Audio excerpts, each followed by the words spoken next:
This story begins somewhere not far away in Japan, in one of the most chic cities of this country. The protagonist yawns a little, realizes that he needs to go home and do his homework urgently, because he has already sat in the computer club. He realizes that he'll be a little bored because he'll be home early. But he had to finish his homework because if he didn't do it in time, he would be scolded by his teacher tomorrow. Getting on his bike, he decided to head home. As he was crossing the highway, he suddenly noticed a huge truck coming straight at him at an unusually high speed. Its headlights were so bright that they blinded the boy. He could not see where to go in order to avoid a collision. Unfortunately, the main character was not lucky and he could not avoid the collision with the truck. The truck ran him over with all its wheels, and the boy's chances of survival were zero. An assassin sitting nearby in his car, who was watching the scene through binoculars, immediately decided to inform young Mr. Lin that the mission was accomplished and ask him to transfer $1 million to his account. Looking at the dead boy through the binoculars, the assassin didn't understand why young Master Xing Lin had spent so much money to buy the life of this scum. The bloody body of the boy continued to lie on the pavement. No one could help him because they could not even imagine that such a trash could be needed by anyone. It would seem that all this could end. A simple, worthless, homeless. No one needs a boy who was killed by a truck miserable death. But suddenly in his mind, something became possessed. Literally, after a while, the boy opened his eyes. Seeing his bloody hands, he could not understand what was happening to him. Inside the boy's mind was something incomprehensible, because he could not recognize his own body. It seemed to him that his mind is under someone else's control. And he was right because something was inside him and took control of his body. Immediately, his memories came back to him that he was detained at school by everyone. Even the teachers saying that he was a mediocrity and could not do anything normal humanly. Even the girls made fun of Ling Yun, saying that he was a pig-headed ugly boy. They always humiliated him wherever he was. Even in the canteen, they managed to take away his tray of food and turn all the food on him, saying that he was a pig and should eat the floor. Ling Yun's classmates always told him that he only knew how to munch all day long.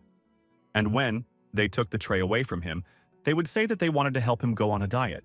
After which, they would insult him and beat him very badly, telling him that he was fat and the most beautiful girl of Chaoshanshan High School would never look at him in her life. While beating Ling Yun, his classmates asked him if he thought he was suitable for the most beautiful girl in the school and suggested that he look in the mirror to see his pig face. Lying completely bloodied on the pavement, the boy was unable to utter a single word.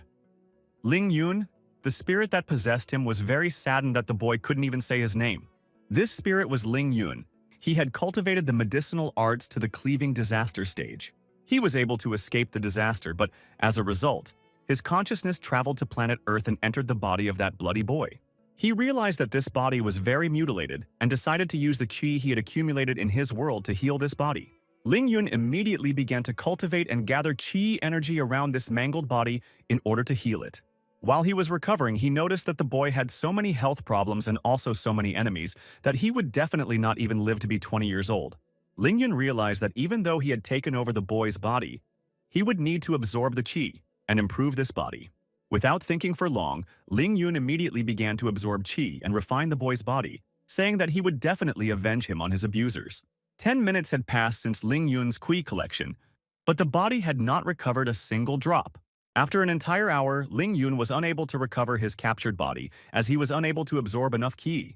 He couldn't understand what the hell this place was and why there was almost no qi in the surroundings. He was shocked, for he understood that since there was no qi in the surroundings, he would need to drag this useless body to live on. He understood that at best, after a couple dozen kilometers, he would be able to find a hospital to treat this body. Well, or at worst, he would have to cultivate again and gather all the qi in the surroundings to revive this body. Ling Yun realized that he was a figure that no one dared to mess with in the almighty cultivation world. No one dared to even look in his direction without permission. Therefore, he realized that such a small thing as a useless body that was scarred from an accident would not be able to stop him, and he was able to heal it. From the last of his strength, Ling Yun got up and went in search of qi and a healing center. After a few hours of traveling, Ling Yun could barely walk to the river. Seeing the reflection of his own body in the water, Ling Yun realized that this body was simply horrible and also very dirty. The water in the river was very clean, so Ling Yun decided that it was time to take a bath and clean this dirty body. After stripping naked, Ling Yun jumped into the river. The water in the river was as warm as steamy milk, which was quite useful after such a harsh examination of the body. No sooner had he properly relaxed and rested than he suddenly noticed that a car stopped abruptly right in front of him on the highway. A wonderful long-haired girl got out of the car and immediately ran towards the water body. Ling Yun decided to hide behind the rocks and reeds and observe such a beautiful girl. But this beautiful girl was very unwell, and she spewed a rainbow from her mouth right into the body of water. Ling Yun was under a very great impression when he saw what the girl was doing while standing on the riverbank. After the first eruption of the rainbow, the girl had a second coming, so she tried to catch her breath. But unfortunately for her, she was very unsteady on her heels near the river bluff, so she caught one of her heels on a rock. After tripping on the rock, the beauty couldn't keep her balance, and like that rock, she fell to the bottom of the river. Ling Yun saw this and couldn't leave the girl without rescue, so he immediately rushed to her aid, shouting for her to be careful. The girl was relentlessly screaming and begging to be saved. After all, she didn't know how to swim. Her beautiful body had already managed to submerge under the water, and after a few more minutes, she would have been beyond saving, but Ling Yun grabbed her hand just in time and pulled her to the surface. He pulled her out of the river depths, thus saving her life and preventing her from drowning. As soon as the girl opened her eyes and saw the naked man beside her, she immediately panicked and began to call him a pervert, then asked him to let her go now. Ling Yun realized that the girl needed to be calmed down as soon as possible, because if her panic overwhelmed her, it could sink them both. Ling Yun covered the young beauty's mouth with one hand and grabbed her two hands behind her back with his other hand, after which he told her that he had saved her and did not wish her harm. After all, he was just swimming in the river nearby. After that, he said that he would take his hand away from her mouth and asked her not to scream, because he wanted to talk to her calmly about everything. He let the girl go and suggested that she go on dry land first, after which he took her in his arms and carried her to dry land. The girl was very indignant at Lin Yun's action. After swimming with her a few meters, Lin Yun told her that he could carry her to the shore or let her go and she would swim to the shore. The girl looked at the water and said that she was ready for anything, but not to swim. In just a few minutes, the girl was brought safely to shore. After that, she turned around and saw that Ling Yun was not going to get out of the water and asked him why he did not come ashore. He replied that a man and a woman alone in the middle of the night, Miss would be able to get scared again if he came out half naked on dry land and approached her. Whereupon he said that there on the shore lay his clothes and offered to take them to keep her from catching cold, asking her to keep only his pants. The young miss touched his jacket and immediately asked, "What about him?" Ling Yun replied that a grown man is not afraid of the cold, especially since he is not thin. He will not freeze. The young miss with loving eyes thanked Ling Yun for saving her and asked what his name was. Satisfied with himself and his deed, Ling Yun said that to give good things without reward, to do good deeds without boasting, is the act of a real man. Then he told the lovely miss to leave quickly, because it was too cold outside and she could freeze. The girl went up to the bridge and said that her name was Lin Menghen, not some miss. Moments later, after getting out of the water body, Ling Yun, remembering the girl named Lin Menghen, with a smile on his face, said to himself that she had a very beautiful name. After he was born, he climbed onto the same bridge and stood looking at the river and the beautiful meadow in front of it. Suddenly, he smelled a very familiar odor coming from the meadow in front of the river. He immediately rushed to explore the meadow, looking at every flower, picking up every blade of grass in search of that familiar smell. Not even half an hour later, Ling Yun was still able to find where that so familiar scent was coming from when he studied it. That so familiar odor was emitted by the 7 rays grass, a spiritual grass that grows by absorbing the rays of the sun. When it matured, it could be transformed into the 7 pills of light. Ling Yun realized that this herb would wither in 7 days if picked right now, but he wouldn't be able to transform it with his current abilities. So fortunately, it would only mature in 2 months. Ling Yun, looking at the way the grass was glowing, realized that it was a 7-ray grass, overflowing with energy. Therefore, Ling Yun changed the QE energy to spiritual energy and began to absorb the energy of the 7-ray grass. He was very happy that the talent of absorbing all video energy was still with him. The QI cultivation stage was the second stage after the body tempering stage. Yangjiao Meridian, one of the 8 supplementary meridians, hollows. Thanks to absorbing the energy of the 7 rays grass, Ling Yun was still able to recover his new body and become stronger and more agile. He was impressed with the result after all. He had absorbed the energy of an unripe herb since it was still 2 months away from maturity. He realized that he needed to cultivate to the first stage of Qi before the flowers matured. Only then would he be able to create pills and restore his meridian. Meridians appear in pairs and consist of yin and yang vessels, both originating at the ankles and running parallel lengthwise. Ling Yun made a decision that everyone who humiliated and hurt him would pay in full. In his eyes, there was only anger and a thirst for revenge for all that he had endured as a helpless fatty. As he approached the checkpoint of his dormitory, Ling Yun realized that if he went through the main entrance, he would be listed at such a late hour, and after that, he would be in trouble. After that, the young man looked at the fence and realizing that it wasn't very tall, he decided to just climb over it. Trying to climb over, as it seemed to him, a low fence, Lin Yun caught his pants on a pole and hung on it. After hanging on the fence, Lin Yun realized that it was all useless and decided to try something completely different. He descended the fence from, that is, force, pushed off the ground, jumping very high up. With extraordinary ease, he simply jumped over the fence without even touching it. He had accomplished something that this body was simply incapable of before. But now, under Ling Yun's control, anything was possible, especially since he had recovered his strength. Realizing how awesome he was, he immediately ran to the dormitory. After running to the 3rd floor and approaching the 305th room, he pulled the handle and realized that the door was closed. He immediately started knocking and banging on the door, shouting for the locked door to be opened. After hearing the knocking and shouting, Cha Hanlin decided to open the door, saying it would be better. Before he could open the door, Wei Tongan, the head of room 305, suddenly said that if Cha Hanlin opened the door, he would beat him every day, just like Ling Yun. Nu Yuanlong asked Wei Tongang, why is he so mad about Ling Yun? After all, he ran after Cao Shan after the evening classes. He deserved it, nor should he have. Going back to the dormitory so late, now he has to spend the night on the common corridor. Jimeng, the kid from the bottom bed, said that Ling Yu is pissed off that the school flower doesn't look at him and piss his underpants at the mere sight of him. Wei Tangang decided to make Ling Yu suffer for daring to court his goddess. Moments later, Ling Yu stopped banging on the door, due to the fact that from the neighboring room started shouting that he was disturbing their sleep and was obligated to stop this mess. As soon as he stopped, Wei Tongan, with a smile on his face, loudly shouted that Ling Yu was fat and stupid. Ling Yu was no longer the kind of person who was afraid of everything in the world and couldn't stand up for himself. He opened the locked door of the room with a single kick without thinking. Entering the room, Ling Yu immediately angrily began to ask which of his roommates dared to close the door, and hearing him knocking, did not open it. Suddenly, Cha Hanlin suddenly came up to him from behind and asked him why he was late and if he was all right. Ling Yu replied with a smile on his face that he was fine. After all, he had just gone to the river to bathe. Hearing this, the head of room 305, Wei Tongan, asked him if he had gone to the river to commit suicide because he was not accepted. Hearing this heresy, Ling Yu became furious and asked again, who closed the door? Wei Tangan spread his hands in different directions and said that he had never seen such insolence from Ling Yuya before, and said that he was the one who locked the door. Then Wei Tangan said that Ling Yu would not dare to hit him because he was a coward. But before he could say that, Ling Yu grabbed him by the throat with all his might. He grabbed him by the throat and slammed his head against the floor with all his might. Seeing what was happening, everyone in the room was simply shocked. After all, they had never seen Ling Yu so fierce and strong. Meanwhile, Ling Yu struck Wei Tangan with blow after blow, leaving him no chance to get up from the floor. Ling Yu placed his heel on Wei Tang's chin and said that he would crush him like a little bug. Wei Tang had nothing left to do but to call for help from his guys.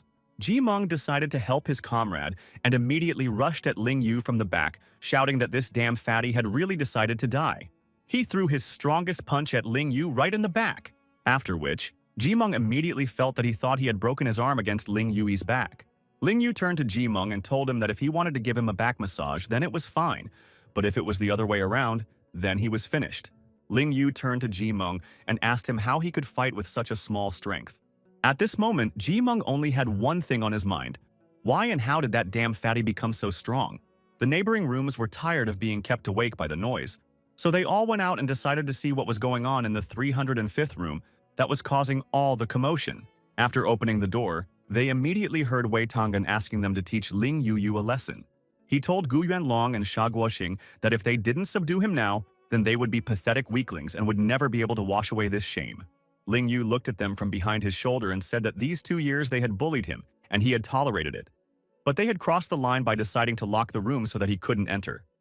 So his patience was breaking, because if he didn't fight back, the next time would be worse. After which he turned around and asked Gu Yuanlong and Sha Guoxing what they thought about it. They all said that Wei Tiangang had really overdone it and Ling Yu had done the right thing, because anyone in his place would have done the same thing. After that, everyone suddenly remembered that they had some other things to do, Some of them needed to read a couple of books, some of them needed to prepare for tomorrow's exam, and some of them had earplugs and could definitely sleep with them. After closing the door behind them, they all went to their rooms.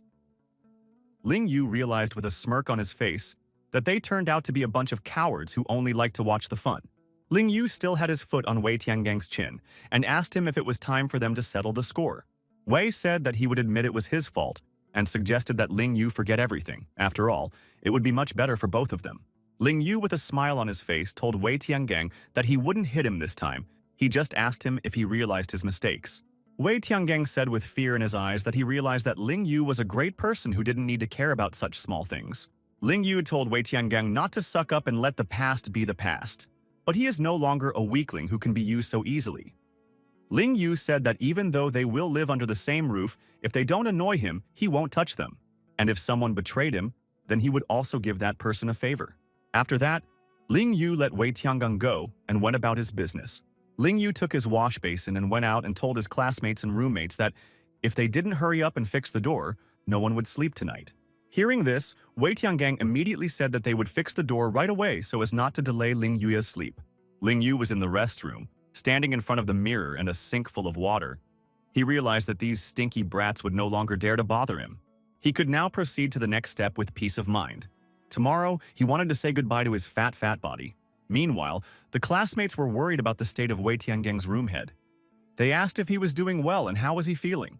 One of the guys said that they were classmates and roommates, so he suggested that they should stop messing around and still get along, even though what happened today. One of the guys immediately said that it was a good suggestion because with that evil look of Lin Yun's, would anyone else dare to tease him?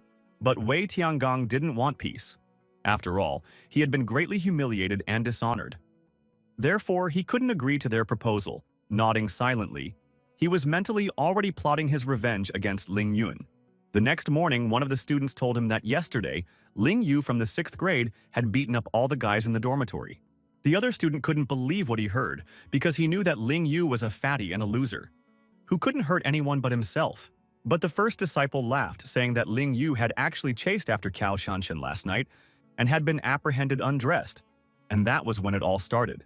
The second disciple couldn't believe that the girl of his dreams had been defiled by this pig, saying that Ling Yu just felt that by bullying Cao Shanshan, he would die sooner or later, so he turned himself in at the dormitory. Before they could finish speaking, the very dream of any student, the #1 flower of the school, Cao Shanshan, suddenly appeared in front of them. With just one look, she let them know that she didn't want to hear them talk about her and Ling Yueyam. Reaching her desk, she set down her backpack and decided to sit down. But her deskmate, Zhang Lin, immediately decided to ask her if she was really with Ling Yuyi last night. Cao Shanshan immediately turned to her friend Zhang Lin and told her a firm no, asking her how could she believe this gossip. After all, she didn't even see this idiot last night.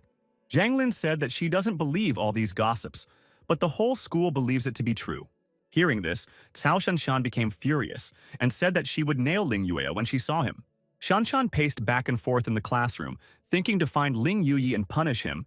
She didn't understand where he was loitering during class. But after a while, she realized that if she went to look for Ling Yuya, the rumors would only be confirmed, and then it would be pointless to prove anything. Cao Shanshan decided that she would treat him coldly and ignore him completely. She calmed down, deciding that through this tactic, even the foolish would realize that she and Ling Yue had nothing. Zhang Ling, looking at Cao Shanshan's calmness, said that the only one spreading rumors should be Ling Yu since he wants to attract her attention.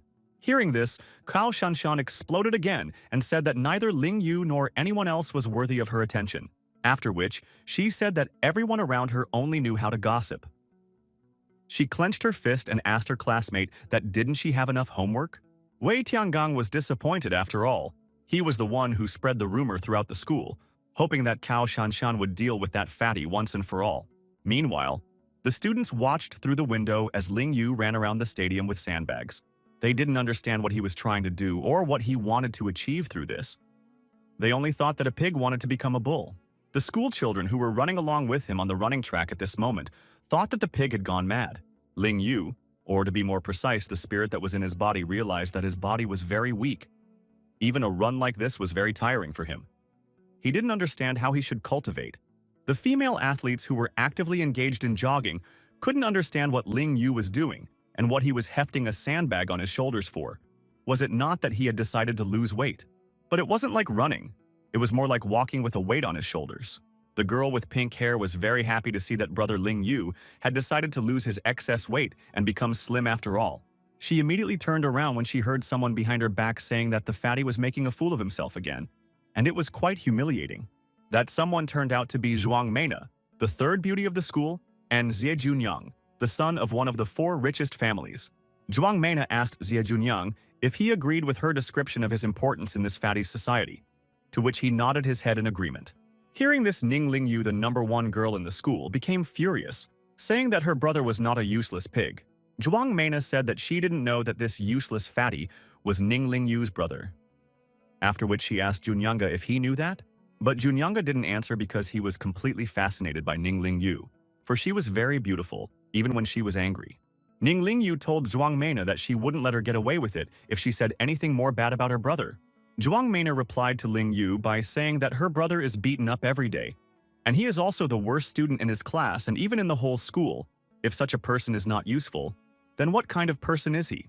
Realizing that the situation was getting heated, Junyang took Meina's hand and said that that was enough and she should rest in peace, after which he immediately apologized to Ling Yu, asking her not to get mad at Meinu, saying that she wasn't the kind of person who knew how to express herself decently.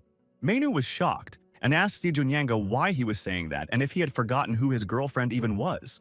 Junyanga remained silent, but he only had one thing on his mind: that as soon as he could win over Linya, he would immediately break up with the annoying Meinu.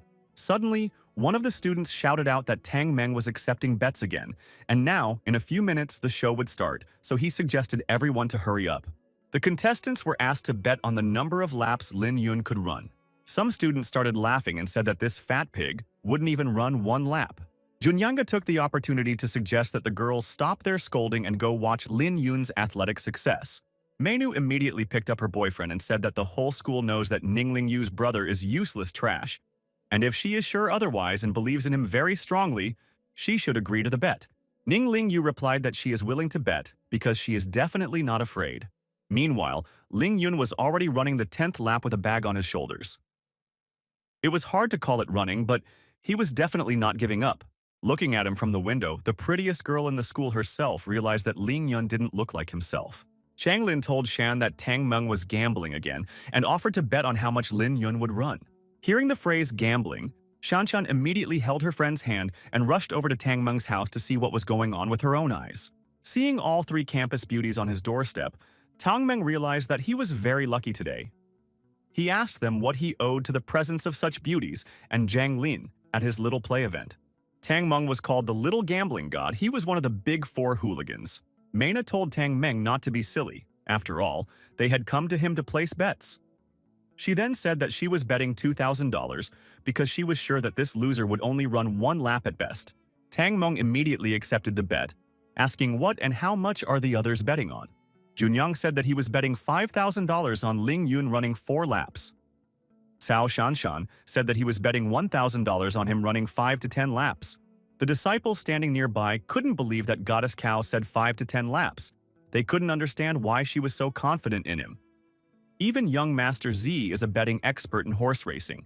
Even he believes that the fatty will run 4 laps. Hearing the bet Shanshan made, Jin immediately whispered in her ear that this sandbag weighs about 100 kilograms. Even an ordinary person would find it hard to run more than 5 laps.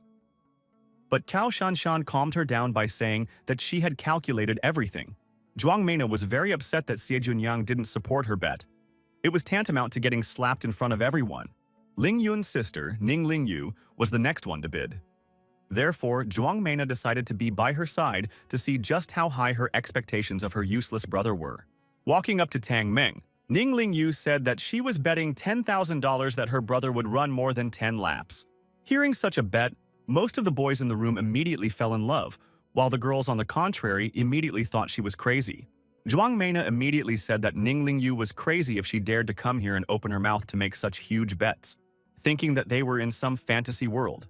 Ning Lingyu didn't argue with Zhuang Meina, but simply suggested that she wait and see the result. Tang Meng immediately slammed his fist on the table, saying that the bets were no longer accepted. Those who had placed bets were invited to go to the field to see what the result would be in the near future. Meanwhile, Ling Yun's body was already quite tired. It was already painful for him to move around. He realized that in order to train this fat, worthless body, he needed to temper his heart first. But the spirit did not give up, for he knew that compared to what he had gone through in the cultivation world, this physical fatigue was just a drop in the ocean. Tang Meng came to the stadium and gave a cigarette to Chen Jie, a student of the sports school, and asked how many laps Ling Yun had run and how much he was still capable of.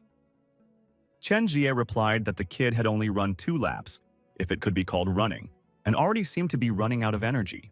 It was really hard for him. It seemed that his body was in so much pain that with each successive step, a slab weighing half a ton would fall on his shoulders and prevent him from moving. But as soon as Lin Yun's spirit that was inside him remembered that the cultivation world was 1,000 times more difficult for him, and that physical pain was nothing compared to what he had gone through, it was as if he forgot that he had a sandbag on his shoulders and began to walk faster and more confidently. The disciples who were watching were simply shocked as they saw him walk even faster, even though just 5 minutes ago they thought he was about to just fall to the ground. Tang Meng was also shocked to see that Ling Yun's steps had gotten bigger. He couldn't believe his eyes that this fatty probably hadn't used all of his strength, and had just been fooling everyone all this time. But despite the general surprise, Zheng Ji was calm and said that Lin Yun was at the limit of his abilities, and these jerks were just an adrenaline rush. A last gasp, so to speak. Suddenly, something unforeseen happened, and Lin Yun tripped on the treadmill and started to fall to the ground with the bag on his shoulders. Putting his hands in front of him, he still didn't fall, but blood spurted out of his mouth. Chen Jie saw this and immediately decided to stop his jogging, because he realized that if he continued, he might die. But Tang Meng immediately stopped him, saying that he should wait because something was happening to Ling Yun that was not ordinary. His aura had finally activated, and he had gained even more strength. He got up from his knee and ran like a cheetah with just one hand holding a sandbag on his shoulder. After Ling Yun spat out the clot of accumulated blood, the spiritual power of the 7 luminaries' grass finally flowed through his veins. He began to run with such confidence and speed as if he had done it every day and many times before. Chen Ji was shocked by what he saw because just a few minutes ago he was willing to bet that if this fatty ran even one more lap, he would definitely die. But Tang Meng liked it very much. The more laps the fat man ran, the more money he would earn because no one believed in him and did not bet that he would run more than 4 laps. It was the 4th lap that Ling Yu ran. Junyang couldn't lose, so he texted his assistant on the phone to do anything but let Ling Yu run the 5th lap. Seeing that the fatty was starting to run the 5th lap, Junyang told his assistant not to let him finish the 5th lap, even if he had to break the fatty's legs. In the meantime, a whole team of fans had gathered in the stadium, shouting that Ling Yu must run more than 5 laps because they believed in him, especially since if he did so, they would become several times richer than they were before. Hearing his classmates and other fans shouting that he should only run 5 laps, Ling Yun laughed because it was not his style, or rather, not the style of the spirit that was inside him. The only thing that frustrated him was this fucking place with no spiritual energy. So the only way he could break the shackles of his body was through extreme training. Lin Yun knew that once this body reached its limit, it would be able to stimulate spiritual power, herbs, family, luminaries, and gain a whole new level of strength. And once he exhausted the energy of this herb in his body, he would continue to go to the river to absorb spiritual power. He decided that day after day, he would get rid of this fat, and then he would reach the peak of body hardening that he possessed in his spiritual cultivation world. After seeing Lin Yun gain extraordinary speed and start running lap after lap, the fans, spectators, and everyone who bet immediately realized that he had become very strong at some point and didn't understand why he started to accelerate. With each lap, someone was getting poorer. Chen Ji couldn't believe his eyes and recognized that this fatty named Ling Yun was a sports genius. Suddenly, Li Lei came out to stop the fat man and ordered him to stop him from running 5 laps at all costs. Putting his 2 hands in front of him, Li Lei said that the fat man had already run too much and it was time for him to rest. After which, he said that Ling Yun should immediately stop and lie down to rest. But to his disappointment, Ling Yun didn't listen to him and didn't stop, he didn't rest, and ran past Li Lei like a train, knocking him down. Li Lei didn't even realize how it happened, because in the blink of an eye, he was already behind Ling Yun. He was spun around so much that he couldn't stand on his feet and fell onto the treadmill with all his might. Seeing this, the girls started to think that Ling Yun was very cool, while the boys laughed at how he had outsmarted Li Lei. Tang Meng, seeing how Lin Yun was able to outmaneuver Li Lei, couldn't believe his eyes, so he asked Cheng Jie if he had seen it. To something he replied uncertainly that he must have seen it. Tang Ming said that he saw that the moment Li Lei tried to push the fatty, Ling Yun ducked and dodged. There was definitely something wrong with him. Not that he couldn't run 4 laps before, but just at the sight of Li Lei, he would immediately stop. There was definitely something wrong. Tang Ming didn't have time to say what he thought about what was going on, but he was suddenly interrupted by Cheng Jie shouting Li Lei's name, all because he saw Li Lei get to his feet and immediately rushed after Ling Yun, fully determined to stop him from finishing the 5th lap. He ran after Ling Yun with a shout that he had embarrassed him in front of everyone, which was why he would be finished, because he would catch up with him very soon. Tang Meng, seeing Li Lei chasing after Ling Yun, immediately became furious, saying that this is blatant interference in his games, calling Li Lei a no-good person who doesn't put him in anything at all. Cheng Jie, seeing that Tang Meng was furious, decided to stop him. Tang Meng asked not to stop him because he was going to beat the bad things out of that brute and asked Cheng Jie to let him go. But Cheng Jie still tried to talk him out of it, saying that this Li Lei was Ye Junyang's junior. He then suggested that Tang Meng calm down and said that he had better not mess with them. Tang Meng calmed down and said that he was not afraid of anyone and would kill anyone who decided to interfere with his bets. Tang Meng shouted to Ling Yun, "Li Lei is running after him and to be careful." 5 seconds later, Tang Meng once again shouted to Ling Yun that Li Lei was right behind him. This time, Ling Yun heard Tang Meng's shout and turned around, thinking that Li Lei didn't care about his life at all, or he didn't care if he was asking for trouble. Ling Yun gathered all his chakra in the palms of his hands to fight back against Li Lei, who was approaching him. Li Lei knew, or rather, was sure that the fatty wouldn't be able to fight back, so after getting close to him, he simply jumped towards him in order to knock him down. But Ling Yun was not going to stop, so with all his strength he turned around and hit Li Lei with a sandbag, knocking him down. The blow was so strong and most importantly unexpected for Li Lei that it left him no chance to balance and even less chance to parry the blow. Therefore, he was defeated. Ling Yun continued to run on regardless, calling Li Lei a trash who should be ashamed of this act and not do it again. Meanwhile, the spectators who were watching Lin Yun's run cheered, saying that he was handsome, and praised him for the way he fought back against Li Lei. Cheng Jie was shocked at how the fatty was able to deal with Li Lei with ease. And Tang Ming said that he wouldn't be surprised no matter what happened next, since the fatty had already run more than 7 laps. 10 minutes later, the school bell rang, signifying the end of the lesson and the beginning of the pause. All the students of the school immediately ran to the corridor window to see how the fat man was doing in the sports stadium and how he was doing. When they looked at the stadium and saw the same familiar fatty on the treadmill, the students were shocked because they didn't expect him to still be running. Tang Meng nervously smoked a cigarette and stood watching as the same fatty that no one believed in was already running 11th. Ning Ling Yun ran out to meet her brother, for she was the only one who believed in him and won her bet as her brother ran more than 10 laps. Zhuang Meinoi was very angry to see that this fatty had somehow miraculously run 11 laps. She couldn't understand how such a thing was even possible. Shi Junyang was even more shocked than his girlfriend because he had lost 4 times more money than her. On top of that, his assistant had failed to do his assignment. Zhang Lin saw that Ling Yun had run 11 laps and said that he wasn't human at all, or just wanted to kill himself in such an elaborate way. Chao Shanshan immediately said that she was wrong, as he was 100% intent on taking his body outside in this manner, and he succeeded despite all the difficulties and obstacles. The students near the treadmill cheered, saying that Ling Yun was a real beast, that he had appeared before their eyes in a completely different image, and they all wanted to be his biggest fans. With a smirk on his face, Ling Yun called them ignorant, saying that it was just a run and there was nothing supernatural about it. After throwing the sandbag off his shoulders, he decided to rest first before returning to the dormitory and taking a bath. Ning Ling Yu ran straight to her brother, and before she could reach him, she was already asking if he was all right. Ling Yun turned towards her and took a good look at Ning Ling Yu and realized that she was his sister, or rather, the sister of the body he had captured. When Ning Ling Yu came closer to her brother, she saw the bloody stains on his shirt and immediately asked, where did he get the blood from? She was very worried about her brother, so she asked him if he was injured and if he was all right. Well, it was as if he didn't hear her, all because he sensed the emanating odor of the innate spirit body from Not. Even in the cultivation world, an innate spiritual body was extremely rare, and it was because the speed of refinement in such people was 100 times faster than other ordinary people. Ling Yun sucked in that divine scent of his sister's and realized how extremely lucky she was. He was just getting high, for it was really great since the innate spiritual body was overly pleasant to smell. Sister Ning Lingyu was shocked when she saw her brother sniffing her with his eyes closed like a dog sniffing a bone it wanted to eat. When he opened his eyes, he saw the question in his sister's eyes, who didn't understand what her brother was doing. Realizing that he was not in a good position, he immediately realized that he had to do something or his sister would take him for a pervert.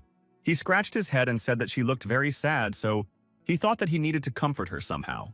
Ning Lingyu immediately took his hands and said that she was very happy to have such a sweet and caring brother like Ling Yun.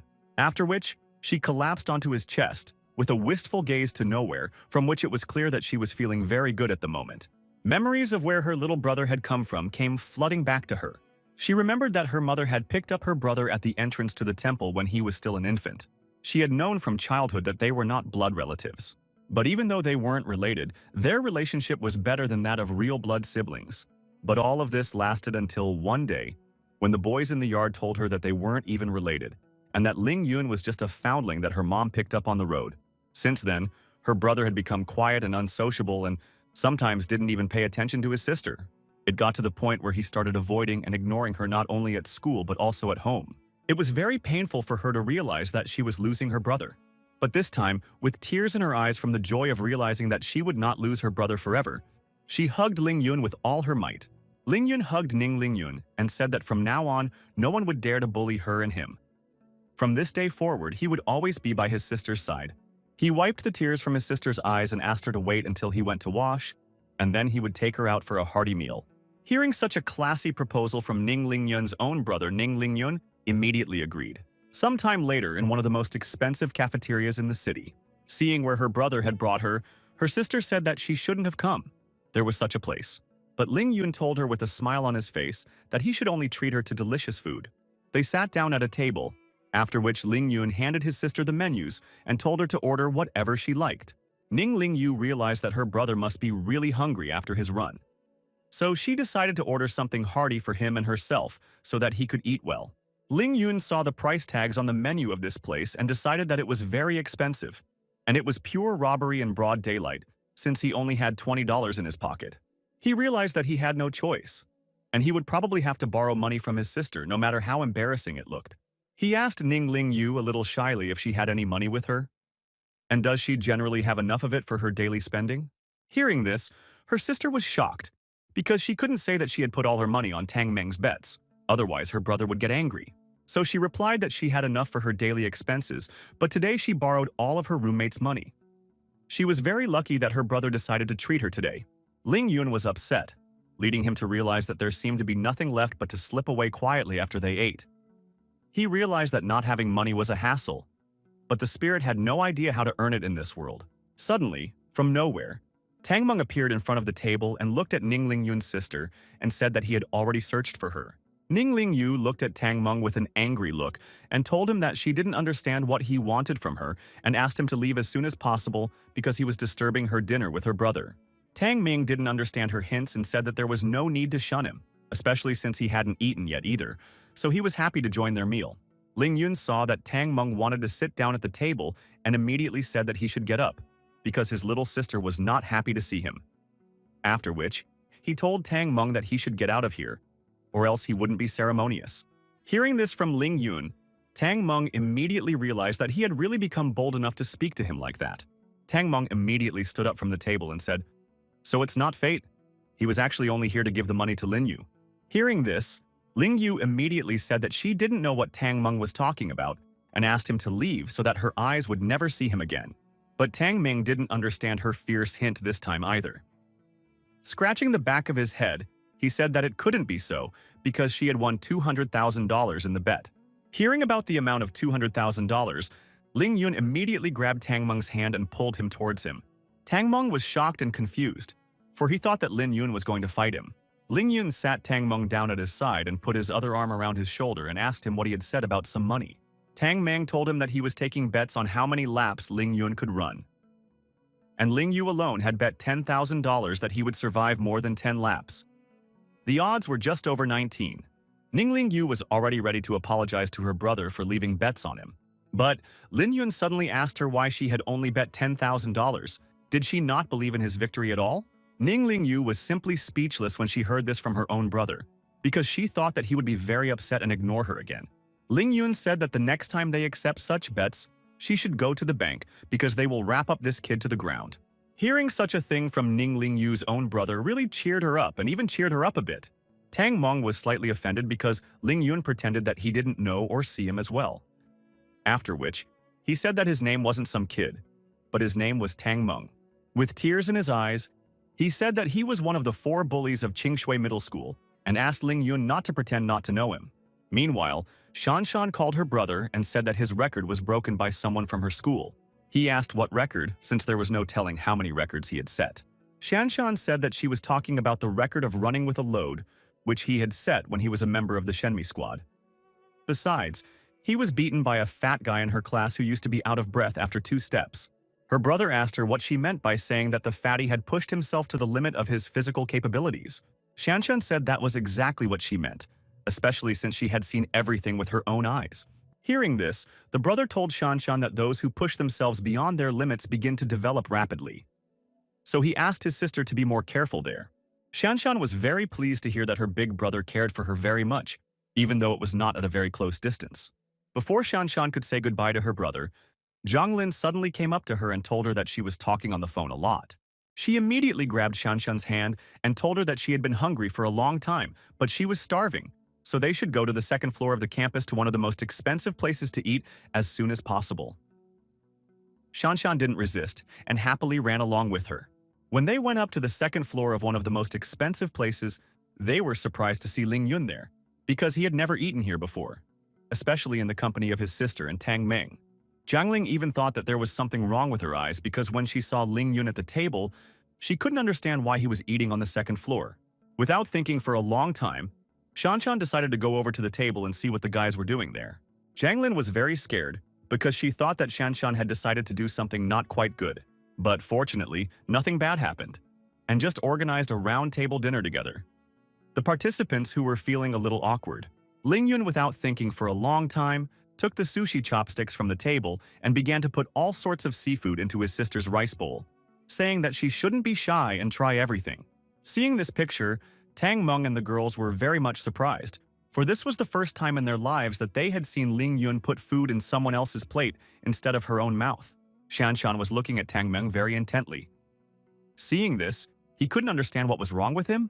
With a smile on his face and squinted eyes, Tang Meng asked the school's first beauty what was wrong with her.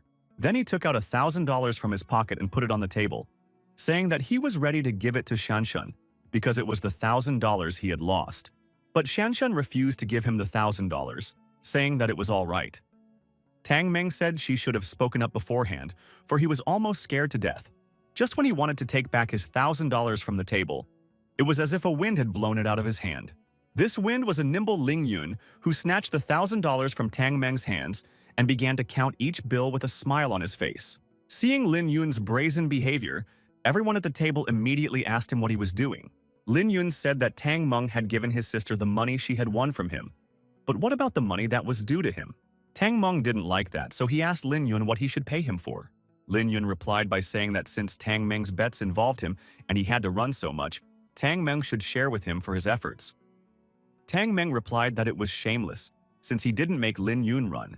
Lin Yun replied to Tang Meng that if he didn't like something, he could go to the sports field and run 11 laps with a bag on his back.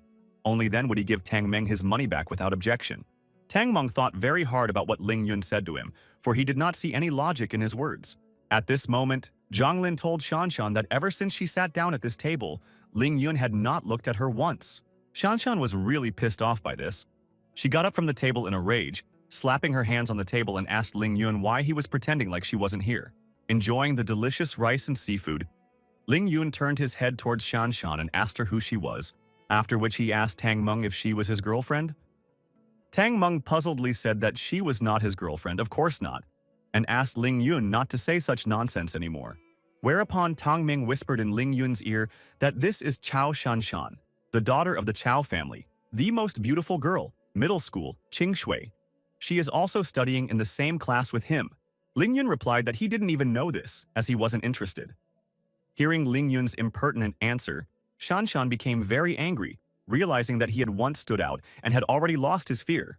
Furious, Shanshan stood up from the table and told Ling Yun that if he thought he was a man, He would come to the East Alley tomorrow night, and she would make him regret what he had said today. The daughter of the Cow family looked like she was ready to explode. The nearby disciples didn't understand why Ling Yun was still eating after such a thing. Ning Lingyu turned to her brother, saying that Chao Shanshan seemed to be quite angry. There would be something not good tomorrow night. Ling Yun asked his sister not to worry. After all, he wasn't going anywhere. After which, he offered her some food and returned to the classroom. After that, they started smiling and giggling, and Tang Meng was a little puzzled because if he heard correctly, Ling Yun was going to go to class. Tang Meng didn't understand what Ling Yun had actually forgotten in class, unless he wanted to catch up on the school curriculum. Meanwhile, Zhang Ling was trying to catch up with the quickly departing Cao Shanshan, who was very hurt and angry with Ling Yun. After catching up with Shanshan, Zhang Lin asked her to calm down. But Shanshan told her that she couldn't calm down, and she didn't understand who that fat man thought he was if he wasn't interested in her. After her clear answer, Shanshan noticed that Zhang Lin was looking at her very strangely and asked her why she was looking at her in such an unusual way. Zhang Lin immediately asked her if she had any plans for Ling Yun since she was fixating on him too much, to which Shanshan firmly and confidently said that she hated him more than anything else in the world. So she thought this question was very silly and inappropriate. But Zhang Ling knew that there really was no such thing as hate without love. Meanwhile, in the classroom, one of the students yawned and said that he didn't like history to be the first class after lunch because it was very easy to fall asleep. Then, opening his eyes wider, he saw Ling Yun sitting at the desk and immediately asked him what he was doing here. Lin Yun replied in a calm voice that he had come to class and was reading a book in the meantime. But Lin Yun's classmate didn't believe him, thinking that he must have just come to show off. Well, that didn't interest Ling Yun at all, as he found a very interesting read that completely sucked all of his attention. A few minutes later, a teacher leisurely entered the classroom. After looking at his students and what they were doing, the teacher immediately said that they were starting class. Hearing that the lesson had started, the students immediately stood up from their desks to greet the teacher, all except Lin Yun, who was so engrossed in his book that he didn't hear anything or anyone around him. His desk mate, seeing that Ling Yun was frozen and didn't hear that he should greet the teacher, immediately grabbed his hand and started pulling him up so that he finally stood up and greeted the teacher. At that moment, Ling Yun was reading in a book that the period of antiquity before the Qin dynasty. There were hundreds of schools of thought. Taoism, Lao Tzu. Tao gives birth to one thing, that one thing gives birth to another, and that one thing gives birth to a third. But from the three, all beings are born. The sky follows the Dao follows nature. Ling Yun realized that this was clearly a superior method of spiritual practice. The canon of path and virtue was a scripture to cultivate. He had to study how to follow this book. Even so, he realized that the spiritual energy density in this cursed place was so low that such scriptures were almost useless. But just a few seconds later, he still changed his mind after remembering that even in the cultivation world, most mortals don't know about the existence of cultivators. Just because they can't be seen doesn't mean they don't exist. The Ling Yun spirit that had inhabited this body realized that he had recently stood out too much and might once again become a target for those people who were destroying his yang energy meridians. He realized that in order to prevent this from happening again, he needed to speed up his training. But the teacher wasn't going to tolerate his antics and asked Ling Yun to leave the classroom, saying that he was about to take the Gaokao, the only national exam for higher education in China, and he was disrupting the class. At this point, the students' opinions were divided into two camps, some saying that Teacher Wu had always disliked Lin Yun and he simply could not miss such a chance. Others said that Lin Yun was also good. How could he put himself in the crosshairs like that? But their opinions agreed that Lin Yun had completely dumbed down after running around in the stadium. Lin Yun didn't understand why he was interfering with the teacher's lesson, so he decided to ask him about it. The teacher replied with a grin on his lips that Lin Yun was sitting when all the students stood up and standing, when all the students had already sat down, then asked Lin Yun if this was interfering with the lesson. At this point, Lin Yun realized that he was wrong, so he apologized to Teacher Wu and said that he had been reading, and that was why he didn't pick up the general rhythm. Teacher Wu said that if that was his excuse, then he should say what of the reading he was able to memorize. Ling Yun said that he had memorized everything from a period from the ancient pre-Qin era to the hundreds of schools of thought. Hearing his answer, Shanshan turned around and said that he was a dumbass. After all, this was not the time to brag at all, as Teacher Wu would definitely not let him go now. Teacher Wu was very happy to hear Lin Yun reply like that, after which he said that if he had memorized everything, they would have a review of the contents of the first volume today. Teacher Wu decided to mock Lin Yun a little, and said that he wanted to see how he would retell everything from beginning to end. Lin Yun thought for a while, and then said that he needed some time to structure his answer and give a fuller volume. Lin Yun's classmates mocked him, saying that he could start the story after all. They were already excited for this grand failure. His classmates from all sides shouted at him not to chicken out and start his story after all. They were with him and would support him in his time of need, they said, laughing at him. Lin Yun said that he was afraid that he did not have enough time, but the content is large. 1 or 2 hours would not be enough to retell everything. Hearing his student's answer, Teacher Wu spat out the water from his mouth. But Teacher Wu insisted that Lin Yun should still tell the story, as he felt that it didn't matter how much time the story would take. After all, they had 2 history lessons in the afternoon, so there was plenty of time for him to tell the story. The classmates realized that after the teacher answered like this, Lin Yun would not be able to avoid answering. Just a second later, Teacher Wu came over to Lin Yun and said that he also thought it would be uncomfortable for others to listen to him from here. So he told him to stand at the blackboard so that the whole class could hear him perfectly. In fact, Teacher Wu did this on purpose so that no one would be able to prompt him while he was standing at the blackboard. Seeing that Teacher Wu was deliberately trying to embarrass Lin Yun in front of the whole class, Cao Shanshan stood up and wanted to intervene. Before Shanshan could call out Teacher Wu to save Lin Yun's already precarious position, she was suddenly pushed back to her chair by her deskmate Zhang Lin. Zhang Lin immediately asked Shanshan what she was doing, to which she replied that she was trying to stop Lin Yun before he embarrassed himself in front of the whole class. But Zhang Ling was reminded, and she had just recently said that she hated him. After which she asked, what was it that she suddenly felt sorry for him? Shanshan got angry upon hearing such accusations against her, and said that she, just as the class head, couldn't sit back and watch everyone wasting precious time just to teach Lin Yun a lesson. Zhang Ling said that although she too thought that he wouldn't be able to retell anything, but for some reason, her sixth sense told her that he would be able to get away with it somehow. Lin Yun heard their conversation, and mentally looking at Shanshan asked her to just trust him and watch. Lin Yun moistened his throat and began his story of the first chapter. 40 minutes later, Lin Yun was already narrating the sixth head. He spoke without a single stop or hesitation. There was absolute silence in the class. Everyone was shocked. They really enjoyed listening to Lin Yun and the way he presented the information. Zhang Ling was as surprised as the others.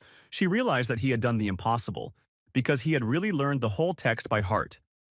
Shanshan complimented her by saying that he was reciting the textbook word for word. Teacher Wu was also very surprised, so every 5 minutes he took off his glasses and wiped them, thinking he was imagining things. But near the end of the lesson, Teacher Wu congratulated Lin Yun on his excellent answer, saying that he didn't even realize he had such an elementary memory. Suddenly, the bell rang for recess. Teacher Wu told Chang Shanshan that the next lesson would be self-study and asked her to keep an eye on the order of the classroom. After that, he asked Lin Yun to go with him to his office because he wanted to talk to him about something. Before following the teacher, Lin Yun turned around and looked straight at Cao Shanshan. He looked straight into her huge eyes and realized that she really was in the same class with him. And she was also really very beautiful. No sooner had Teacher Wu and Lin Yun left the classroom than the students immediately began to discuss what had happened, saying that it couldn't be, because such a thing was simply impossible. Some said that nothing was impossible after all. Someone had calculated the number of pi to 6,000 decimal places. Zhang Lin immediately said that the number of pi was clear, but Lin Yun retold half of the book without missing a single word. And in fact, why compare scientists with the penultimate student in their class? One of the students said that as cool as it was, Gaokao didn't limit himself to just history, especially since maybe he had spent the last 3 years memorizing this book. In the end, all the students agreed that Lin Yun must have prepared for this performance in advance. But his desk neighbor knew that he really hadn't prepared at all, and had only started reading this book before the lesson started. Meanwhile, Teacher Wu was telling Lin Yun that students should certainly memorize the moments of history, but it was much more important to understand them.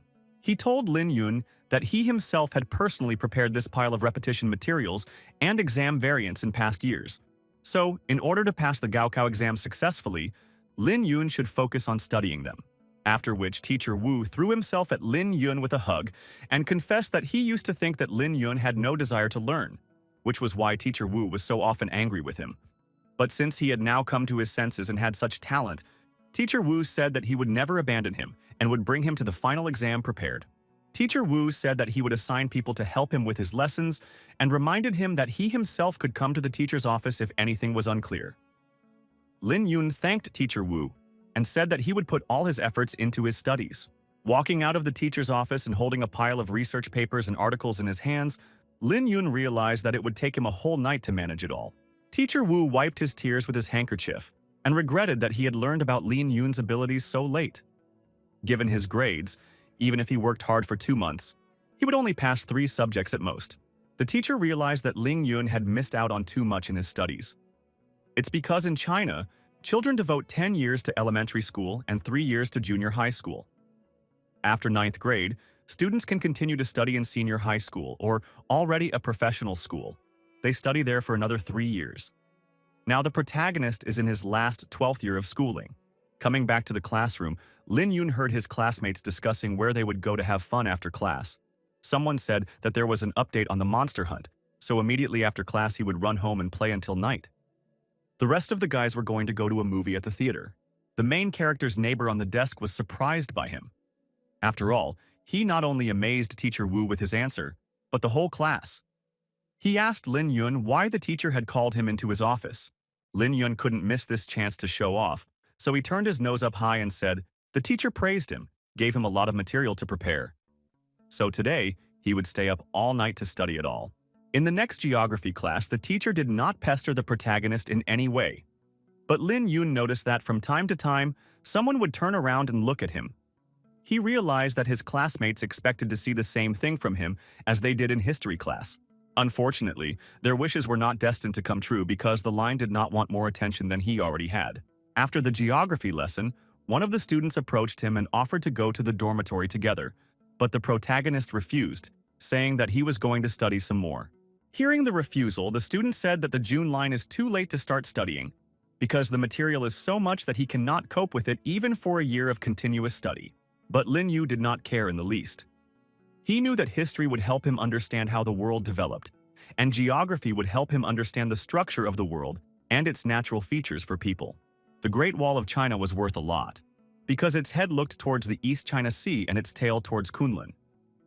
The spirit realized that no matter how one looked at it, it had to be the place of the dragon veins. The terracotta statues of warriors and war horses in Qin Shi Huang's tombs.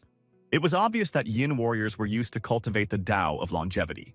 Lin Yun realized that if he combined all this with the Chinese legends of Fu Xi, the fire deity Zhongrong, and the water god Gonggong, the legends and myths would become true. After that, he was 100% sure that there must be cultivators in this world. He decided for himself that when the time came, he himself would be able to explore these places and confidently find any supporting records there. In the past, he himself would be able to visit these places in an instant. But now, he hadn't even reached the first level of body tempering, so he couldn't even protect himself. Zhang Lin, seeing Lin Yun studying hard, told Shanshan that she was very surprised because he had not missed a single lesson today. Shanshan replied that she didn't know what was on his mind. Meanwhile, Zhang Lin got up from her desk and said that they shouldn't guess, but they could ask him why he suddenly started studying. Zhang Ling walked over to Lin Yun and told him to remember to invite her to dinner tonight. Lin Yun asked her in surprise why he should ask her to dinner, and even in the evening, she replied that she had been asked to help him with his history class homework, so if anything was unclear in the future, he could ask her right away. After which she said that he just had to treat her to dinner in return. Zhang Lin was a representative of the history class. She was among the top 3 best students in the class. Lin Yun said that he just had a lot of questions, so he would gladly treat her to dinner. Hearing this, Zhang Ling said that if he didn't mind, she would take head girl Chao Shanshan with her as well. But Lin Yun was against it. Zhang Lin upsetly asked Lin Yun why he was against it, to which he replied that she had such a temper, and she was too troublesome. This was a very awkward situation for Zhang Lin, because she wanted Shanshan to get closer to Lin Yun. But it turned out to be the opposite. Turning around and looking at our Shanshan, Zhang Lin exhaled, realizing that Shanshan had not heard this conversation. Otherwise, she would have been furious. Looking into Lin Yun's textbook, Zhang Linbai noticed that he was interested in ancient Chinese landmarks. Seeing this, she immediately said that if he wanted to visit those places, she thought that Shanshan had already been there, and she probably knew them well. After which, she added that it would be best to consult about these ancient places directly with her. Hearing this, Lin Yong said to Zhang Ling without thinking for a long time that she should take Shanshan with her then. Zhang Lin said that she would book a room in Zhuanyuan, which is opposite the school. Shanshan wanted to know what they were talking about and why Zhang Lin was talking to Lin Yun for so long. She would have loved to join them, but her pride prevented her from doing so. After making arrangements to study history and geography in the evening, Zhang Lin went to call Zhuanyuan restaurant to book a private room there. Suddenly, on her way out of class, she bumped into the torso of some student who asked her who she was booking a room at that restaurant for. Upon hearing that Shanshan would be going to this restaurant, he immediately said that he was willing to pay for all the expenses. He was also very surprised why they didn't tell him about this evening's trip to the restaurant. When Cao Shanshan saw Guo Junf in the classroom, she immediately became furious and pointing her finger at the door, shouted at him that he should immediately leave her classroom and never come again. Guo Junf was the #1 of the 4 bullies of Qingshui School, a very rich and dangerous student in the school. The students were very much afraid of him. If they talked about him, it was only in whispers. Because no one wanted to become his target, see? He was impossible to escape. Guo Junfa's father was the head of a real estate company and earns a lot of money.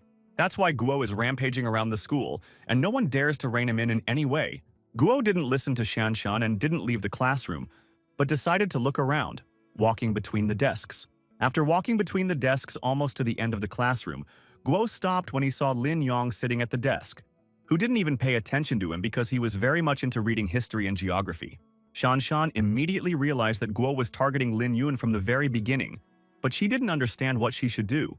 At this moment, Guo turned to Shanshan and told her not to worry because when he finished here, he would definitely go to Zhuanyuan with her.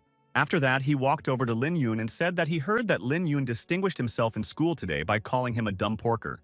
Guo, seeing that Lin Yun was ignoring him, said in a raised tone that he was talking to him, so Lin Yun should raise his stupid pig head. Lin Yun raised his head and said that if Guo Junfa came to see him specifically, he had a couple questions for Guo. Guo Junfa was very angry after all.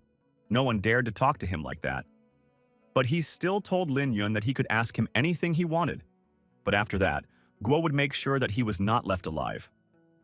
This was very helpful to Guo, because he wanted Shanshan to see how good he was. Lin Yun agreed to his condition, and asked Guo how many times he had beaten him in the past 3 years and how much money he had taken from him. Guo Junfa laughed and said that he couldn't even remember how many times he had beaten Lin Yun, as he had taken him on as soon as his hands were itchy. As for money, Guo said that he had taken no more than $3,000 or $4,000 from Lin Yun. Then he told Lin Yun that he had taken so little money from him only because Lin Yun was a beggar and had nothing to take from him.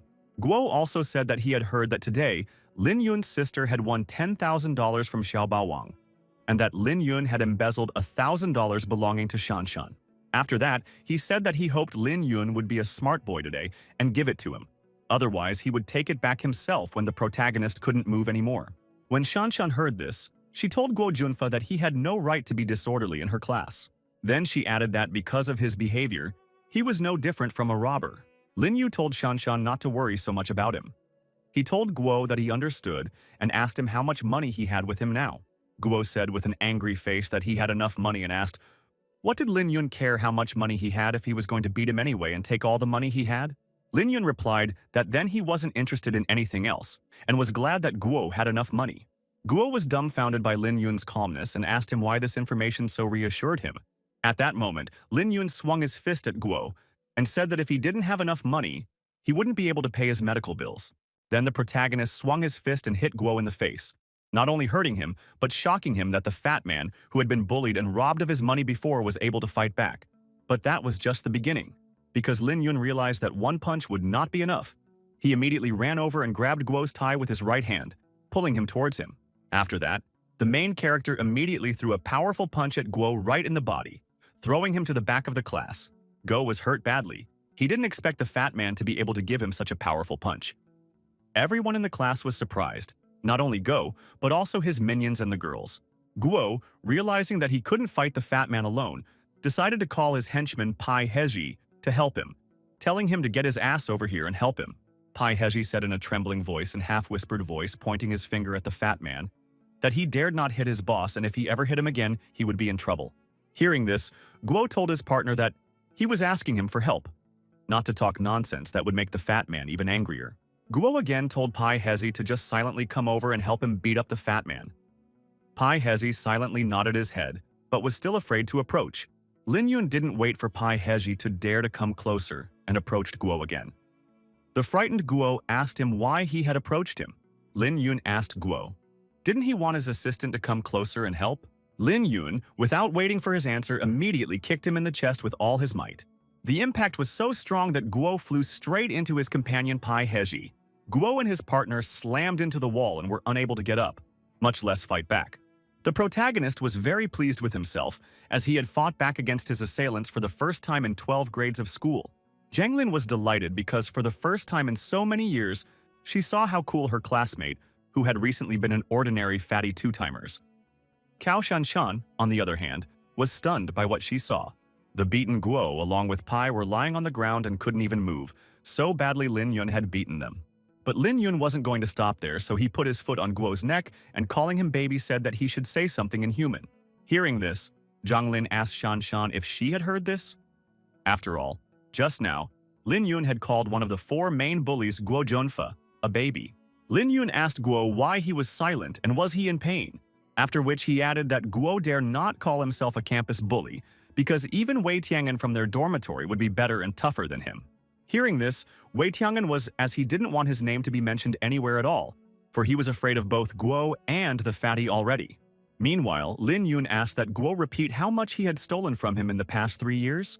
Guo said in a trembling voice that it was about $3,000 or $4,000, but definitely not more than that amount. Lin Yun heard that this amount was equal to $7,000, so he asked Zhan Ling how much interest would accumulate in the bank from $7,000 in 3 years. She said that she couldn't say for sure, but if it was a fixed deposit, Lin Yun should get at least 10%.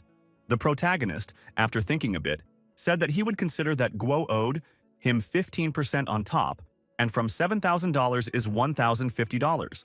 Then he said that he would not be impudent because he did not need the surplus, so he said that Guo would have to give him only $8,000. With a trembling hand, Guo took out a pile of money from the inside pocket of his jacket and said that there were $10,000 and Lin Yong could take them all.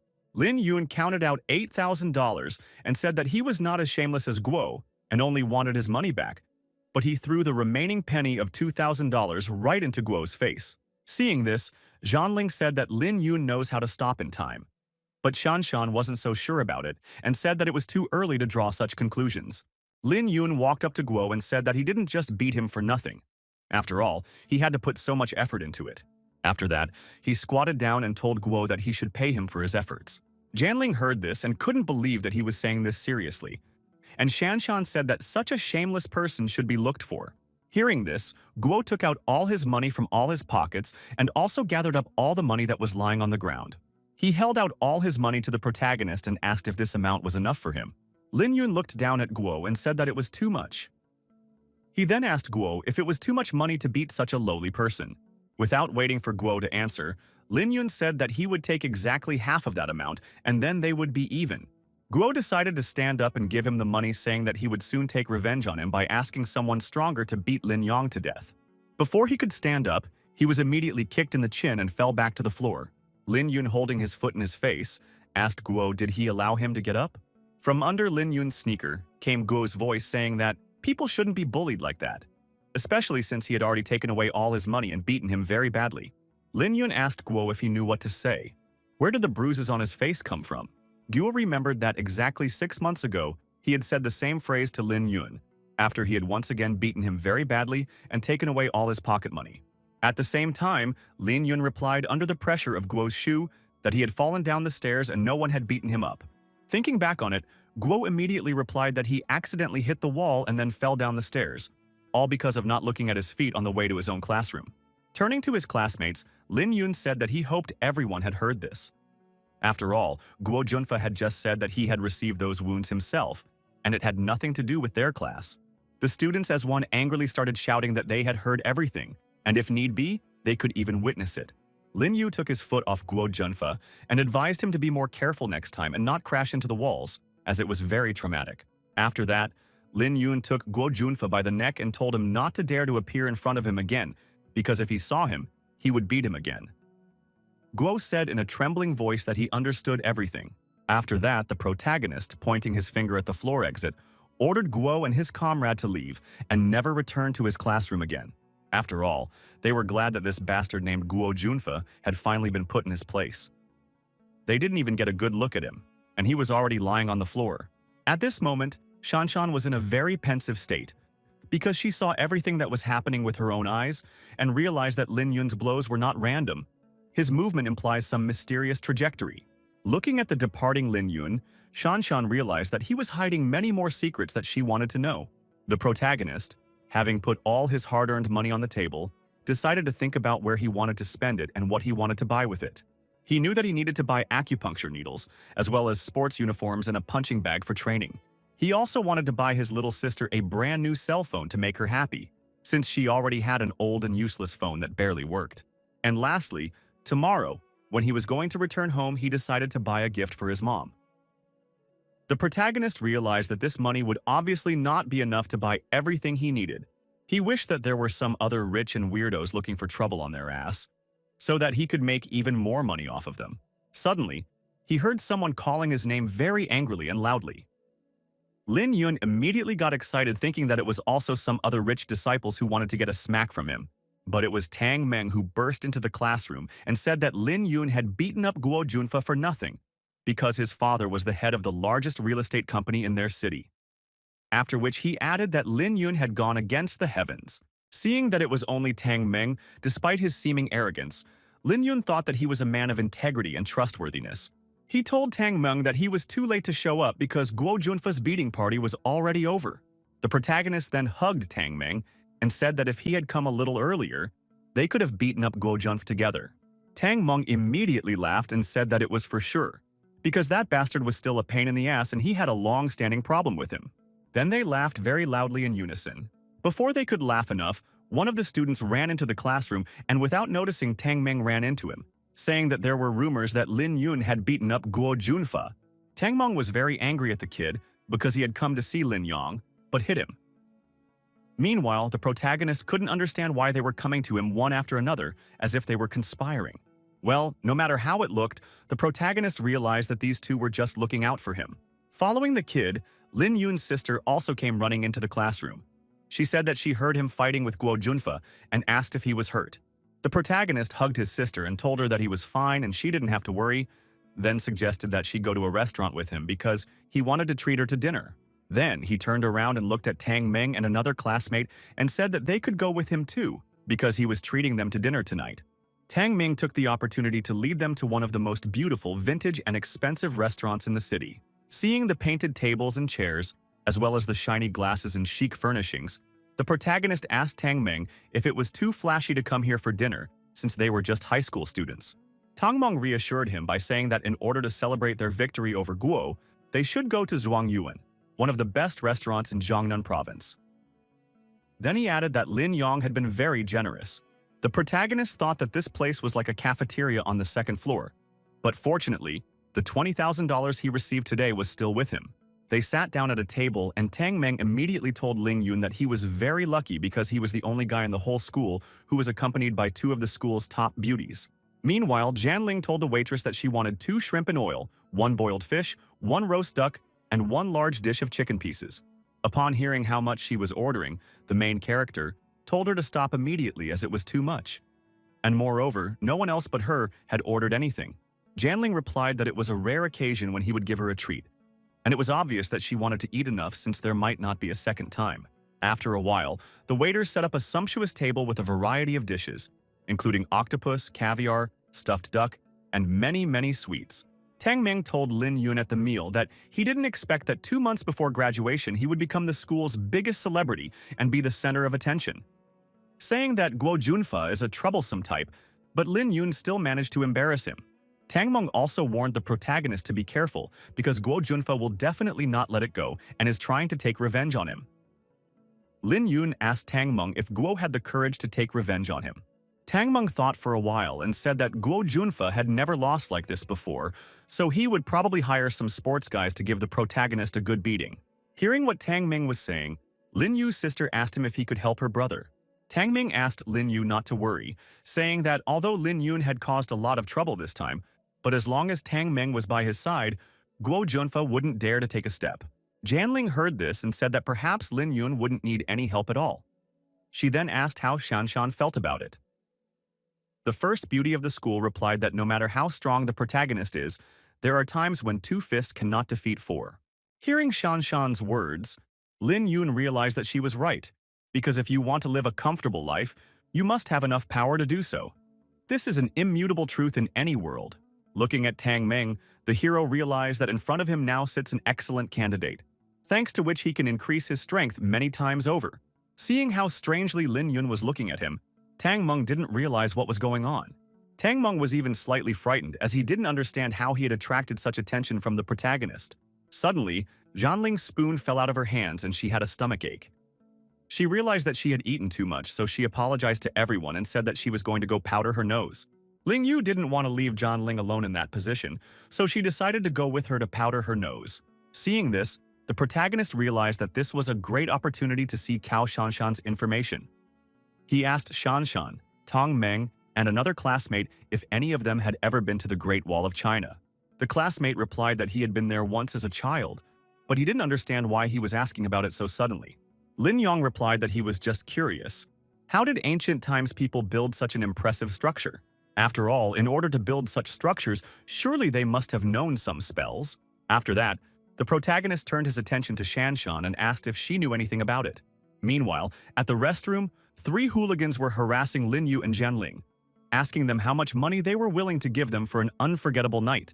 At the table, the protagonist suddenly heard the voice of his sister and Cao Shanshan, his girlfriend Zhanling, asking the hoodlums to get away from them. While Lin Yun sat there and digested what was happening with the food he was eating, Cao Shanshan immediately ran to the girl's aid. Seeing Cao Shanshan, who stood in front of the girls, the bullies said that they were very lucky tonight because now they would have as many as 3 beauties this night. Tang Meng, who also immediately came running to help, immediately asked Lin Yu if she was all right. Zhanling looked at those scoundrels with a scream and said that they were trying to take advantage of them. Tang Meng grabbed one of the bullies by the arm and said that they should apologize, and if the girls forgave them, he would be merciful and let them go. This bully was not the slightest bit afraid of Tang Meng, but rather said that he must be sick of living if he allows himself to say such things to his elders. The bully clenched his fists and said that this bunch of brats had no right to talk to them like that. After all, they had already graduated from Jiangnan University of Technology. After that, laughing in Tang Meng's face, they said that he should kneel down and bow to the elders, after which they would consider sparing him. Tang Meng became very upset when he heard such a suggestion, so he immediately stabbed one of the bullies standing in front of him in the chest from his knee, saying that they were not worthy of him bowing down before them. Seeing Tang Meng hit one of the hooligans with particular cruelty, the other 2 kneaded their hands and decided to get rid of him. Before one of the hooligans could stretch his shoulder joint, he suddenly discovered that Lin Yun was already standing behind him with an angry look. The bully couldn't understand where he was looking at, nor how he could get behind him so quickly. Lin Yun, without thinking for a long time with all the strength he had, kicked directly into the back of the bully to give him no chance for self-defense. Meanwhile, a classmate of the protagonist disarmed the 3rd bully by tripping him, causing him to fall to the ground with a thud. When Tang Meng saw this, he praised the youngster, saying that he had done a good job with his footstep. Zhanling, with a smile on her face, told the boys that they had done a great job on those bullies. Tang Meng asked these bullies, how dare they dare to misbehave, representing the name of his university. He couldn't believe that Jiangnan University of Technology only produced such animals.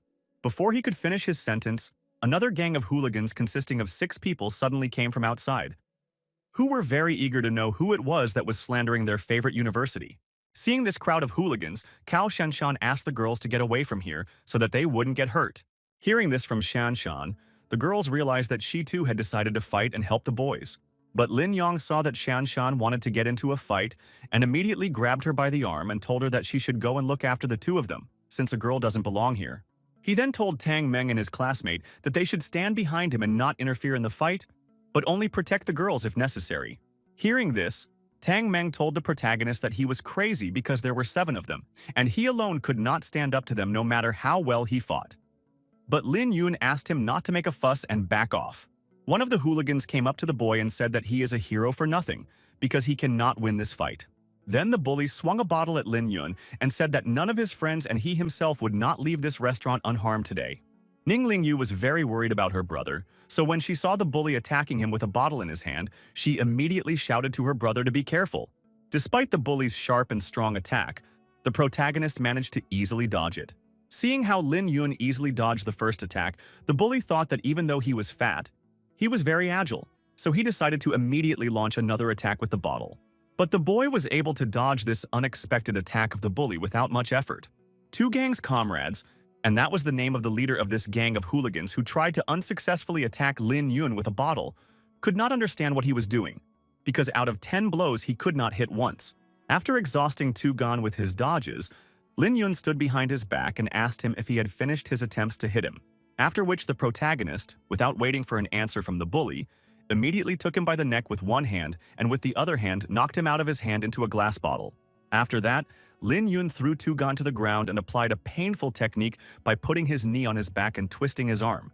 At the same moment, the bottle that was knocked out of the bully's hands by the protagonist fell to the floor and shattered. Lin Yu did not think for a long time, took the broken bottle and put it to the throat of Tu Gang to make him realize that he was defeated, and there was no point in resisting. Tu Gang, seeing the broken bottle in front of his throat, immediately began to shed tears and begged the protagonist to spare him.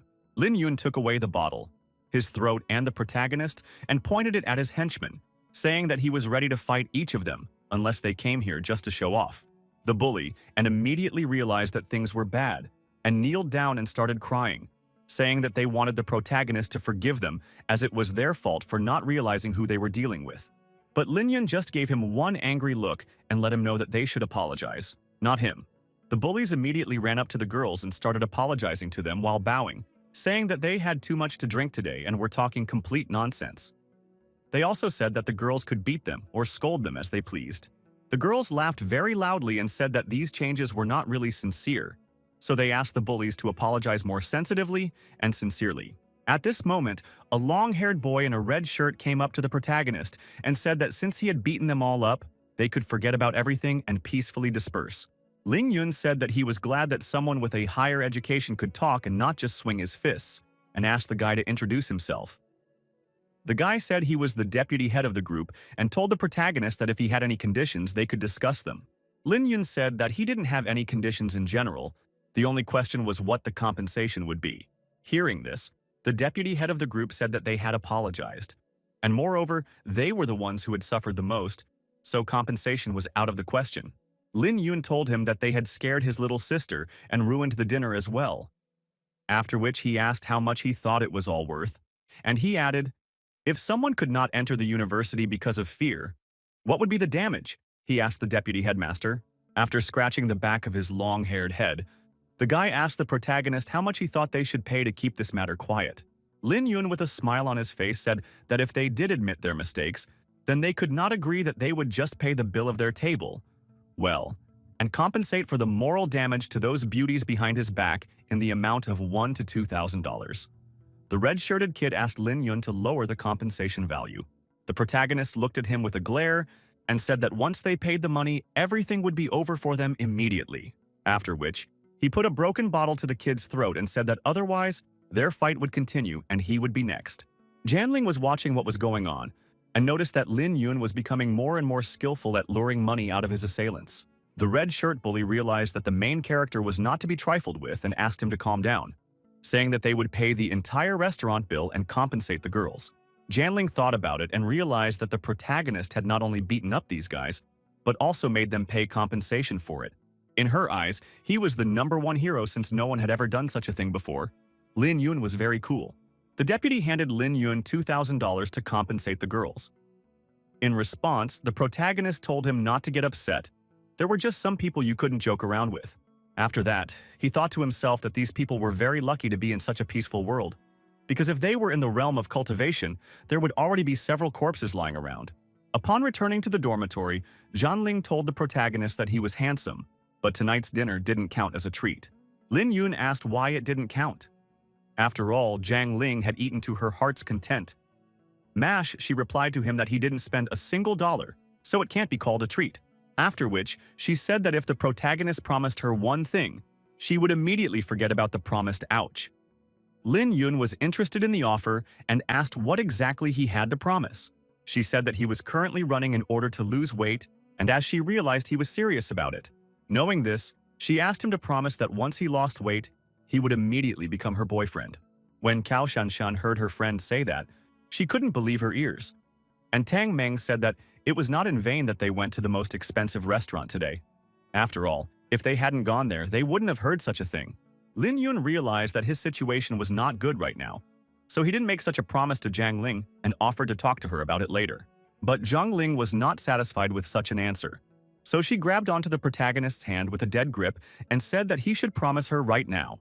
But Ling Yun was lucky as Cao Shanshan intervened and told Zhang Ling that it was getting late and the evening self-training would start soon, so they should go back.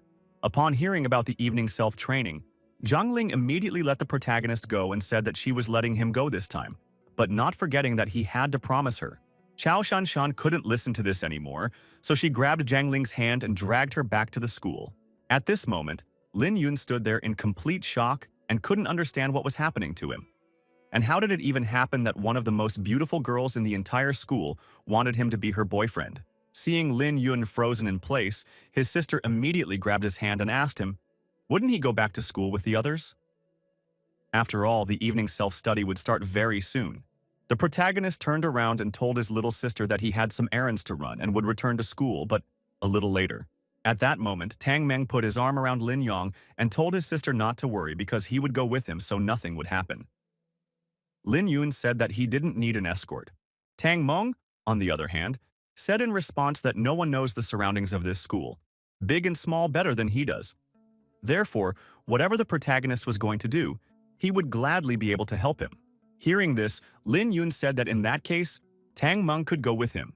Seeing his brother leave in an unknown direction with Tang Meng, his sister was a little upset, saying that he had started skipping classes again, even though he had just recently said that he would start studying hard. But their classmate with crystal clear eyes, looking at Lin Yun, said that no matter how it was, but in just one day he had changed a lot. After hearing this, Ning Liuyi agreed with him, saying that she was also thinking that her brother would become better and better in the future.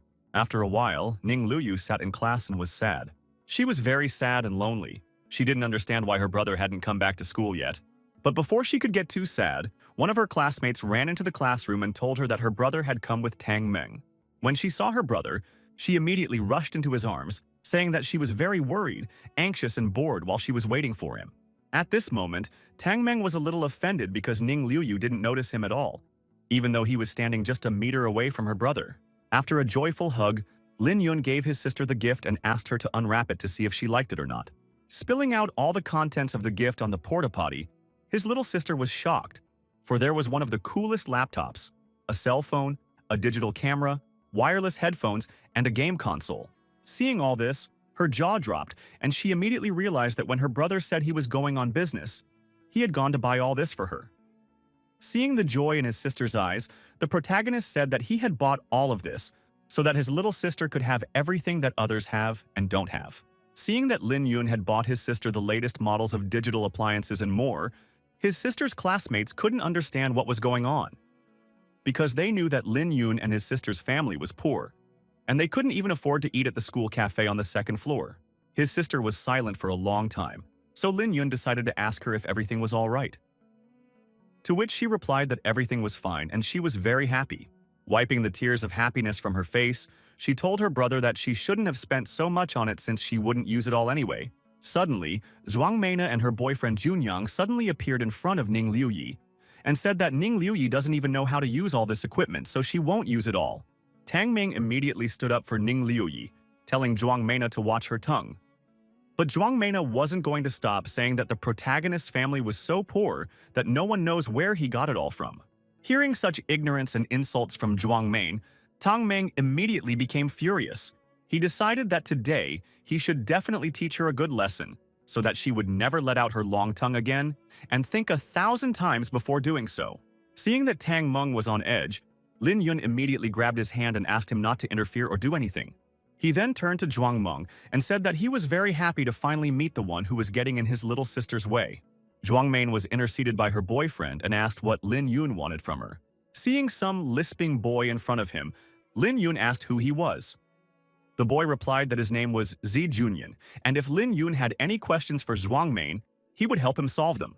Ning Liuyi realized that the situation could escalate to a fight, so she hugged her brother and told him to forget about it, telling him that he was tired today, so he shouldn't waste his energy on such people.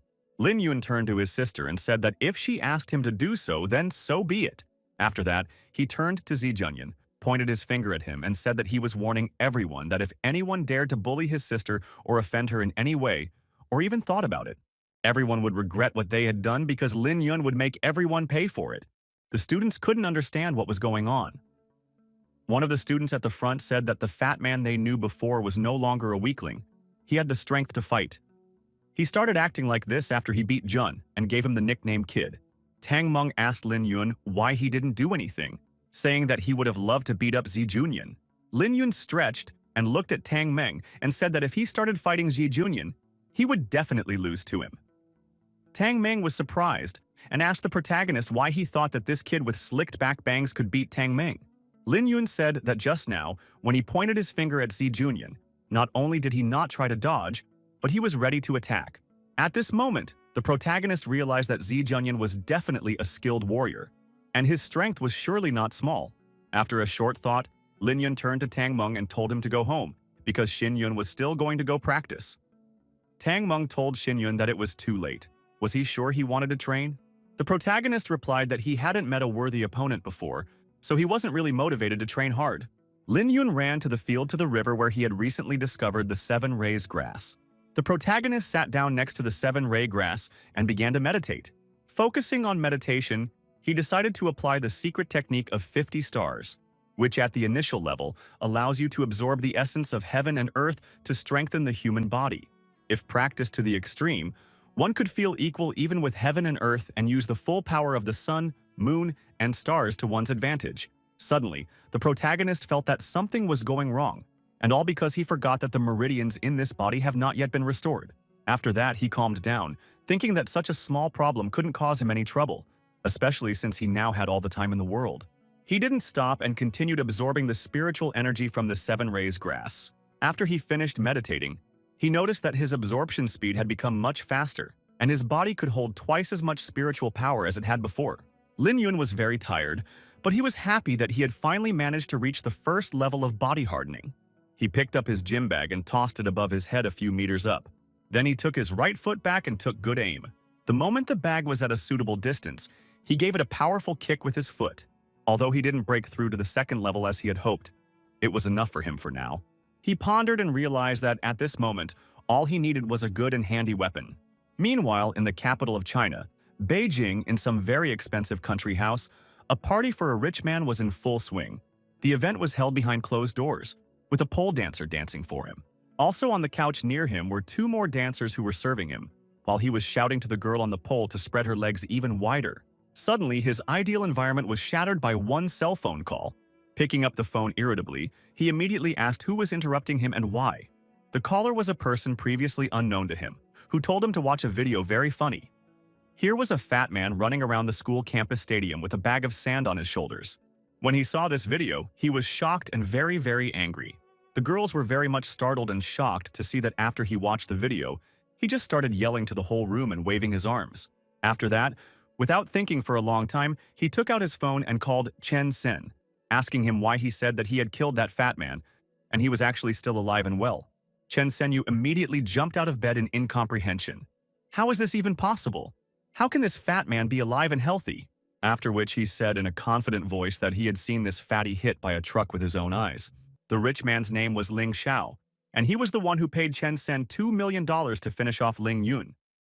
But after he saw the video of the fat man running around the stadium, he was very disappointed in Chen Sen's services. Chen Sen assured Lin Xiao that killing that brat was a cakewalk, and he wouldn't cheat him out of it. He then said that he really should be dead by now. But if he is still trying to live, it means that someone has saved him. Then Chen Sen added that he had heard that in the city of Qingshui there is a doctor of Chinese medicine who is rumored to put even the dead on his feet, known as Sai Bianca. But Ling Xiao said that it was impossible, because no matter how good the Axial Master's skills were, it was definitely impossible for him to resurrect a dead person. He then said that the fatty could come back to life, as long as the person who saved him was not an ordinary person at all. Chen Sen almost choked on his saliva and asked Ling Xiao, "So he thinks that the fat man was saved by those very people?" Ling Xiao did not even want to think about it. In his eyes was a fire and rage that flared up more and more just at the mere thought. The Lin and Chen families are at the absolute top of the pyramid in this country. Therefore, they know much more than ordinary people, such as the fact that there are cultivators in this world. Some of them belong to ancient Chinese families studying martial arts and hiding in the city, and some belong to hidden sects nestled in the mountains. Chen Sen still couldn't believe it after all. These people are mysterious and secretive, and ordinary people have no way to encounter them. Even his grandfather would treat them with respect if he met them. He was very much frightened and didn't know what they should do. After all, they had messed with some very big shots. Ling Xiao told Chen Sen not to make a fuss, for this fat pig, in his opinion, was of no interest to anyone. He then told Chen Sen to stay out of it, as Lin Xiao had decided to take care of the elimination of this fatty himself. Hearing this from Ling Xiao, Chen Sen wished him luck, calling him brave, and hung up the phone. While drinking another glass of champagne, Ling Xiao remembered why he wanted to kill Ling Yun. At one of the dinners with his father and grandfather, his father had told Lin Xiao to remember that even though he was the eldest grandson of the Lin family, it didn't mean that the position of the future head of the family would necessarily be his. Shang Lin agreed with this by nodding his head. Third uncle had told Lin Xiao that he shouldn't be too upset being the eldest grandson. After all, if anyone would be hurt, it would be his uncle, since he had to watch him and his two sons of his two brothers fight amongst themselves. To which Ling Xiao replied that it was easier for his third uncle because he only had one daughter. Hearing such a ladder and speeches, Ling Xiao asked his third uncle if he supported him. To which he replied that of course he supports him, but Xiao does not forget to keep him company from time to time. After the family dinner was over, Lin Xiao, already dressed, was about to go home as suddenly heard some noise in his grandfather's room and, opening the door, decided to see what was going on there. When he opened the door, he saw his grandfather beating his son, his third uncle, mercilessly, saying that he was shameless, and in general, how could he dare to secretly bring up a child out of wedlock? The third uncle answered his father, saying that he had not brought up this child, but had left him in the wilderness as soon as he was born. But his father did not even want to listen to him, and ordered him to find and bring his grandson home, saying that his grandson should not grow up somewhere on the street. The third uncle did not contradict his father and immediately said that he would send someone to find Lin Yun. Hearing this conversation and realizing that his inheritance was at risk, Lin Xiao went home angry. Remembering all this, he clenched his palm so hard that the glass in his hand shattered into dozens of small shards. He didn't understand why the life of some bastard mattered at all. After that, he immediately called his subordinates and told them to send an assassin to Qingshui Middle School to kill the person called Ling Yun.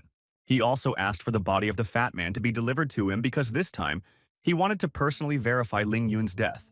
Meanwhile, in the Qingshui school, Ling Yun, holding a fountain pen and aiming it at a fly, said that he possessed the flying needle technique, and at his current level, he should be superbly marksmanship. Taking good aim, he released the fountain pen from his palm with lightning speed. The pen hit right on target, all because he could hit without missing at a distance of up to 10 meters. Ling Yun realized that with his knowledge of the body meridians, silver needles could also be used to heal and save the sick. This was the best weapon for him at the moment, except he didn't know where to get him silver needles that would fulfill his requirements. Suddenly, his roommate appeared and sweetly asked him to go to bed because it was too late. Saturday morning, the Lin and came to the stadium again. For over the past few days, he had developed a common understanding of what he needed to do. The protagonist realized that the common sense of mortals in this world has acceptable limits. Realizing this, he realized that he would no longer be able to train during the day, so as not to attract too much attention from his students and others. In fact, after just a few training sessions, everyone started seeing that he had lost a lot of weight and started to look much better. The girls began to whisper among themselves, saying that he began to walk like a real man. So the protagonist decided to try to do his training out of sight and be in the shadows. Suddenly, Lin Yun was spotted by Li Lei on the sports ground and immediately asked him how dare he come to the sports ground after what he had done. After which he turned to his comrades and asked, "Why is this jerk here again?" But no one answered his question. He then called the protagonist a stupid pig and ran towards him, saying that he was going to slap him, and since he didn't want to ruin his mood, he would only need a couple of punches. But Ling Yun was easily able to repel Li Lei's hand, which he used to slap the protagonist hard. After which he took his hand back as far as possible, and with all that he had in his might, slapped his face with his palm. His slap was so strong and powerful that Li Lei couldn't stand on his feet and immediately landed on the ground. The protagonist came up to him and told Li Lei that if he called him for slaps, Ling Yun was ready to provide them to him in full and add a few bonuses on top. Hearing this, Li Lei was very frightened and holding his hand on his cheek, asked Ling Yun not to even come near him. But the protagonist was unstoppable. He took Li Lei by the scruff of his neck and started slapping him, hitting him from right to left. At this moment, his assailant's head resembled a punching bag that was being pummeled by the boxer's punches. The students watching from the sidelines realized that Li Lei, who was practicing karate, had no chance to fight back. Some even suggested that he would be beaten to a pulp if he continued like this. The protagonist didn't want to beat up Li Lei so badly, but he also wanted to teach him a lesson so that he would never want to hurt anyone again by using his physical superiority. After giving Li Lei enough slaps, Ling Yun suggested that he leave the stadium if he didn't want their clash to end sadly. But Li Lei couldn't let it go, as he was humiliated in public, so he got up from the treadmill and immediately lunged at the protagonist again, shouting that he was about to get what he deserved. Lin Yun grabbed his arm and threw the poor guy over his shoulder with all his might. After the protagonist parried the blow, he said that he was always good for good, evil for bad. Until he was attacked, he would not retaliate in any way. Then he also added that if someone decided to offend him, he would repay him 100-fold. Meanwhile, a very gorgeous and beautiful girl was watching from the side. She immediately realized that Ling Yun was a very interesting type. Returning to his dormitory last night, the protagonist saw a pharmacy. He immediately decided to stop by and see if he could buy silver needles from them. Before he could enter the pharmacy, he heard someone suddenly say his name from behind and asked him to wait. Turning back, he was very much impressed by the girl he saw because she had a very large, seductive shape, thin as a needle waist, and when his eyes lowered, his nose was steaming like a Spanish bull, because he noticed that she also had very long legs. The girl, seeing that Ling Yun was in a state of appraising her, immediately asked him if he had seen enough or should she wait a little longer so that he could see everything. Realizing that he was in an awkward situation, scratching his head, the protagonist said that he had probably had enough, then asked the beautiful girl why she had called him out. The girl immediately decided to introduce herself, saying that her name was Shui Meining. She was from 11th grade, studying in Group Z, and said that he could just call her Ninger, after which she asked him where he was going now. Lin Yun hesitated a bit and told her that he wanted to buy something at the pharmacy for personal use. The girl immediately said that she wanted to go with him and took him under her arm. The protagonist was surprised and asked her if she was afraid he would kidnap her. Ninger wrapped her 2 arms around his neck and said that she would rather she kidnap him than he kidnap her, so she doesn't have an ounce of fear. Ling Yun realized that the matter was going in some other direction, so he asked the girl to stop, and then said that he was going for silver needles. Girls are hardly interested in such things. Niner hung on his neck and immediately asked him what he needed silver needles for.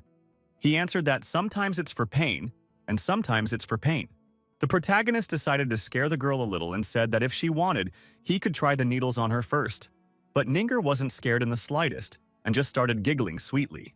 After that, she told Ling Yun that he had better go with her then, because her family not only had silver needles, but also a bunch of golden needles that he could choose to his liking.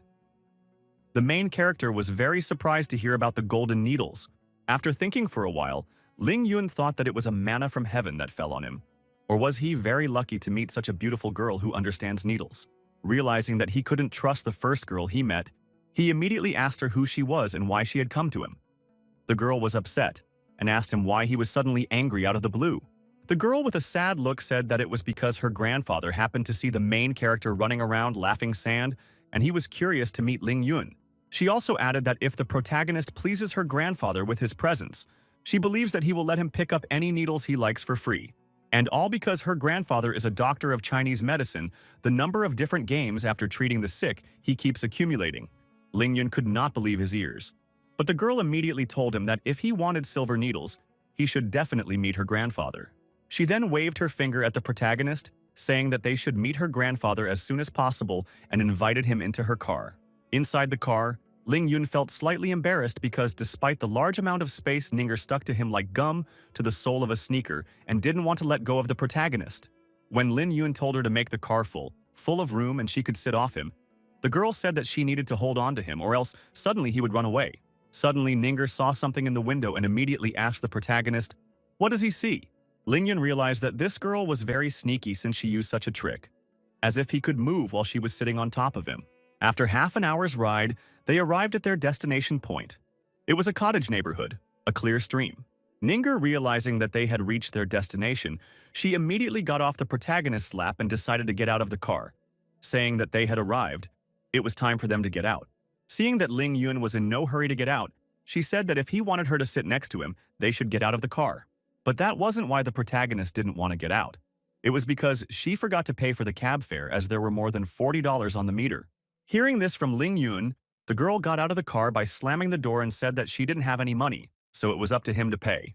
The protagonist asked her why she took a cab. Did she not have the cash for it? Meanwhile, the cab driver thanked the couple for using the cab service and asked to scan the code to pay.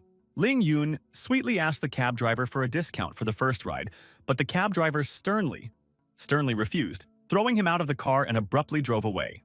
Entering the cottage where the girl's grandfather lived, the protagonist immediately felt a dense spiritual energy.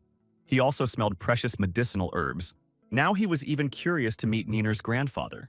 As he approached the entrance of the house, Ninger told Ling Yun that when he entered, he should behave respectfully towards her grandfather and not argue with him in any way. The protagonist replied to her that he is not a rascal and is easy to get along with everyone and never clashes with almost anyone.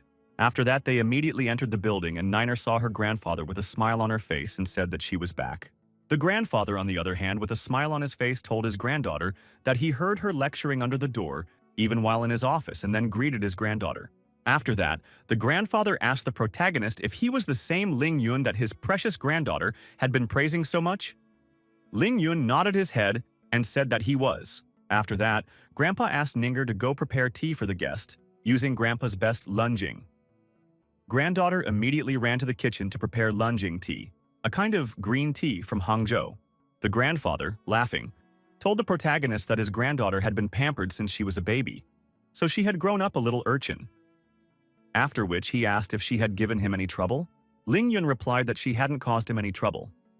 But he added that she was too fiery, making it difficult to deal with her. Looking at the old man, the protagonist realized that the old man appeared to be strong and vigorous. But there was clearly something wrong with his lungs. Hearing Master Shui coughing, Ling Yun immediately asked him if he had any problems with his lungs. The old man said that it was an old problem, and it didn't bother him one bit. In fact, he really wanted to see Ling Yun in person.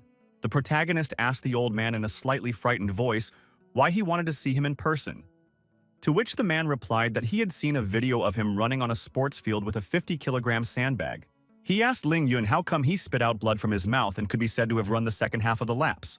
Master Shui said that he was very curious about the kid's physical condition. Then, taking his hand, he asked for permission to feel his pulse. Feeling the pulse of the protagonist, the grandfather said that everything was very strange, because his life force was much more than that of an ordinary person. Well, the pulse in the meridians, yang energy was simply off the charts. Therefore, Master Shui said that obviously Ling Yun's body must be very weak. Hearing this from his grandfather, the protagonist couldn't understand how he was able to unlearn so much just by touching him. Ling Yun realized at this moment that if even an ordinary Chinese medicine doctor was this good, the one at the peak would surely be on par with him.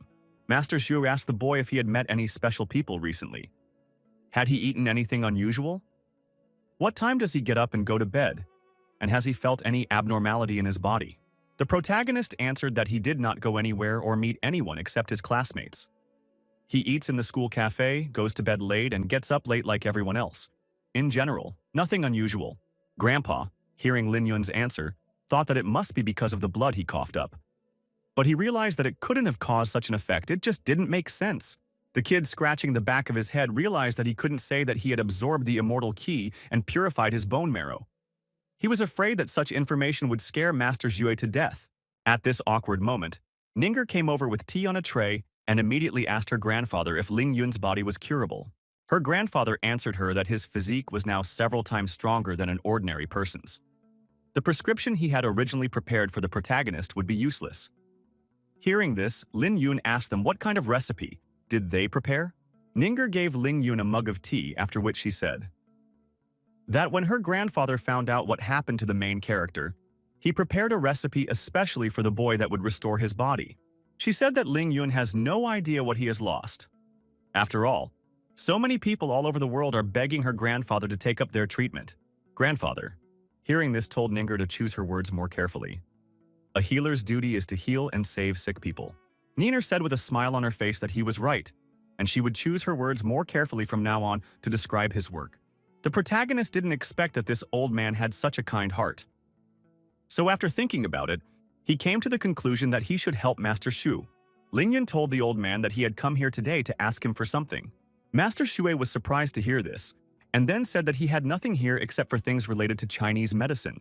Ninger, seeing her grandfather's surprised eyes, told him that Ling Yun wanted to ask him for silver needles. Ling Yun said that he didn't need a lot of needles, just 9, but they should be of a slightly unusual shape. The first one was thin and 1 inch long.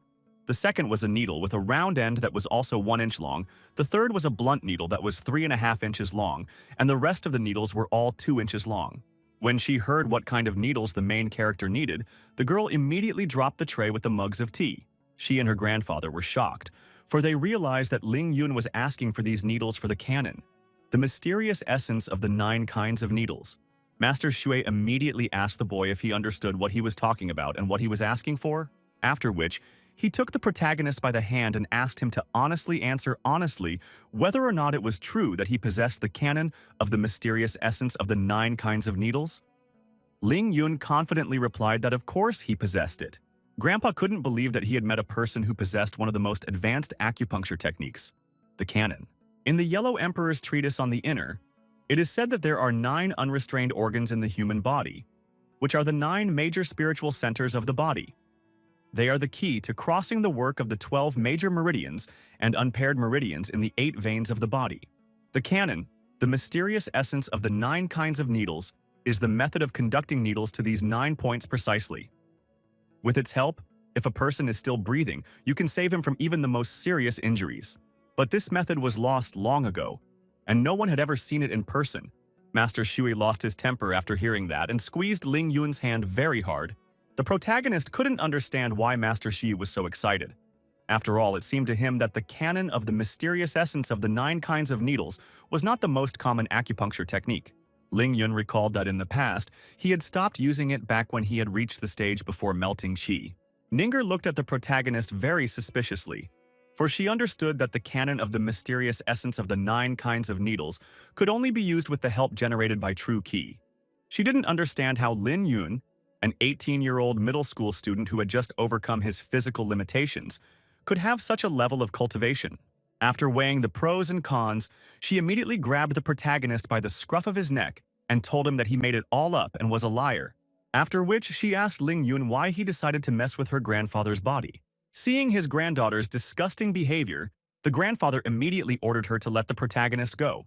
Ling Yun, on the other hand, asked Niner if she would believe him if he told her exactly what was wrong with her grandfather. The girl gave the kid only one chance to do so.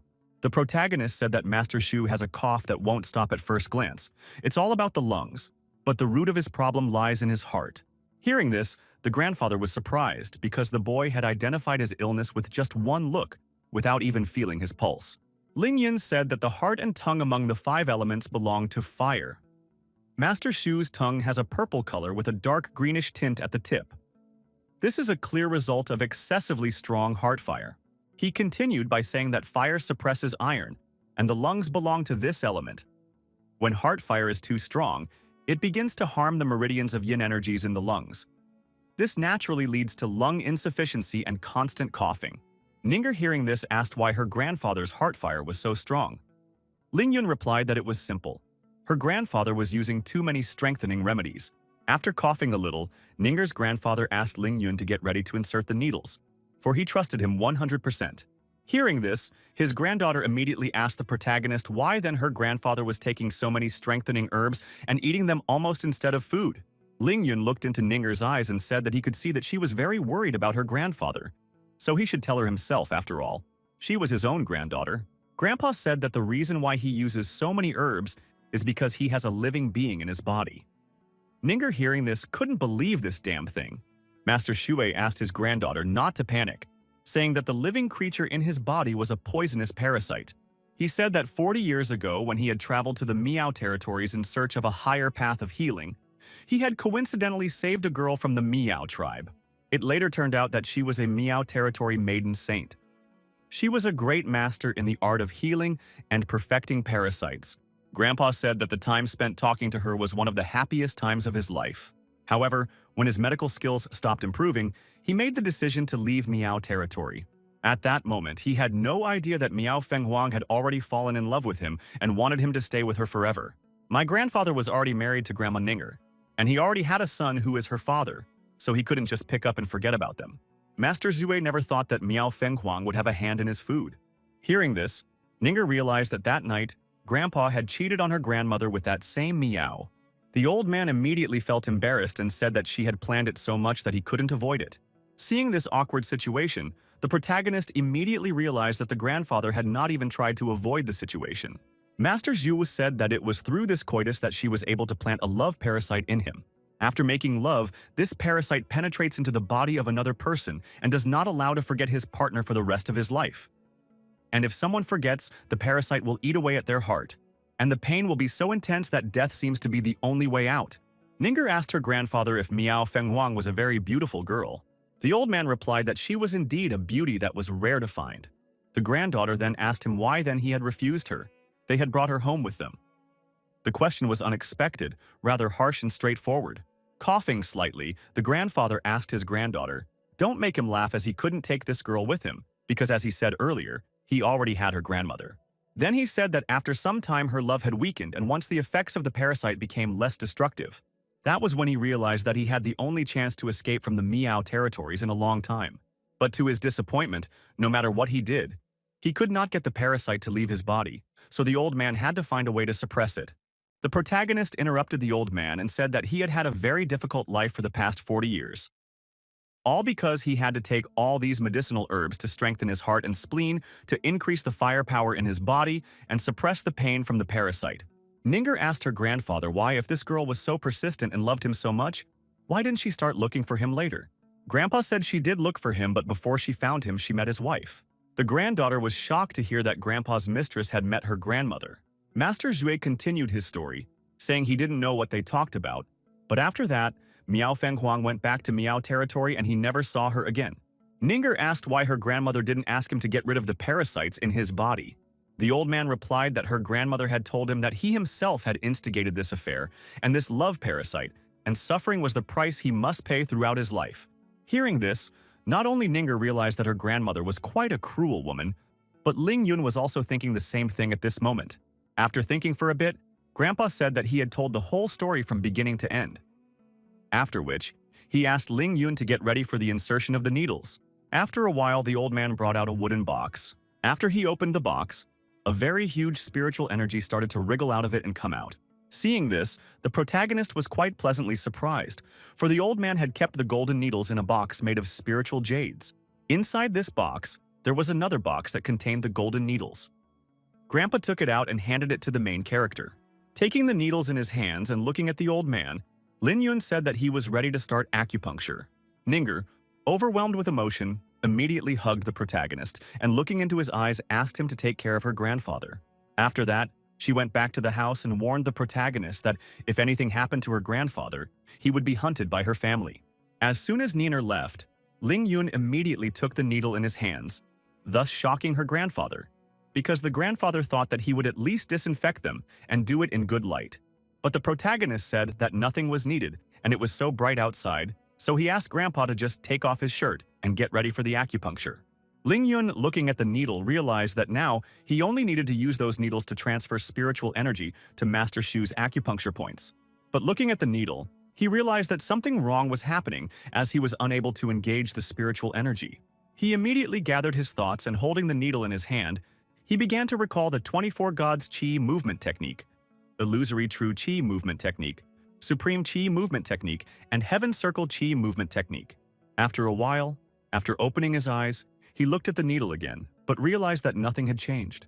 At this moment, he remembered Ninger's words and realized that if he didn't do anything now, she would definitely explode with anger. Looking around, he didn't know what to do. He was already thinking of even going outside and running a couple kilometers to expel the spiritual energy. But suddenly, his eyes fell on a box of needles, and he decided that he could just absorb the spiritual energy of this jade and use it to stimulate the flow of energy in his body. The protagonist understood that if he sacrificed this spiritual energy for the benefit of the old man, he still wouldn't spill fertilizer on other people's fields. His special talent was the ability to absorb the spiritual energy of all things. No matter how strange it seemed for himself, his method really did work. He immediately told Master Shui that he was using acupuncture to suppress the parasite, adding that although it would stop affecting him for about 2 months. So the old man would have to settle the meridians in his lungs during that time to temporarily get rid of his cough. The protagonist warned his grandfather that this process would be very painful and asked him to by all means hold still and be patient. After Ling Yun stuck the first needle in, Master Sui clenched his fists very hard from the pain. The protagonist realized that the old man was in great pain, but he continued to push the needles into him, for he knew that this was the price of getting rid of the parasite. Inserting the last 9th needle into Master Shu's body, Ling Yun warned him that it would be very painful now, such pain as he had probably never experienced before. As soon as the protagonist inserted the last 9th needle, the old man immediately felt as if he had been hit by a powerful electric shock all over his body. From such a strong discharge of spiritual energy, a bloody clot spurted out of the grandfather's mouth. Seeing what was happening, Niner, who was worried about her grandfather's condition, immediately ran over to him and asked if he was all right. Her grandfather looked at his hands and said that this was the canon of the mysterious essence of the 9 kinds of needles. It was incomprehensible to his mind, for he felt as if he had a brand new body. After which he looked at the boy and said that when he got those golden needles back, he could have them for himself. Ling Yun didn't believe what he heard, so he asked Master Shu again, did he really want to give those needles to him? The old man, laughing, said that even if one searched all of China, he thought that the main character was the only one who could use them properly, so he decided to give them to him. Ling Yun knew that obedience was better than politeness and said that he would gladly accept them. Ninger walked up to the protagonist and said that she had never seen such people who couldn't even say thank you after receiving a gift. But Ling Yun was not confused and immediately leaned over to her and said that he had enlarged her grandfather, and thank you, never heard. The girl realized that she had fallen into her own trap and embarrassedly said thank you in a quiet voice. Ling Yun put his palm to his ear and said that he didn't hear anything and asked her to repeat. Seeing this one, the girl immediately grabbed his ear and said that she wouldn't say it twice. If he didn't hear it, he might forget. Seeing his granddaughter's impertinence, the grandfather said something that main character saved his life, so she should be nicer to him. Ninger heard her grandfather and said that from now on, she would behave with Ling Yun as politely as possible.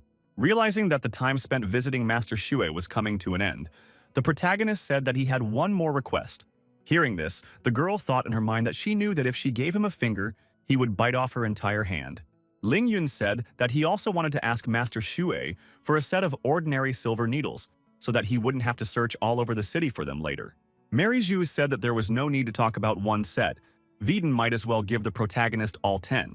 He immediately spread out a set of all his needles he uses himself in front of him, and asked Ling Yun how they were for him.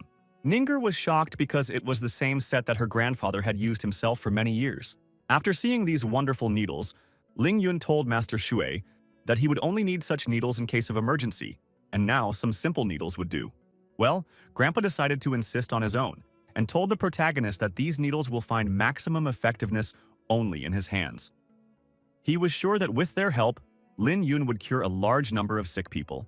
The boy understood that he also needed these needles only for his own self-defense, but he didn't tell the old man. Interfering in their conversation, Ninger asked the protagonist when he would be able to completely remove the parasite from her grandfather's body. Ling Yun replied that he would be able to do so in about 2 months, as exactly after that period of time, Master Shu's body would recover enough. Master Shui looked at the boy with eyes filled with joy and said that he was counting on him. Meanwhile, in the village where the grandfather met his mistress who poisoned him, Miao, being in her house, fell to her knees and spewed out of her mouth a bloody lump. She was furious, for she realized that someone had managed to suppress the parasite that was devouring the heart of her lover. She began to meditate. All she could think about was that she must not let any expert rid Sui Zhengqi of the parasite she had given him. After all, she wasn't going to let him go. Xiaomiao remembered the girls from her settlement, asking her to tell her, "And what are the handsome men on the streets outside the mountain, and what's going on there in a completely different world?" Xiu told them that there are very tall buildings outside, even taller than the mountain in the distance. And there are also cars there that drive fast. Suddenly, she heard her mother calling her, so she immediately ran home, telling her girlfriends she will tell them the rest tomorrow. Very quickly home, she saw her mother sitting on the floor in a very bad condition, for her mouth was oozing blood. The girl immediately ran up to her mother and asked her how she had hurt herself. The mother asked her not to worry, saying that it was just her love parasite that had been suppressed, causing it to recoil. Hearing this, Xiao Miao immediately told her mother that several decades had passed. She sincerely didn't understand why her mother continued to suffer, as she could have simply brought the parasite back. The mother didn't share her daughter's opinion, so she immediately started yelling at her to shut up and shut her mouth. The mother then told her daughter that if she had gotten her parasite hooked on this man, her parasite, then he was the only one she liked in this life and she would never bring the parasite back. Realizing the stupid thing Xiao Miao said, she immediately asked her mother to calm down. After puffing up a bit, she told her daughter that the person who suppressed her parasite was very skillful, and she couldn't deal with him from such a great distance. She then added that he was already marked by the aura of the heart-eating parasite, and since her daughter had inherited her technique, the voodoo curse, she ordered her to go out to look for him tomorrow. Xiao Miao told her mother that she wasn't sure if she would be able to deal with him, since this person was able to take control of her heart-devouring parasite. Waving her hand, her mother said that although this person was very skillful, his cultivation level was extremely low. Therefore, with techniques and voodoo, she should be able to suppress him easily. She also said that when her opponent was in a very agonizing position and started looking for a way to save his life, she should force him to release her parasite. And lastly, she added to make her daughter remember that there are no good men on the outside. The mother told Xiao Miao that she must complete her mother's lesson and not give in to temptation when seemingly outside the settlement. The daughter looked into her mother's eyes and said that she would never like outsider men in her life. At the same time, somewhere in the city, a swanky red car rolled up to one of the restaurants. The waiter standing at the entrance, seeing the luxurious car and the beautiful woman who got out of it, could not understand what kind of an important person had come to the restaurant. Following the beauty, Lin Yun got out of the car and said that it was a very good car, much better than the cab they had used before. Seeing this, the waiter was simply shocked. Seeing the luxurious building, the protagonist immediately asked Ninger where she had brought him to which the girl replied that it was a restaurant. Qing Shui, her grandfather, had told her earlier that she should personally take Lin Yun to the restaurant and treat him to a good meal. Seeing such an abundance of food, the protagonist didn't even speak, but only ate and listened, because he realized that since it was free, he could eat as much as he wanted. Ninger saw him eating greedily and asked Lin Yun if it was too much. He replied that if someone treats you to a meal, you should eat enough, otherwise much will be lost. Hearing this answer, she asked him why he didn't ask for anything when he cured her grandfather. Hearing such a question, the protagonist was surprised. After chewing on it, he immediately replied that he had asked for a set of gold and silver needles. But Niner didn't understand how his greedy nature could be satisfied with just 2 sets of needles. After thinking for a bit, she realized that Lin Yun probably didn't know until now what her grandfather's status was. The protagonist interrupted his meal and said that of course he knew what her grandfather's status was. Ninger, hearing this, immediately asked him what status he thought her grandfather had. Without thinking for a long time, Ling Yun raised a finger up, said that her grandfather was a skillful doctor of Chinese medicine, after which she added, saying that he's also a heartbreaker who dumped his lover. When she heard this about her grandfather, she immediately became furious and stood up from the table and told the protagonist to never talk about her grandfather in such a way.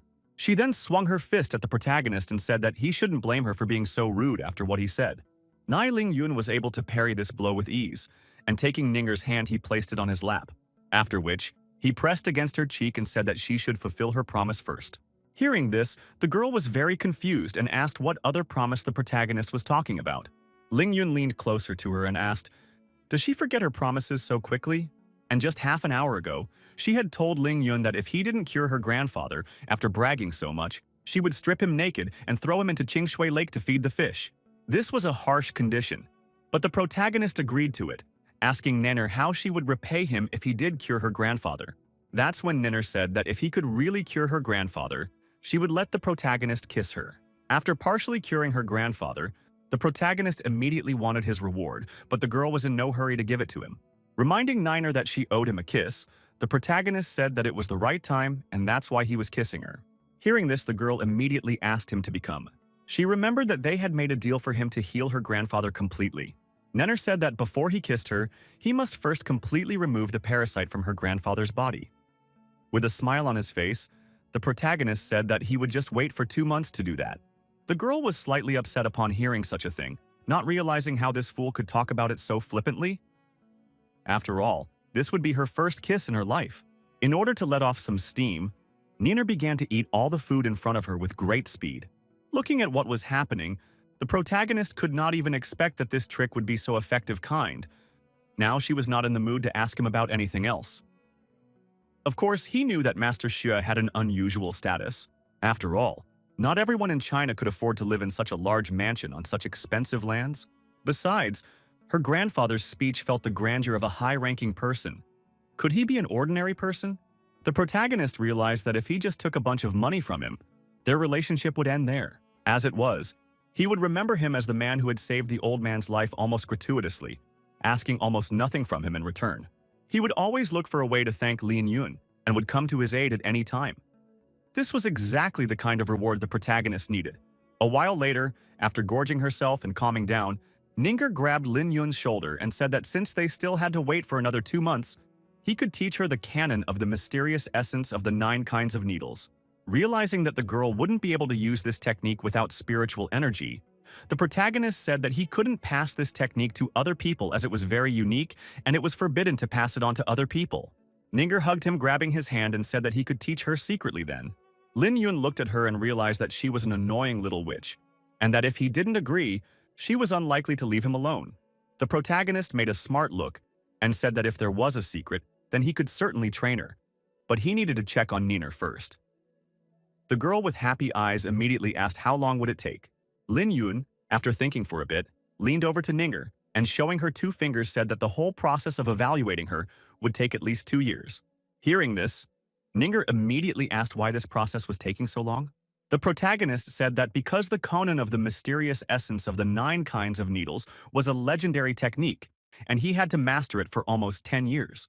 While Lin Yun was talking nonsense with a serious face, Ninger realized that it looked like she would have to go through many trials. In the end, while holding her hand, the protagonist said that the legacy should stick to the old rules. If she didn't want to go through all this, then she should just forget about this technique. But Ninger wasn't going to give up, and said that 2 years is so 2 years. For the sake of it, she was willing to go through any kind of trials. Lin Yun, with a smile on his face, told her that he was willing to see how she would handle all the trials. After that, they got into the car and drove to the interior of the city. Lin Yun immediately asked Ninger where she was taking him this time. The girl replied that she was taking him to Qing Shui's most elite shopping center. The spirit that had taken over the boy's body didn't know what a mall was, but according to his memories, the body he took over the mall was a place where all sorts of unrealistically cool things were sold. The protagonist decided to immediately warn Niner that he didn't have a single dime with him, to which she replied that she didn't need his money because he wouldn't need it. All because she had secretly taken her grandfather's card, and there was no limit on it. You could buy whatever you wanted and as much as you wanted.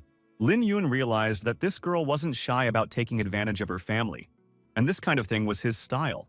After a few minutes, the traffic fig was blocked by the traffic jam standing in the center of the city. The cars were moving very slowly. It was the first time Nenner was caught in such a traffic jam, and she couldn't understand why they were standing in one place for so long. The main character got out of the car in order to assess the situation and understand what had happened and why they were standing in one place for so long. He saw that he was at an intersection.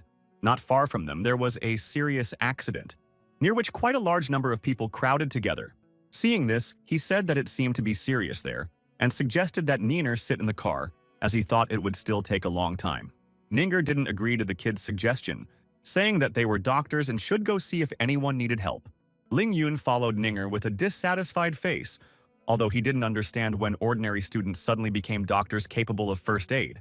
As she got closer to the accident scene, Nenner heard one of the eyewitnesses say that the car that caused the accident was driving too fast. The person behind the wheel was probably very drunk. He ran a red light, hit 3 pedestrians and crashed into a white car before he could stop. Of the 3 pedestrians hit, only 2 schoolgirls were not very seriously injured and is now in a shocked state with a few abrasions on her body. But unfortunately, that old man was thrown into the air. The eyewitness didn't know if he was alive or not, but he was sure that he had suffered a very dangerous injury, incompatible with life. Ninger didn't think twice and told Lin Yun that they couldn't stand around waiting for the ambulance but had to go and help the injured. Although the protagonist didn't want to help anyone, he followed the girl, and suddenly he felt as if someone was following him.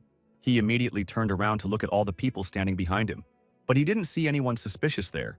As soon as he turned around, that feeling disappeared. He thought it was just his imagination. No sooner had Niner touched the old man lying on the pavement than a voice from nowhere told her to take her hands off him immediately, because the old man was badly hurt and she could make him worse. The girl became very upset, realizing that she was a useless person in this situation.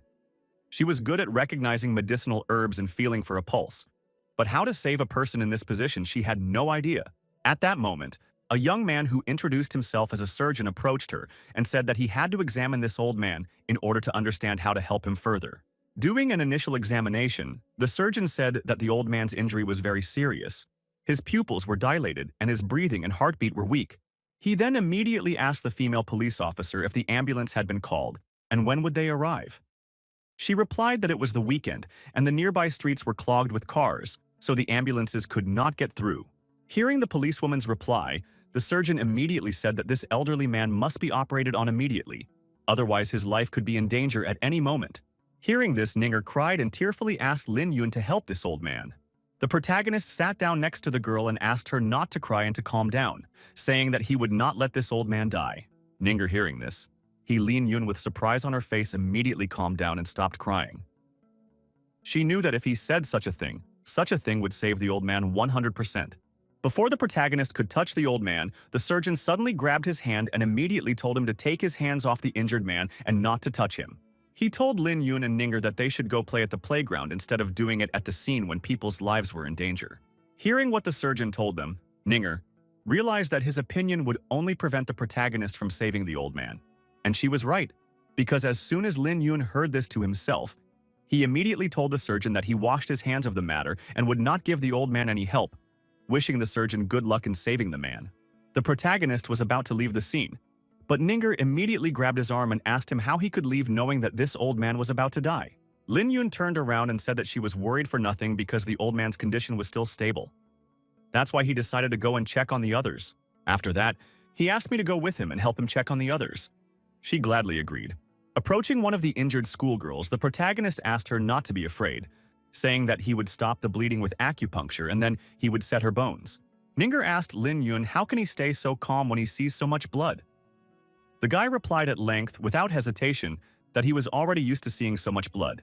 He recalled that the cultivation world was a place where the strong ate the weak and where fighting for one's life was commonplace. In this world, people making every move point their sword in front of them, which was why he had seen many scenes of blood pouring out in rivers. After doing acupuncture and setting all the bones, the protagonist told the schoolgirl that she didn't have to worry anymore, because she would be fine soon. He didn't even have time to move away before the schoolgirl suddenly said in surprise that, indeed, she wasn't even in pain anymore. Climbing into the car, the protagonist probed the pulse of the girl behind the wheel and found out that there was nothing wrong with her. She had just lost consciousness. Lin Yun gave her acupuncture and told Ninger to stay with this girl and observe her. After all, she should have woken up soon after the needles were inserted. The surgeon was shocked to see how the boy had dealt with so many injuries in such a short time. He immediately realized that this kid is quite challenging and has a precise mastery of Chinese medicine. After a while, the main character returned to the wounded old man again and asked the surgeon if he could provide medical aid to the injured man this time. This time, the surgeon answered in the affirmative, asking if there was anything he could do to help him. Lin Yun asked the surgeon to keep outsiders away while he conducted the insertion of the needles. The protagonist realized that he couldn't engage his spiritual energy in this situation, so he decided that he would have to rely on influencing the acupuncture points. The surgeon carefully observed the boy's work and noticed that the entire process from probing the points to inserting the needles was done without the slightest hesitation. The surgeon could not understand how an ordinary teenager does acupuncture with such precision, as if he had decades of experience under his belt. It didn't settle in the surgeon's mind. Suddenly, eyewitnesses pounced on the kid, not realizing what he was doing to an injured old man. Someone in the crowd, seeing that the protagonist wanted to stick a needle into the old man's head, said that he wanted to drive the old man into the grave. But Lin Yun knew that this old man had brain damage. If the needle wasn't inserted now, he might remain paralyzed or even never wake up. At this moment, the surgeon couldn't believe his eyes when he saw that the protagonist had inserted the needle into the parietal point without any hesitation. He had heard that even the best doctors of Chinese medicine did not dare to use needles there lightly. After doing the acupuncture, Lin Yun said to wait for a few minutes for the old man to begin to regain consciousness. 5 minutes later, the crowd began to applaud Lin Yun, because after his acupuncture, the old man's arm moved and it was a sign that he would live. Meanwhile, the protagonist was already exhausted, because he had a hard time without spiritual strength, although he had only used the 9 needles technique 4 times. But he was very tired. At this very moment, the perpetrator of the accident did not want to cooperate with the investigation and was breaking the law by insulting the policewoman. He yelled at her, saying that he had too much money and could afford to beat up all those pedestrians. And if she talked too much, he would ask one of his associates to strip her naked. He then walked over to another car and started kicking at it.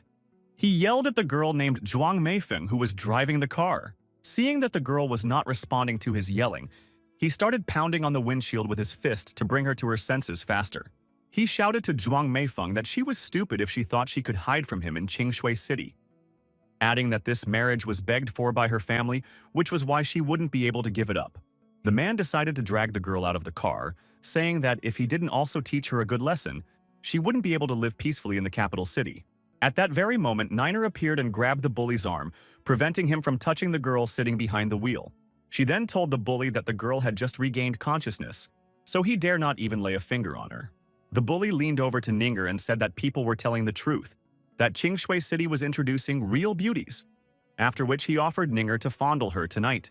Nenner heard such insulting words, became furious, and asked the bully to get as far away as possible from her and the girl sitting in the car, calling him a shameless man. But hooligan? It was not the first time to hear such a thing.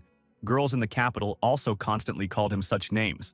At this very moment, Lin Yun appeared behind the bully's back and asked the bully if he had had his face polished long ago. Seeing the fat boy in front of him, the bully said that if he decided to show off in front of the beautiful girl in this way, he did it for nothing, and immediately rushed at the protagonist with his fists. Lin Yun easily dodged the bully's blows, not even taking his hands out of his pockets to do so. But after a few blows, the protagonist grabbed the bully's fist and with all the strength he had squeezed it. At this point, the bully was very painful, as he felt his bones in his hand as if squeezed by a metal vice. After disarming the attacker, Ling Yun struck him back with his left hand to his right cheekbone, knocking out several teeth in the process. The bully was shocked that the protagonist dared to hit him. He said that he was the young master of an influential family from the capital, and they would not just let this go unpunished. But Lin Yun didn't care who he was or where he came from, because the protagonist didn't even know where this capital city was. So to shut the bully up, he gave him another kick with his foot on his jaw. From such a powerful and unexpected blow, the bully fell to the ground, and the main character decided to go up to him and see if he had learned his lesson. But he was prevented by a policewoman who, seeing the fight, immediately ordered to stop it. She decided to come up and settle the dispute and end the fight. But suddenly her legs as if stopped listening to her, and she froze on the spot. Seeing the main character looking at her, she couldn't even believe that she would be scared so much by this brat's aura. Zhuang Meifeng, upon coming to her senses and seeing what was happening, she couldn't believe that this young man had even allowed himself to be beaten up by a person of the Sun family. At this moment, she only asked herself one question. Then what was the origin of the protagonist? The crowd cheered, chanting that this rich sucker deserved a good beating, and cheered Lin Yun. The protagonist, hearing the crowd's support, realized that this bully needed to be taught a lesson properly and rushed to attack again. But suddenly Ninger asked him to stop and not beat up the bully. Lin Yun stopped and asked Ninger if she wanted to spare such a bastard so easily. Ninger replied that of course she didn't want to spare him. She just wanted Lin Yun to give up his seat so that she could teach the rich man a lesson. Ninger said that she remembered that rich sucker telling her that he wanted to fondle her late at night. So she decided to finish him off so that he wouldn't be able to fondle himself for a very long time. Within 5 minutes, Niner beat the bully using her hands and feet, hitting him all over his body so that he couldn't not only say anything bad to the girls but also caress them. After Ninger finished beating the bully, she immediately felt very relieved. Then she asked the protagonist if he liked her performance. Lin Yun silently gave her a thumbs up, giving her a like for her performance. But he thought to himself that angry women were too horrible, and decided it was better to never provoke this girl from now on. The protagonist was about to leave when he heard a certain female voice calling out to him from behind. It was Zhuang Meifeng. She asked Lin Yun to come over to her for a moment. The protagonist of course agreed, and as he approached the car, he asked the girl if she was all right. The girl thanked him for his help and said that she was much better now than she had ever been before. Lin Yun said that he had no trouble teaching that bully a lesson. Then he told Zhuang Meifeng that he should take the needle out of her because she had already woken up, and the needle sticking in her body was of no use to her. The girl, of course, agreed, and the protagonist proceeded to remove his needle from her neck. In order to remove the needle from the girl's neck, he had to stick too close to her. Zhuang Meifeng, feeling that the protagonist was too close to her, couldn't understand why he wasn't paying any attention to her, but was completely focused on his needle. This was quite unusual for her, because all the men she had met before without exception always looked at her with a lustful gaze. But not the protagonist. Taking the needle out of the girl's neck, Lin Yun told her that she needed some more time to be motionless and rest, while he at this point took out needles from the other victims of the accident. A few meters away from the car in which Zhuang Meifeng was sitting, the protagonist just let the steam out of his ears because he realized that she had a very gorgeous body, and the view was just amazing. He could barely resist such a temptation. Suddenly, while Lin Yun was standing still and blowing off steam, the girl he had saved suddenly grabbed his hand. The protagonist couldn't understand why she grabbed his hand. Did she really like the way he was pulling out of her neck? Lin Yun turned to the girl and asked her what her problem was and why she left the car. The girl said that her name was Zhuang Meifeng and asked Lin Yun that he leave her his cell phone number. Upon hearing this, the protagonist said that at the moment he didn't have any cell phone and naturally he didn't have a number either. Zhuang Meifeng heard Lin Yun's reply and thought to herself that he was saying that he didn't have a cell phone because he just didn't want to contact her in any way. At this moment, the protagonist told her that he was studying at Qingshui High School in the graduating class of 6, so if she needed anything, she could find him there. Hearing this, the girl immediately asked him if he really studied there. Lin Yun was surprised to hear such a question, but he replied that he was really studying at Qingshui School in the 6th graduating class. After which he asked the girl why she didn't believe him. Zhuang Meifeng replied that she couldn't believe it because he was very good at Chinese medicine and in her opinion, he just couldn't have been in school yet since he was so good at it. The girl realized that she had run away from her marriage and couldn't go back to the Zhuang family.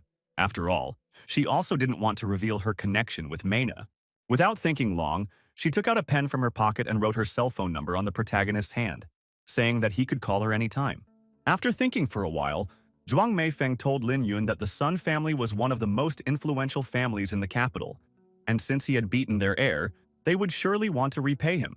After saying that, the girl hugged the protagonist and said that she would do her best to protect him when the time came. Lin Yun was glad that in this world, girls were taking the initiative themselves, but still pushed the girl away slightly and said that he appreciated her willingness to protect him. But it would be better if she took care of herself for now. The protagonist realized that he wasn't the only one beating up this kid, as there's also little devil Ninger, who also has quite a bit of influence. Zhuang Meifeng looked at him with loving, sincere eyes and said that he was a very good person. She had never met anyone like him before. Ninger saw Lin Yun flirting with the accident-stricken girl and became very angry. After all, there was already a very beautiful girl in the person of Ninger next to him, and he still finds time and place to flirt with others. She walked up to the protagonist and immediately took him under her arm, saying that the ambulance had already arrived, then looked at him angrily. Lin Yun realized that he had done something unpleasant in Ninger's eyes, so he said that he would get the needles right away, out of the old man, and they could go shopping. But no sooner had they separated than a policewoman suddenly appeared in front of them and said that they must stop and stand still, as no one could leave the scene. Pointing her finger at the protagonist and Niner, the policewoman said that they had double assaulted a man on the street and should follow her to the station. Niner responded by rebuking the policewoman for her unfair judgment and actions, because when Sun Xing tried to attack a harmless girl, the policewoman didn't even raise an eyebrow. Ninger also said that she and Lin Yun might have saved that girl's life. The surgeon nearby also told the policewoman that it was wrong of Lin Yun to hit someone, but he was trying to protect the girl. And besides, it was only with his help that the old man was saved. Zhuang Meifeng also told the policewoman that the guys were not guilty of anything, and if necessary, she was ready to go with her to the station and explain everything herself. At that moment, Wang Min, the policewoman, was approached by her partner and told that they could just turn a blind eye and not get involved.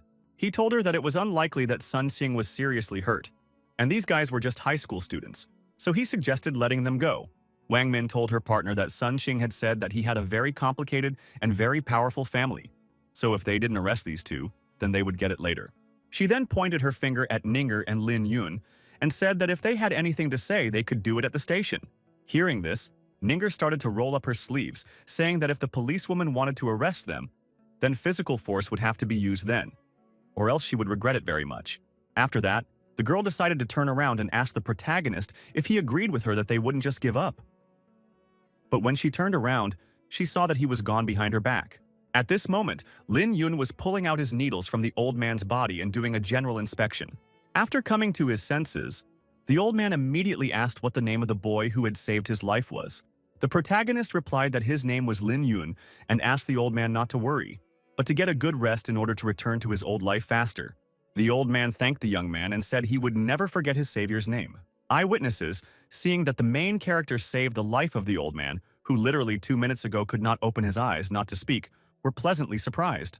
They immediately began to express their disagreement with the arrest of the protagonist and Niner. They unanimously said that Sun Xing had attacked first with threats, and that was why he got what he deserved. Seeing that the crowd had interfered with the police, the protagonist took Niner's hand and suggested that she just leave before she said something unnecessary. But the policewoman, despite the public pressure, did not want to let Lin Yun and Niner go. So seeing that they wanted to leave under the noise of the crowd, again ordered them to stay put. The protagonist at this point realized that the policewoman would not let them go. So he decided to use the hidden technique of 5 pain points to distract her attention and quietly leave the scene of the accident. Wang Min's partner, seeing that she couldn't stand on her feet, immediately grabbed her and asked if she was all right. The policewoman couldn't understand what had happened to her. After all, just a few seconds ago, she felt fine, as she suddenly stopped feeling her body. Ninger, grasping Lin Yun's hand purposely loudly, told him that they owed her not far away, to the parked Audi R8 car that was still standing in its place. Hearing that, such a young girl, such an expensive car police officer, almost fainted. Just a few hours later, the main character sat in the car, completely filled with purchases from the mall. He could no longer sew and very tired.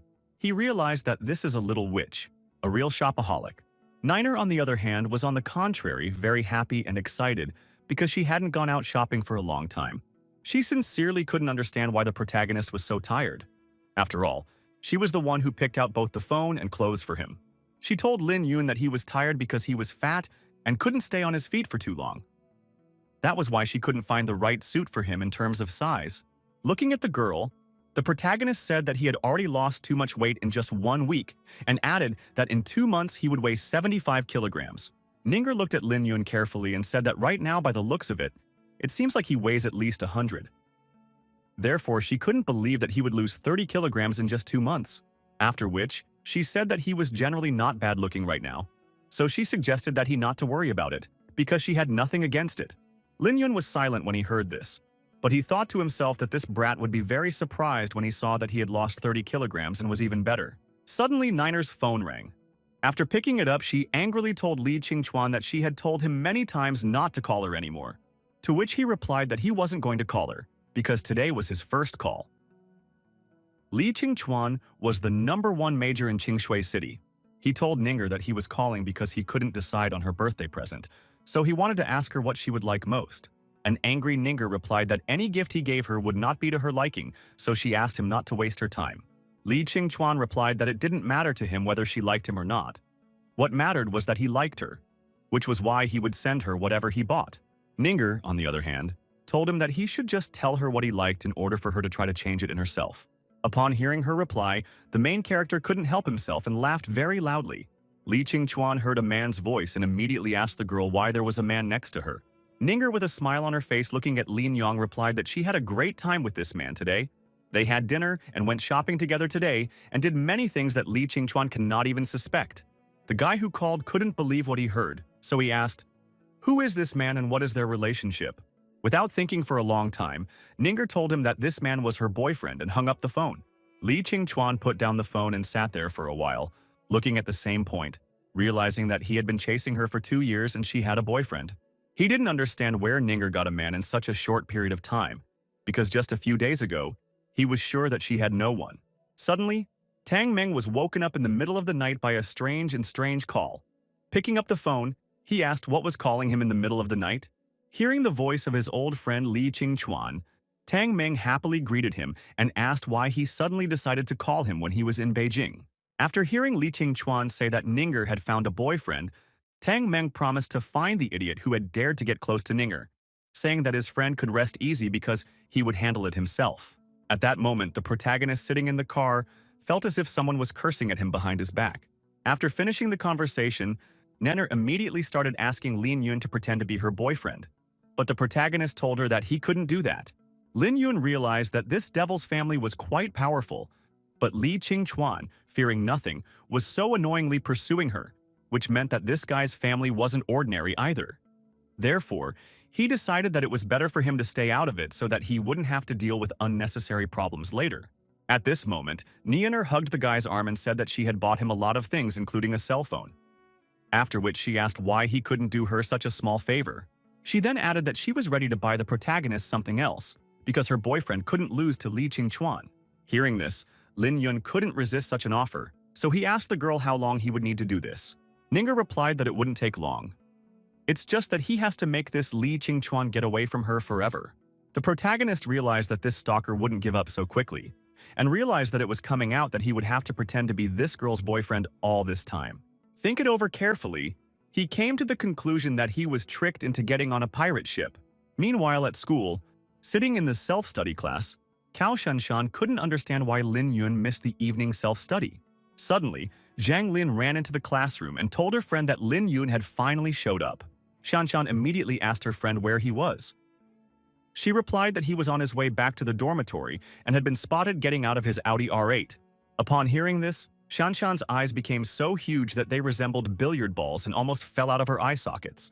Meanwhile, at the entrance of the school dormitory, Lingyu's sister Lingyu was waiting for Lin Yun. Zhang Lin saw Lingyu waved happily and said that she was very happy to see her. Lingyu immediately asked Shanshan if she was here to see her brother or if she was just passing by with her girlfriend. Shanshan replied that she had come to see her brother. A moment later, the main character came out. Walking out of the building without paying attention to anyone, he immediately headed towards his sister. Approaching Lin Yu, the protagonist said that he was ready and they could go home. His sister, on the other hand, said with surprised eyes that Shanshan had come to see him. Shanshan was very upset and angry with the protagonist at this moment, as she couldn't allow such behavior towards her. She grabbed his hand and ordered him to follow her. Ling Yun couldn't understand where the head girl was pulling him to. Taking him slightly aside, Cao Shanshan asked him that he had skipped classes and spent a lot of money and bought a lot of things. The protagonist was shocked as he didn't understand how she knew all this, and said that he actually thought it was all too expensive himself. But he couldn't stop the person who was beside him the moment he decided to take something. Hearing his story, Shanshan immediately asked him, the person he was talking about, was it a guy? Without thinking for a long time, Ling Yun replied that it was a girl. Shanshan was furious when she heard Ling Yun's answer and asked him if he knew what he was doing, and if he even wanted to go to university. The protagonist thought for a while and replied that, of course he wanted to do well in the exams, but he sincerely didn't understand what he was doing had to do with old age.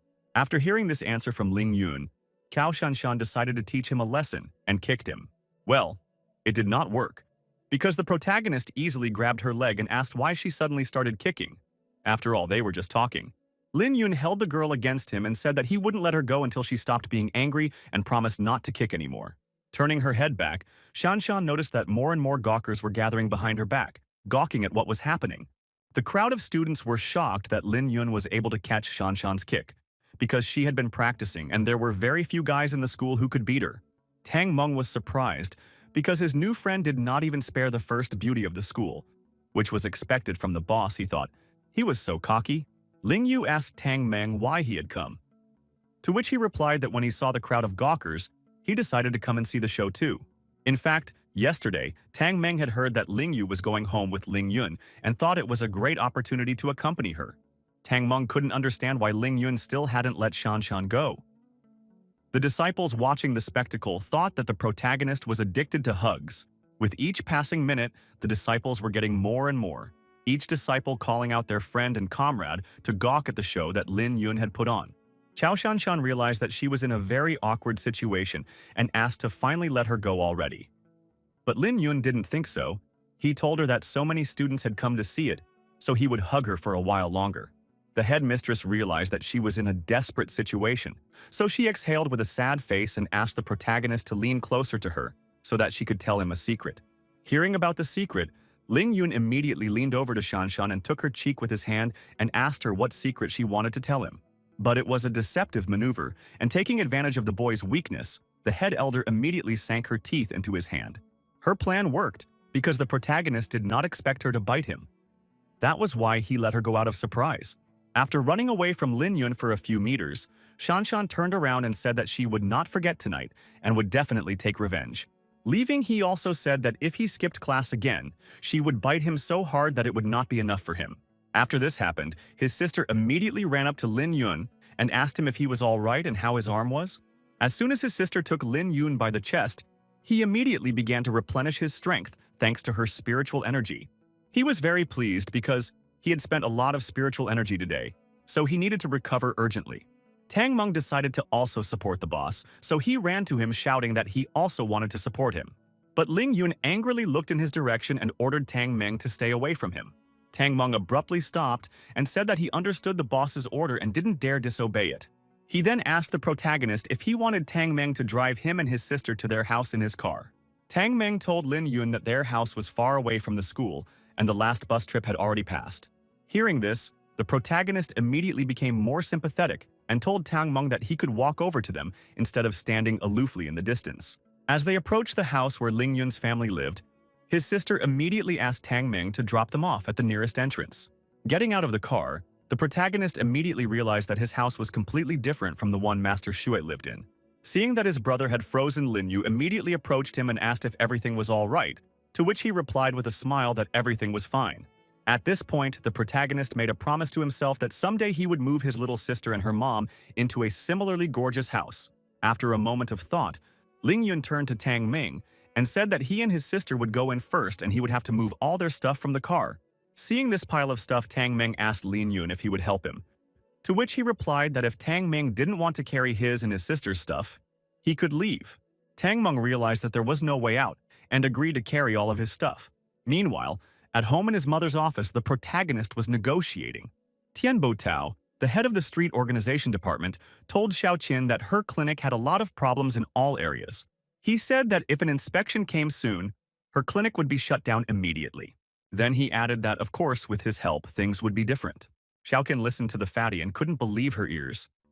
She was silent, and he thought that she was ignoring him and was slowly boiling over. Tian Bo Tao continued to say that this place would be demolished soon, but he knew the developer very well, which was why he could help avoid this situation if, of course, Xiaoqin agreed to his terms. Before he could hear the answer, Ling Yu suddenly burst into the room with a smile on her face, telling her mother that her brother had come along with her this time. The lustful fatty immediately began to stare at Xiaoqin's young daughter. After seeing her gorgeous body and mini skirt, he immediately came up with a new condition, all just to touch the young girl whose mother was in a desperate situation. The mother hugged her daughter and called her an affectionate fool, and said that she had told her on the phone yesterday that they would come home with her brother today. Literally 1 minute later, Lin Yun entered the room and told his mother that he was home. Xiaoqin, giggling with her daughter, told her son that she was very happy for his arrival.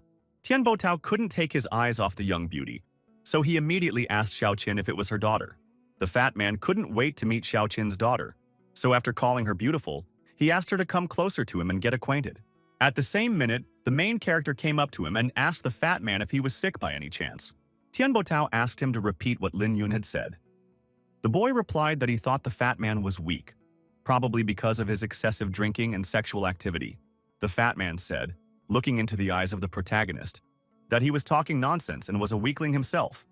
And because he doesn't know who is standing in front of him, he must apologize. Lin Yun, without listening to Tian Bo Tao's words, immediately gave him a powerful punch on his fat face to shut his filthy mouth. Mother and her sister froze, shocked at what was happening. Especially the mother could not believe that her son had become a real defender of the family's honor and dignity. At the moment of the scuffle, Tang Meng came into the room and saw the protagonist punching the fat man for his bad words and immediately clenched his fists. He then asked the boss not to dirty his hands on this fatty and leave it to him. Hearing this, Ling Yun was shocked because he didn't intend to beat up Tian Bo Tao, but only hit him once to teach him a lesson. But when he turned around, he realized that it was too late to say anything. Tang Meng began beating the fatty mercilessly, leaving him no chance for excuses and self-defense.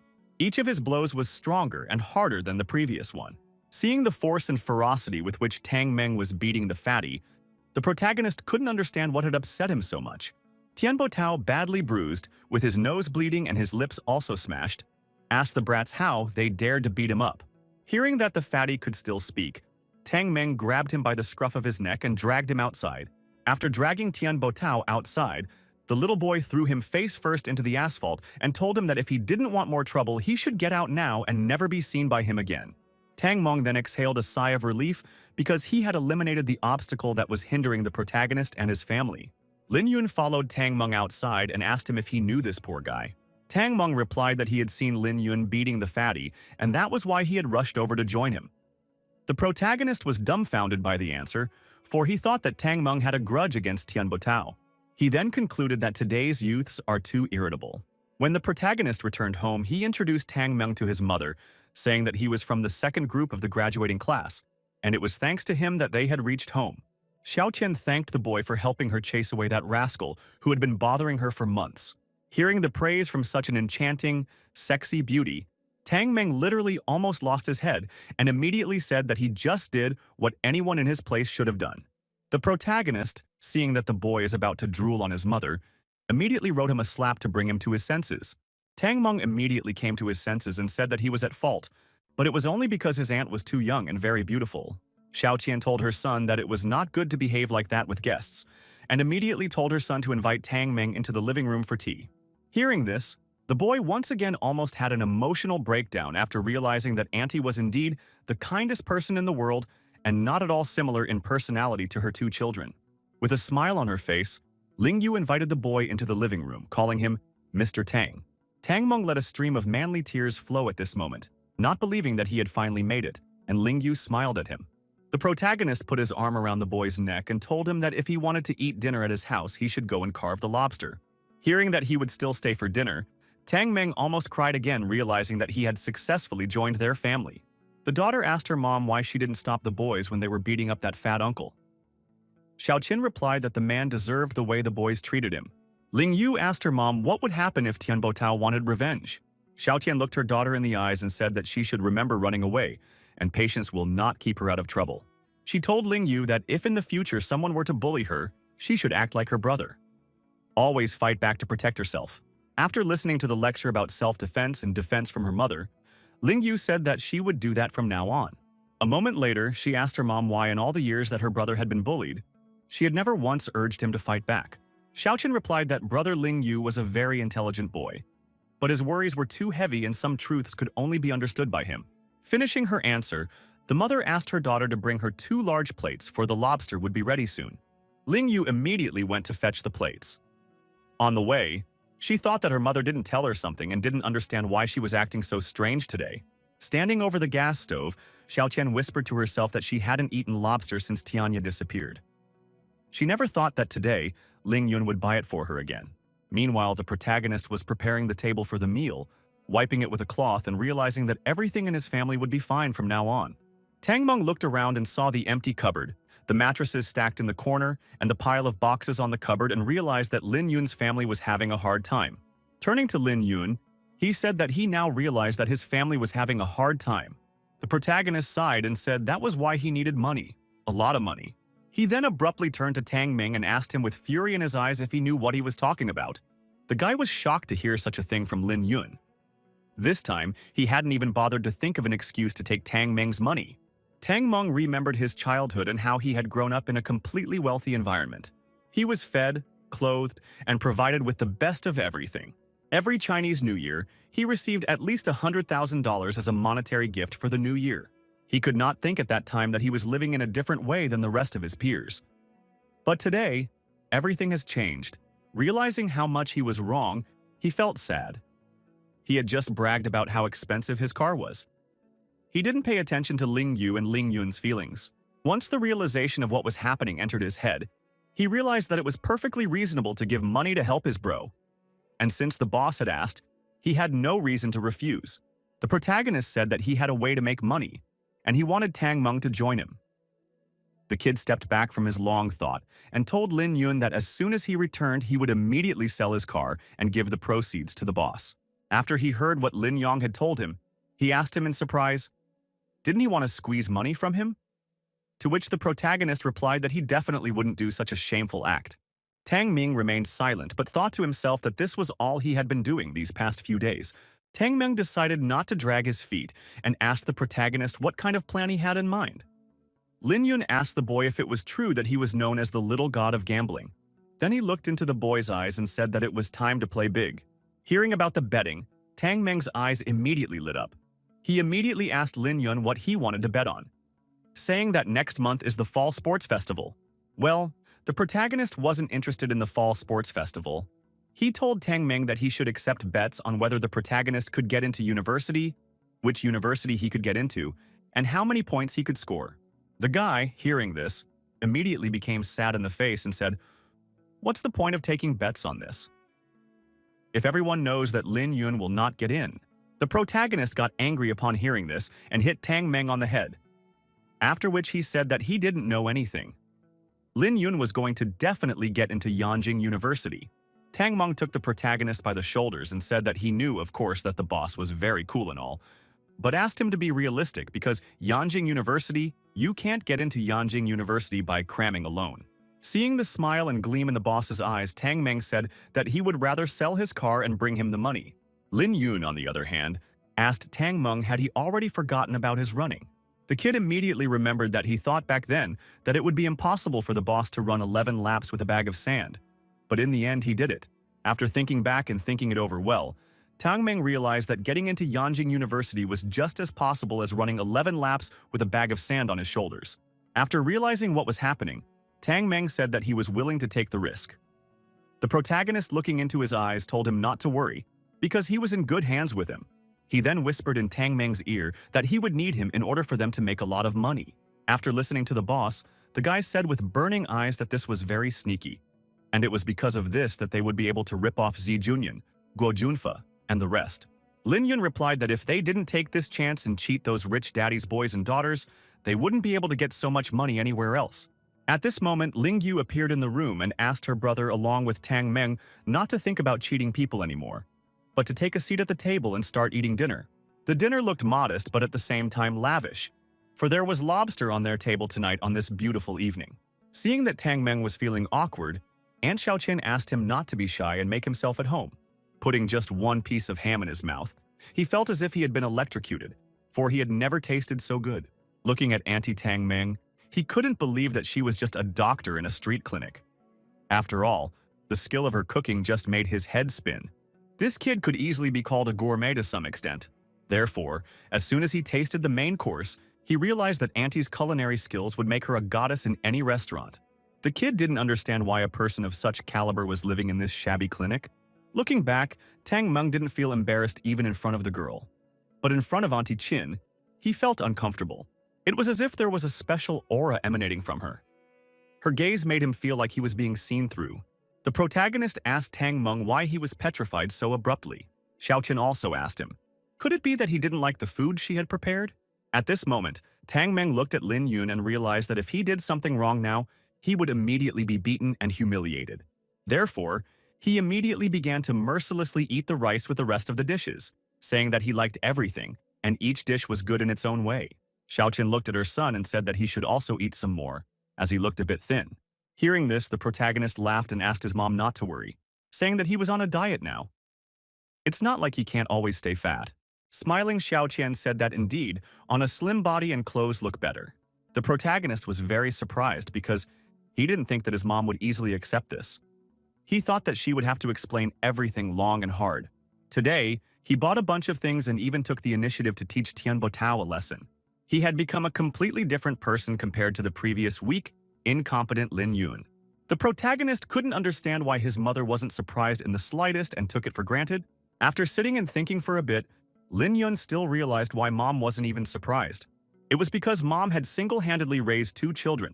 Obviously, she had abilities and insight that no one could match. Soon after dinner, Tang Meng decided not to linger and told his boss that it was time for him to go home and he would visit them some other time. Lin Yun told Tang Meng that if he wanted to have dinner with his family again, he had to do him a favor. The protagonist said that he would like to rent an apartment near the school and asked the kid if he could find a suitable one. Tang Meng immediately wondered why the boss suddenly wanted to rent a house. Was he really planning to start a relationship with Cao Shanshan? Lin Yun said that he needed the apartment to be not too far from the school, but preferably in a quiet neighborhood. He wouldn't want to run into too many people. Tang Meng clapped Lin Yun on the shoulder, saying not to worry, because Tang understood everything and would do the best. The protagonist was wondering, what did this asshole understand after all? But not to be delayed, he said that he would move in no later than Monday evening, and then told Tang Meng that he could get to work. Driving back home in his white Hummer, Tang Meng remembered that there were 3 people in the boss's family, and they all had different last names. In addition, although Aunt Qin was dressed in ordinary clothes, her mannerisms were far superior to those of ordinary people. The boss family had more secrets than Tang Meng could imagine. Once everyone had dispersed, Lin Yun told his mom to go for a run. She told him not to take too long and let him go. The kid realized that the road from his house to 7 Lights Grass takes about 50 lights takes 50 minutes, and that's by car. He realized that getting home too late would raise unnecessary suspicion, so he decided to speed up. He ran so fast that the driver of the truck that was passing by didn't realize what just flew past his car. Thanks to the acceleration, the protagonist was able to reach his destination in just 40 minutes. Since he still had some energy left, he decided to swim a little. After a while, he still used up all the spiritual energy in his body. After that, he realized that it was time to move to the second level of body hardening and started meditating. After reaching the second level of body hardening, all aspects of his body will be perfected. The amount of spiritual energy that could be absorbed would also increase several times over. After only a few minutes of meditating and absorbing the energy of the seven saint grass, the protagonist had still reached the second level of body refinement. When he opened his eyes, he saw the immortal spiritual energy in front of him. It was the one that protected his original spirit while traveling through time and crossing the tribulation. The protagonist thinks that his spiritual energy was completely depleted after crossing time, but it turned out that it was hidden in his body. The kid realized that although he couldn't use it now, but this immortal spiritual energy would be very useful for his cultivation. Raising his gaze to the sky, the protagonist whispered words of gratitude to the Lord who he felt was good to him. After that, the boy decided that it was necessary to forge iron while it was hot. Therefore, he decided to practice a valuable 50-star technique. Lin Yun began to meditate using the 50-star technique, and the energy of the 50 stars began to flow through his body, hardening his body more and more each time. Finishing the training, the protagonist couldn't believe his eyes that he had been training until dawn. He realized that he had better go home. Ling Yu and his mother wouldn't be bothered. Meanwhile, in one of the city's neighborhoods, hooligans were throwing vegetables on the ground and stomping, thereby forcing the shopkeeper to get out of their neighborhood. The pregnant girl whose vegetables the hooligans were throwing around asked them to leave her alone and not to touch her produce as she had just brought the vegetables. The hooligans said that this was their territory and asked Liu Li who allowed her to sell her vegetables here. The girl was in a panic and didn't know what to do, so she decided to call for help. Seeing a group of men bullying a pregnant woman right in the middle of the street, the main character became furious. One of the hooligans told the girl that she could scream at the top of her lungs, no one would help her anyway. After which he said that if she wanted to stay, she should pay. Liu Li replied that she had given all of her husband's money to pay his medical bills, and she really had nothing left. But the bully didn't care, so he said that if she didn't have any money, she could pay by other means. He suggested that she come to the bar in the evening and chat with him, after which she could sell whatever her heart desired. The girl said with sadness in her eyes that she was going to the hospital from tonight to take care of her husband, so she didn't have time for anything else, much less hang out at the bar. The bully took Liu Li by the chin and said that then he was willing to go with her to the hospital and commit adultery in front of her husband. Hearing this, the girl called the bully a bastard and slapped him, but he managed to dodge. The bully was terrified because he did not expect that this stupid girl decided to fight with him. He immediately decided to retaliate by telling her that he would add some colors to her appearance and took a swing at her. Liu Li squeezed her eyes shut, expecting a strong slap from the bully's hand. But the protagonist arrived in time and grabbed the bully's arm. The bully immediately ordered him to let go of his hand, saying that he was Tianbo Tao's nephew. Hearing that the boy was the nephew of the very rascal who had molested his mother, Lin Yun immediately broke his wrist. Such pain the bully had never felt in his life. Tianbo Tao's nephew immediately bounced a few meters away from the protagonist, and holding his mangled wrist on his right hand, he couldn't say a word. Lin Yun asked Liu Li if she was all right. The girl said that she was fine and asked the protagonist to run away as soon as possible, saying that these people were not to be trifled with. With a smile on his face, he replied to the girl that he was fine, as he had just finished his workout, so he didn't mind stretching his arms. Hearing the protagonist say that he didn't mind stretching his arms, Tianbo Tao's nephew ordered his boys to beat him to death. Hearing their elder's order, the boys broke off their chains like wild dogs and started attacking the protagonist from all directions. Lin Yun grabbed one of the attackers by the wrist and squeezed it so hard that the guy dropped the knife he wanted to stab the protagonist with. Then he turned around and with a straight leg hit the chest of another attacker, thus not only immobilizing him, but also causing him serious damage. Seeing that Lin Yun was being approached from behind, Liu Li immediately decided to warn him by shouting. It was the gang leader who was holding a metal pipe that he wanted to kill the fatty with. Seeing the metal pipe, the protagonist thought that it was a good chance to test how much the 50-star technique had transformed his body, and immediately struck the pipe as hard as possible. Because of such a strong and very unexpected blow, the attackers let go of the metal pipe, because of which the pipe immediately hit him on the head with all its strength. Tianbo Tao's nephew fell on his heel with a huge bump on his forehead and an incredible pain in his head. Lin Yun, on the other hand, looked at his arm and realized that although there was no injury, it was still a bit painful for him as well. Therefore, he decided that he really needed to keep practicing. Liu Li asked Lin Yun if he was all right, to which the protagonist replied that he was fine and was just having fun with them. The girl was shocked, realizing that taking out 4 guys was just fun for this little guy. Suddenly, all of a sudden, once again she had a very bad headache. The pain was so severe that she could not even stand on her feet and almost fell to the ground. But Lin Yun was there to pick her up. Seeing the girl's poor condition, the protagonist asked her if she had been feeling sick a lot lately, and also why she was suffering from headaches, and if she had a rapid heartbeat. But it was a rhetorical question, for he told the girl that if she continued like this, her child and herself might be in danger. Crying Liu Li asked the protagonist what should she do then, and how to be. Lin Yong told the girl that she could take it easy because his family had a clinic, so she was obliged to come to that clinic tonight for him to examine her. The girl was flattered by such an offer and asked the guy if he could really cure her. The kid said he could certainly help her and reached into his pants pocket. He took out a pile of money from his pocket and held it out to the girl, saying that he could see that she was having money problems and offered to take it to her. Luli looked at him with big eyes and waved her hands, saying that she couldn't take money from him. But the protagonist took her by the hand and put a pile of money in her palm by himself, saying that she must take it because the vegetables she wanted to sell had spoiled those awful, so it was only to throw them away. So she must take the money and pay her husband's medical bills. Hearing this from the protagonist, Liu Li cried as she clutched the money to her chest and said that she didn't even know how she could repay the guy. Ling Yun replied to her that there was no need and told her that she could safely go home. The girl obeyed the guy and turned around and went home. And the protagonist said that for the sake of herself and her child, she should not put the stall at least a couple of days to rest at home. After standing outside for a while and thinking, Lin Yong came to the conclusion that good deeds even somehow refresh him.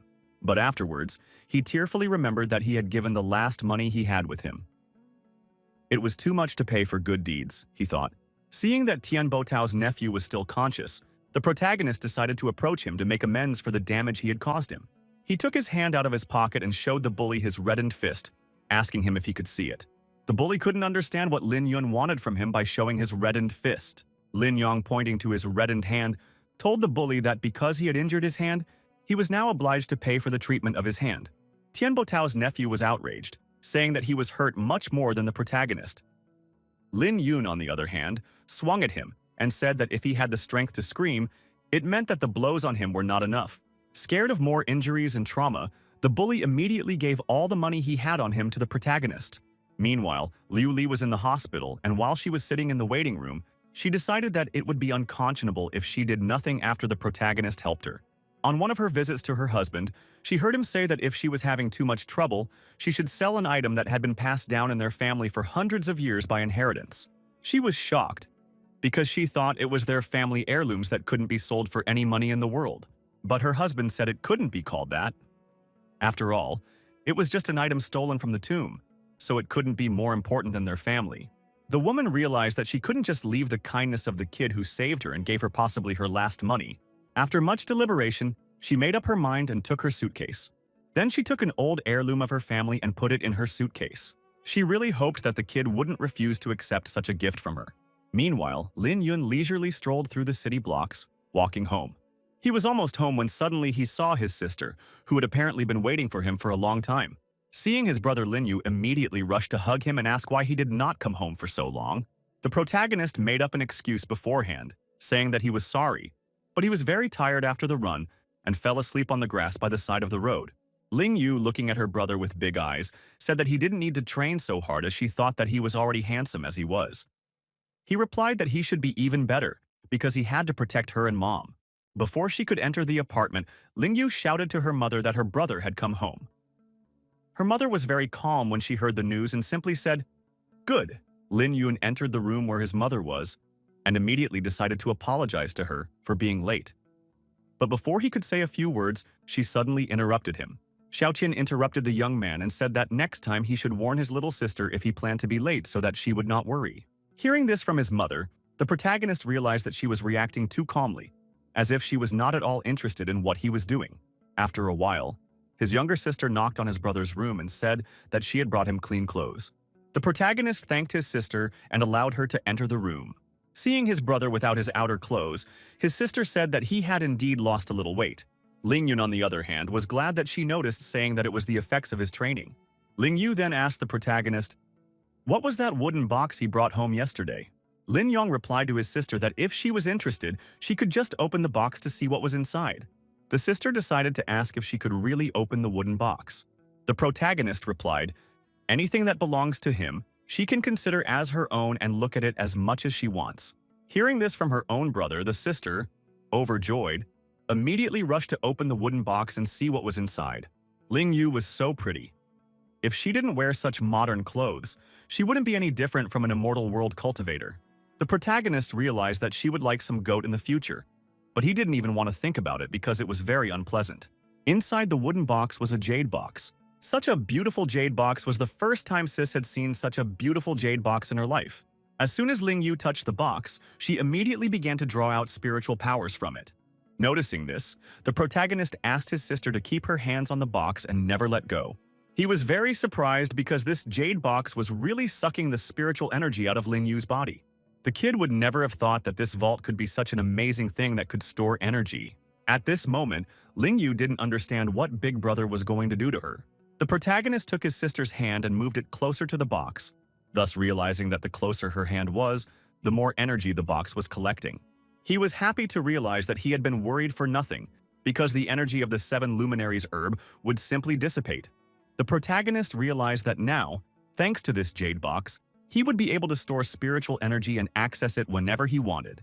It was practically the same as having an energy-gathering talisman that could be used indefinitely. After realizing the delights of his discovery, Lin Yun immediately hugged his sister and thanked her. He realized that if she hadn't insisted on looking at it, he would have just sold the box and forgotten about it. Hours later, sitting at the dinner table with his mom and sister, the protagonist decided he should take the opportunity to explain to them how he had suddenly become rich.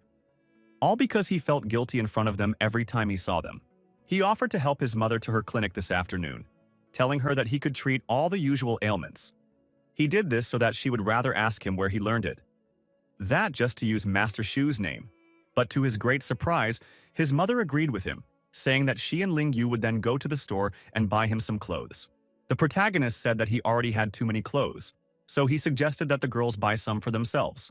His mom, hearing this, laughed heartily, calling him a fool, and then said that he should get a new suit because he had lost a lot of weight. Hearing this response from his mother, the protagonist almost choked on his rice. Soon after lunch, Lin Yun's mother and sister went out shopping with smiles on their faces, leaving him in charge at the hospital. The protagonist waved at them and wished them good luck on their journey, also saying that they could not be upset about wasting money on shopping, and it didn't matter even if they were delayed. Lin Yu ran into the doctor's office with lightning speed and took out his golden needles that Master Shui had recently given him. Sitting in the doctor's chair, he realized that this was a rare opportunity to be treated by this immortal doctor, so he wondered which of the lucky ones would be able to take advantage of it today. While waiting, he sat for several hours during which no one came to him for help. The protagonist realized that in order to pass the time, he needed to find something interesting to do. He took one needle, and looking at it, realized that he hadn't practiced for a long time and wasn't sure how accurate he was now. To further test his marksmanship, he took 4 more needles and with all his might, he shot them at a poster of human anatomy. Despite the fact that the protagonist hadn't practiced in a very long time, he easily hit the target straight on. The peak of the second level of body hardening was a different matter. He easily stuck the needles into the wall. Suddenly, quite unexpectedly, a ball of spiritual energy appeared on the parietal part of his head as well as his forehead. The protagonist couldn't understand what was happening to him, because for some reason the immortal energy in his body had activated by itself. The immortal spiritual energy helped him break through to the 3rd level of body hardening without any special effort. After realizing this, the protagonist decided to use this opportunity to try to break through to the 4th level of body hardening. After standing in this position for a while, Lin Yun could not understand where his immortal spiritual energy had gone, and why he could no longer feel it. He tried to take various poses to summon immortal spiritual energy, even standing on his head and one arm, but still could not summon it again. Suddenly, Lu Li entered the office and said hello to Lin Yun. The protagonist did not expect that today someone would come to him at all. So, seeing Lu Li was very much frightened and, having lost his balance, fell to the floor. But he quickly gathered his thoughts, got up and told Aunt Li that he was fine, because he was just doing sports. She told him that he had told her that this clinic would be able to cure her illness, which was why she had decided to come. With a smile on his face, Lin Yun replied to her that he didn't have any patience today anyway, so he was willing to get busy right now. Pointing his finger at the doctor's couch, he asked Liu Li to go over there and lie down right on top of it. Hearing this, she was slightly shocked. The protagonist, seeing the concern in the woman's eyes, said that he was a doctor of Chinese medicine and couldn't help her if she didn't lie down. The woman listened to the kid and lay down on the couch. Meanwhile, the young man took out his golden needles to perform acupuncture. Liu Li was very tense because she had never tried this kind of treatment before. After a while, Lin Yun turned to the woman with the needle in her hand and said that if she was nervous and afraid, she should close her eyes so she couldn't see it. She happily agreed and closed her eyes in her mind and began to reassure herself, saying that she believed that this young man was an extraordinary person and he would be able to cure her. Meanwhile, Lin Yun looked at the needle and realized that the third level of body tempering was indeed different, as spiritual energy enveloped the needle without any problems. The protagonist realized that he would now not only be able to normalize the fetus, but also improve his aunt's health so that she would almost never get sick. Literally half an hour later, Lin Yun finished performing the acupuncture ritual and immediately asked Aunt Li how she was feeling. Liu Li replied that her agitation had disappeared. Her whole body felt so light, as if she had inexhaustible strength. With a smile on his face, the kid also said that her baby would also be fine now. She could no longer worry about it. Letting out a small tear of joy, Aunt Li said that the baby was actually the most important thing to her. After that, she said that she didn't even know how to thank the guy, so she took out a family heirloom and asked him to take it as payment. Upon hearing that it was a family heirloom, the protagonist started waving his hands and said that he couldn't accept it because it was an item passed down within the family. But Liu Li didn't even want to listen to him, so she put the artifact into his hands herself. As soon as she did so, the kid's immortal spiritual power dramatically activated. Looking at the brush that was in his hand, he couldn't understand what was happening to him and why his immortal spiritual energy had activated. But after just a few seconds of observation, he realized that this brush was absorbing his immortal spiritual energy. The boy panicked and decided to immediately get rid of the artifact. But no matter how hard he shook his hand, the brush wouldn't come off his palm. He tried to use all his strength to pull the hand out of his hand with his other hand, but he failed. Watching from the side, Liu Li couldn't believe that the young man would dislike her gift so much. Lin Yun waved the brush like a madman, saying that he would deal with her and get his immortal energy back. Liu Li told the protagonist that if he didn't like the gift, she would find another way to repay him for his kindness. But the kid grasped the brush with both hands and said that he liked her gift and thanked her. Of course, he could not return the brush because it contained his immortal spiritual energy. Hearing this response from the young man, Auntie Li simply smiled and glowed. After a few minutes, Liu Li left the clinic, and the protagonist told her that if she needed help in the future, she could definitely call him at any time. Liu Li's auntie said that she would definitely call if she needed help and said goodbye to Lin Yun. The protagonist quickly returned to the study and decided to see what the artifact Liu Li had given him was all about. Sticking the tip of the brush lightly into his hand, he realized that it was very sharp and it wasn't clear what the brush was made for. Maybe it wasn't a brush at all, but a weapon. Fortunately, there was ink ready in the cabinet to try it out and make sure it was a writing instrument and not a weapon. The protagonist was quite surprised to find that when you dipped the tip of the brush into the ink, it became soft. Then he wrote a hieroglyph and was even more amazed because the brush glided very smoothly on the sheet. After a little thinking, the boy decided that it could be used for writing talismans in the future. And it was clear to a fool that this brush was a real treasure. But the protagonist didn't understand what he should do with his immortal energy that she had stolen. After thinking for a bit, Lin Yun made a decision that he could no longer remain so passive. He must reach the 4th level of body tempering as soon as possible. This would allow him to actively control his body's spiritual energy and find a way to recover the immortal spiritual energy. Suddenly, out of the blue, the kid's cell phone rang, which no one had ever called him before. This caller was Zhou Meining, the same girl who had bought him the phone. After approaching the protagonist's house, the girl was very separated as she had a hard time driving her Audi R8 here. Getting out of the car, she thought that if she knew the roads here, she would have chosen a car with a higher suspension. The protagonist, who came out to meet her, said that she might not have come here at all. After all, he didn't get to say a word after she said she was bored and would come to him wherever he was because she wanted to have fun. Hearing that the kid was at home, Meinan said with a smile on her face that she would pick him up in 5 minutes. The guy realized that he had absolutely no chance of rejection. Upon entering Lin Yun's house, Meinan was pleasantly impressed, saying that she didn't know that his family also had their own clinic. Turning to the main character, the girl said that since they were colleagues, she could come and help him in the future. But Lin Yun tactfully refused her, saying that his mom was running the place.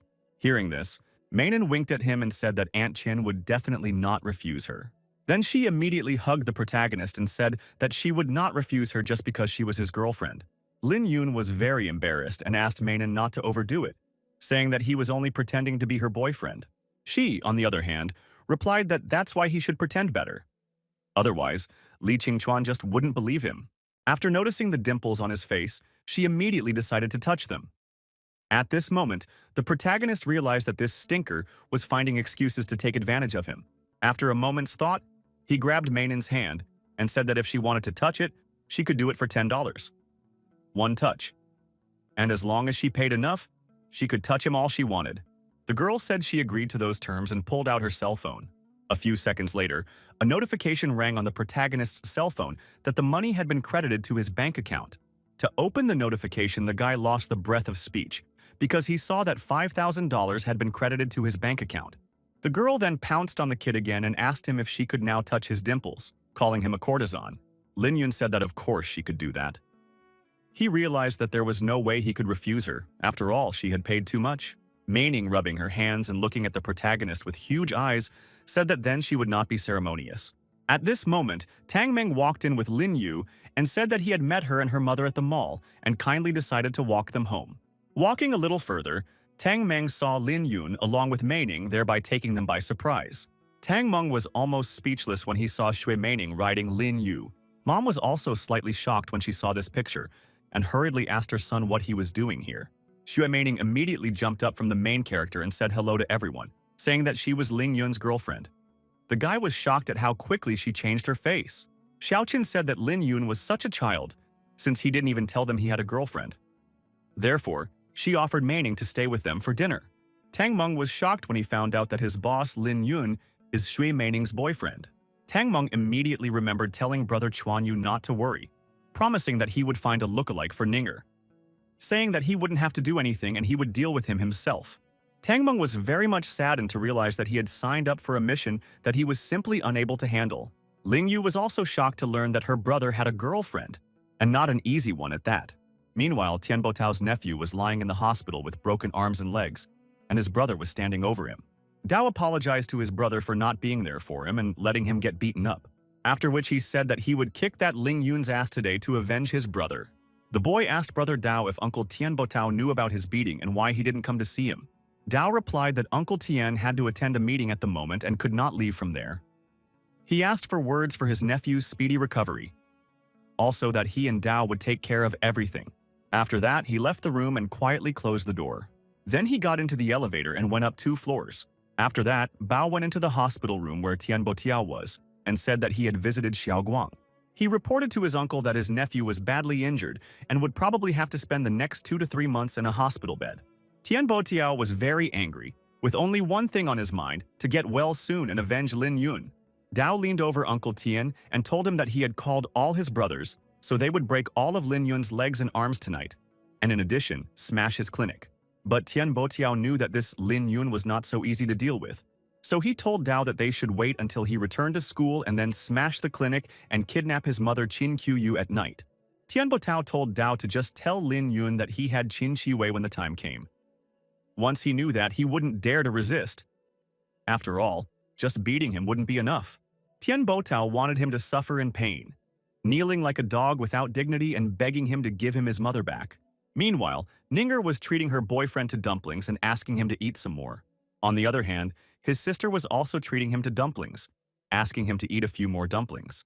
It was as if a real lightning bolt flew between them, as they both wanted their brother to pay attention to them and only eat the dumplings from their hands. They looked into each other's eyes, not looking away for a second. It was a battle of the eyes.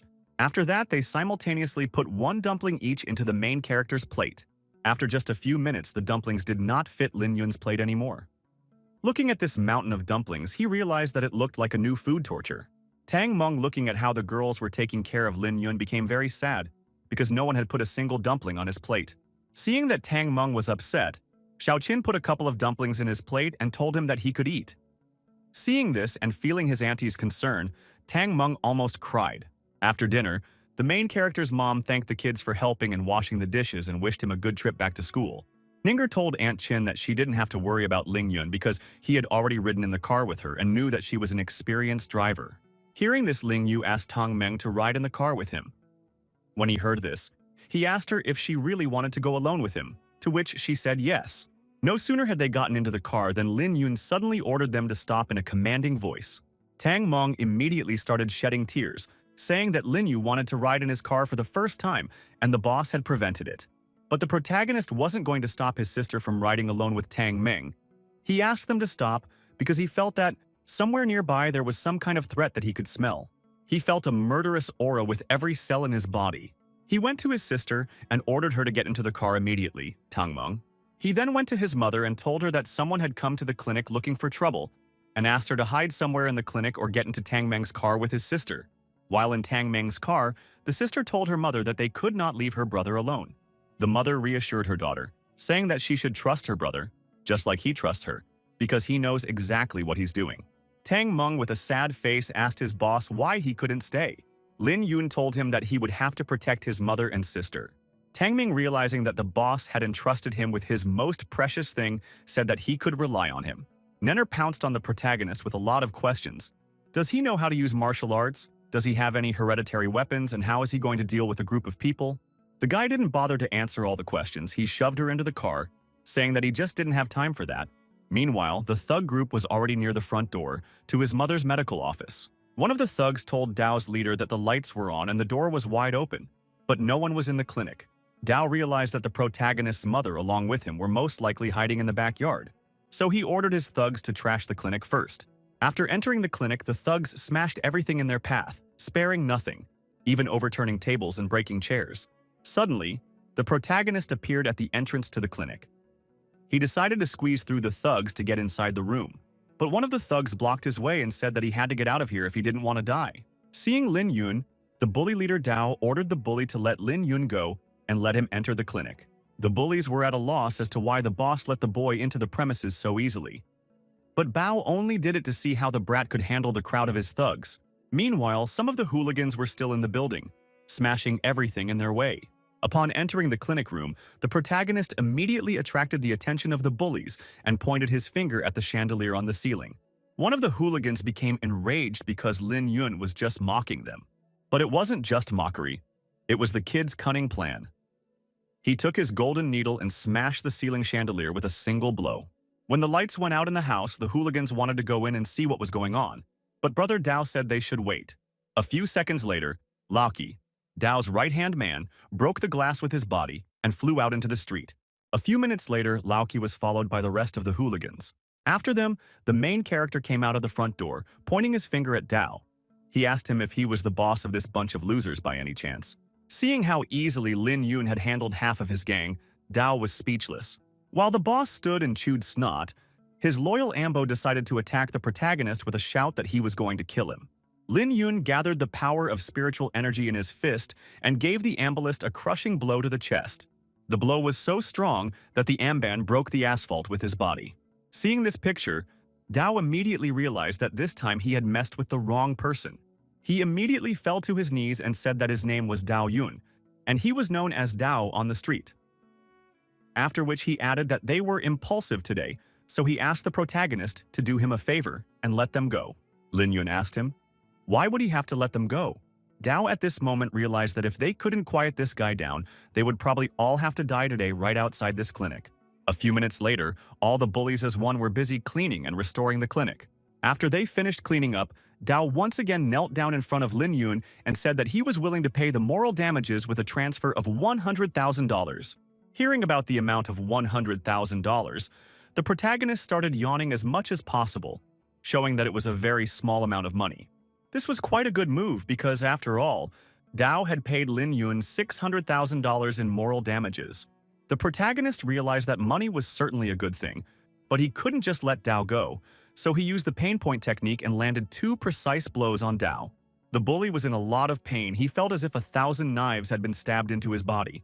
Lin Yun stood up from his chair with a smile on his face and said that from now on, Dao would experience a hellish pain for half a minute every midnight. After which, the protagonist said that he didn't care why exactly they trashed his family's clinic. But next time, if they thought of causing trouble again, they would be dead and no one would save them. When Lin Yun delivered his message to the bully leader, he kicked him with his foot and told him and his gang to get out as quickly as possible before he changed his mind. Hearing this, the hooligans immediately grabbed their wounded under their arms and ran as far away from the clinic as possible. Ling Yun realized that he was lucky because his loved ones didn't see him fighting the crowd of hooligans alone, because he just didn't know how to explain it to them. After a few minutes, his loneliness was brightened by his sister, who came running to him asking if he was okay. Following her came Nainer, who was delighted with the protagonist, as he had single-handedly beaten a whole crowd of bandits. Of course, Tang Meng did not stand aside and said that the boss's movements dumbfounded him. After thinking for a bit, the protagonist realized that they had seen everything. A little later, Nena revealed that not only had they seen, but everyone had seen this legendary fight because she had captured it on video. After that, Ninger along with Lin Yu and Tang Meng pounced on the protagonist asking why he was suddenly so strong. Is he a martial arts master? And how many other secrets is he keeping from them? Lin Yun realized that he couldn't tell them the truth.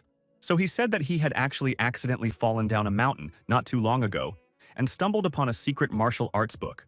Suddenly, his mother suddenly appeared and said that she told him to never reveal his power. She told the guys that the main character had been unusually strong since childhood and could easily carry hundreds of pounds. So she was worried that he would get in trouble because of his physique, which is why she told him not to show his strength. The boy decided to play along with his mother and said that he apologized to her. But when he saw the hooligans smashing the clinic, he became very angry. Xiaoqian forgave her son, telling him not to be so reckless next time. Afterward, looking at the time, the protagonist's mother said that the boys should go back to school as it was very late. Ling Yu asked her mother to go along with them, because the clinics were dangerous, but Xiaoqian refused, saying that Xian would be fine. Going back to school in his girlfriend's red car, the protagonist couldn't understand why his mom just now didn't ask anything, and instead, covered for him. And she was too calm about the clinic being trashed. For a second, he even believed Tang Meng's words when he said that Lin Yun's mother wasn't exactly an unusual mortal. At this moment, Ninger was looking at her supposed boyfriend with loving eyes and realized that he was not an ordinary person, the kind of person she was willing to follow to the ends of the earth.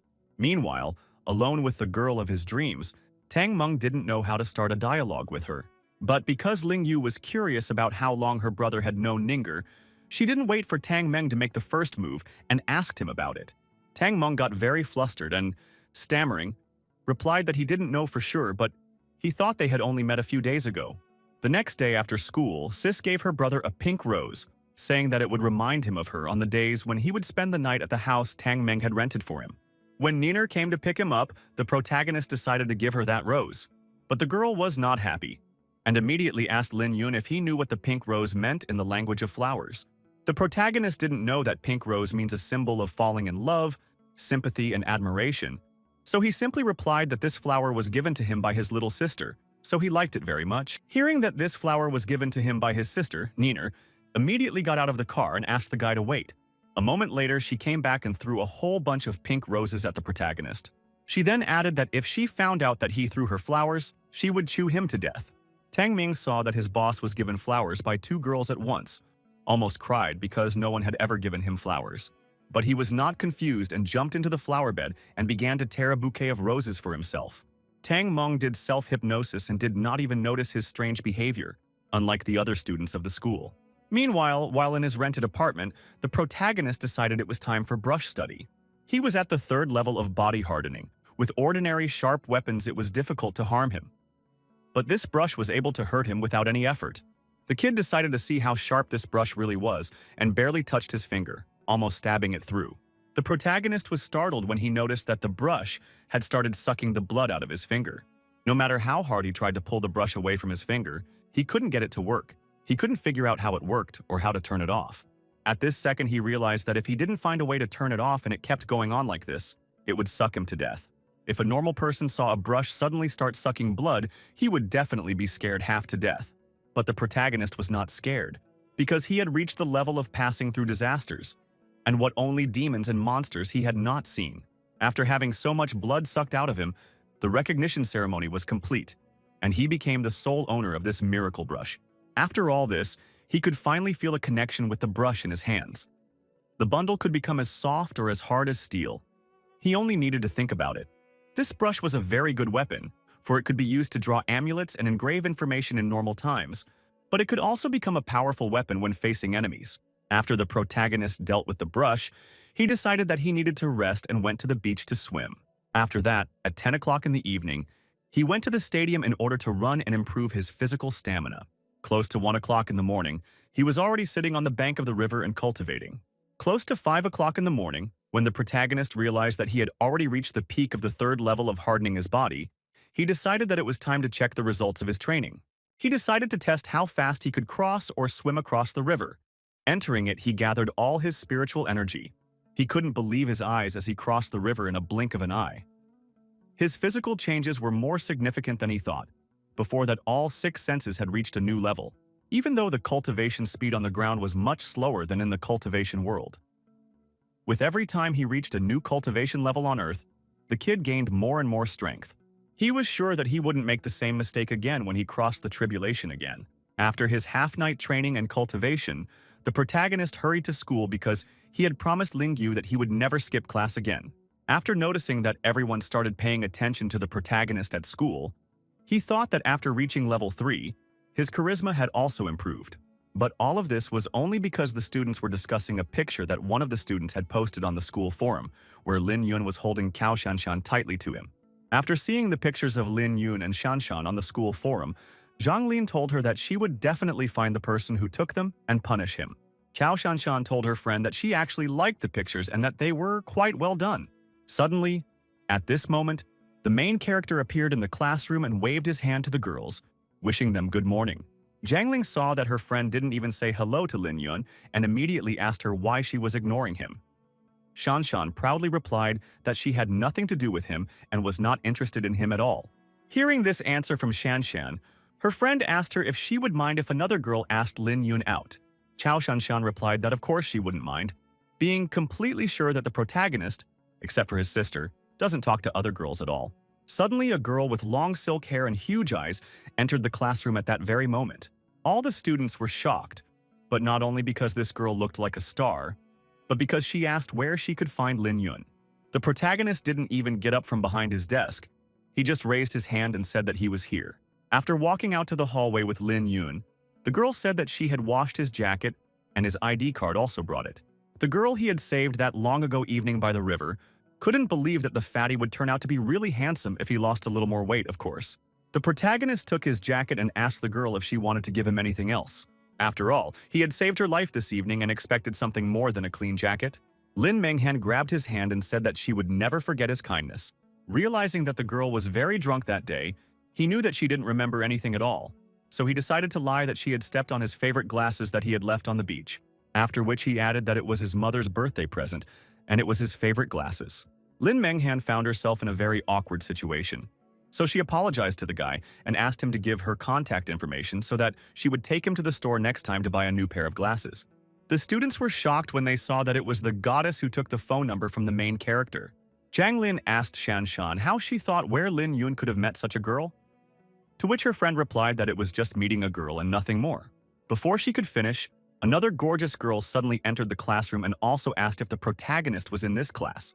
Seeing the surprised faces of the students and the phrase that she was another girl today who was looking for him, she realized that the guy was very lucky for girls.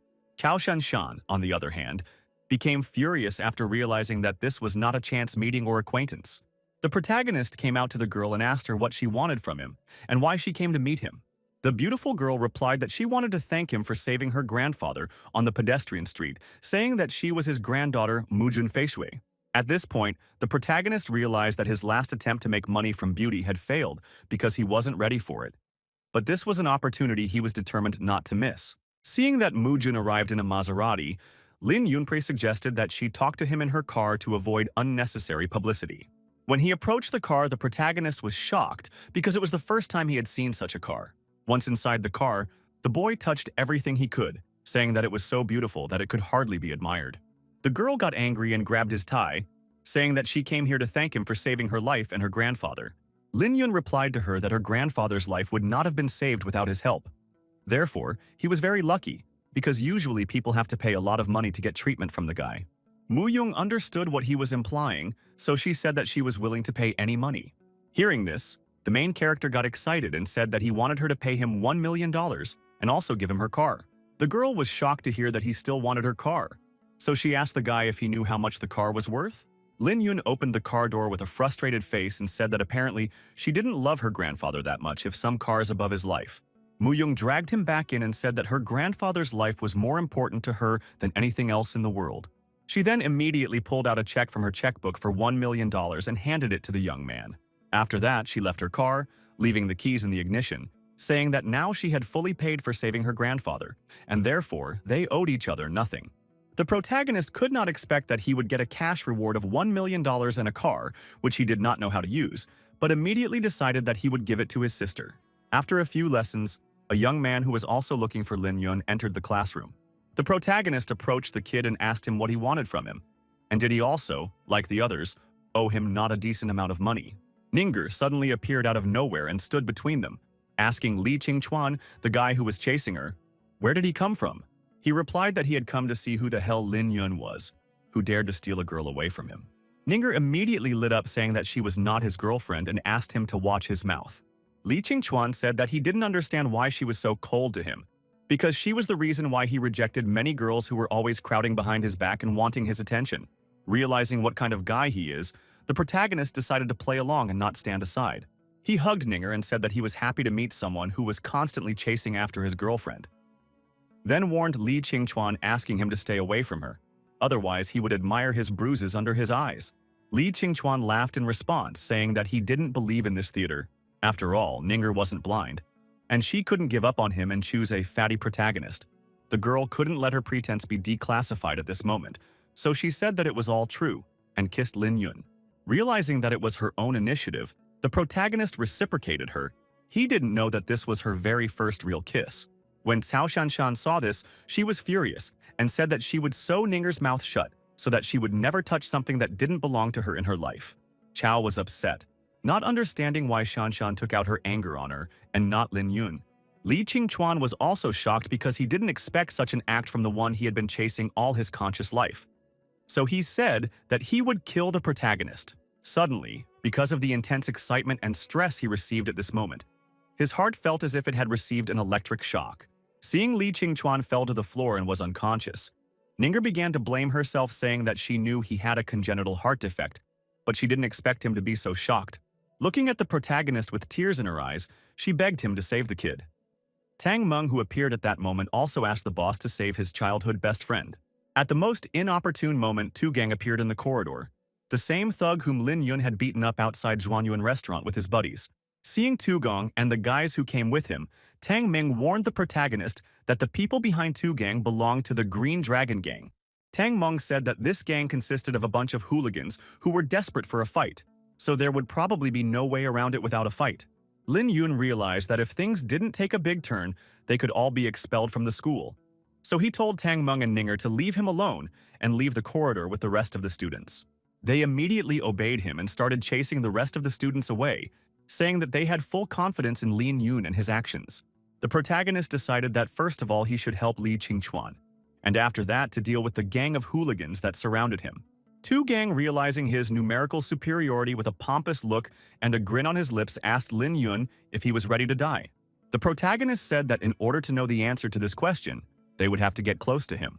Moments later, the Green Dragon Jar bullies flew away in different directions without even being able to touch Lin Yun. Tu Gang couldn't understand how this was possible because the boy had beaten them without even getting up. No one could understand what happened because Lin Yun did not even move from his seat, and these guys like flakes flew into the air. Meanwhile, the main character took out his golden needle and let his spiritual power flow through it, saving Li Qingchuan's life. A few seconds after one acupuncture, the kid regained consciousness. He realized that he had a heart attack, but he didn't realize who had saved him. Ninger immediately ran up to him and apologized for giving him a heart attack because of her, saying that she didn't mean to upset him so much. When Li Qingchuan saw her, he thought that she had saved him, so he said that he would repay her all his life. But the girl immediately upset him again, saying that it was not her who had saved him, but the main character. Li Qingchuan didn't want to believe what he heard. Even though he was barely on his feet, he decided to try to approach Lin Yun and see for himself. But the protagonist didn't care about that, so he told Tang Ming and Ninger to put him on the ground, as he still needed to lie down for about 20 minutes before he could fully recover. Li Qingchuan was very depressed, realizing that the person who saved him was his love rival. He couldn't understand what kind of public drama this was and how he should stand in front of Ninger now. Suddenly, a red-haired big bully appeared on the school corridor, pushing students in different directions to approach Lin Yun. Tang Meng immediately warned the protagonist to be careful of this big guy named Tei Xiaohu, one of the celebrities of the Green Dragon Gang.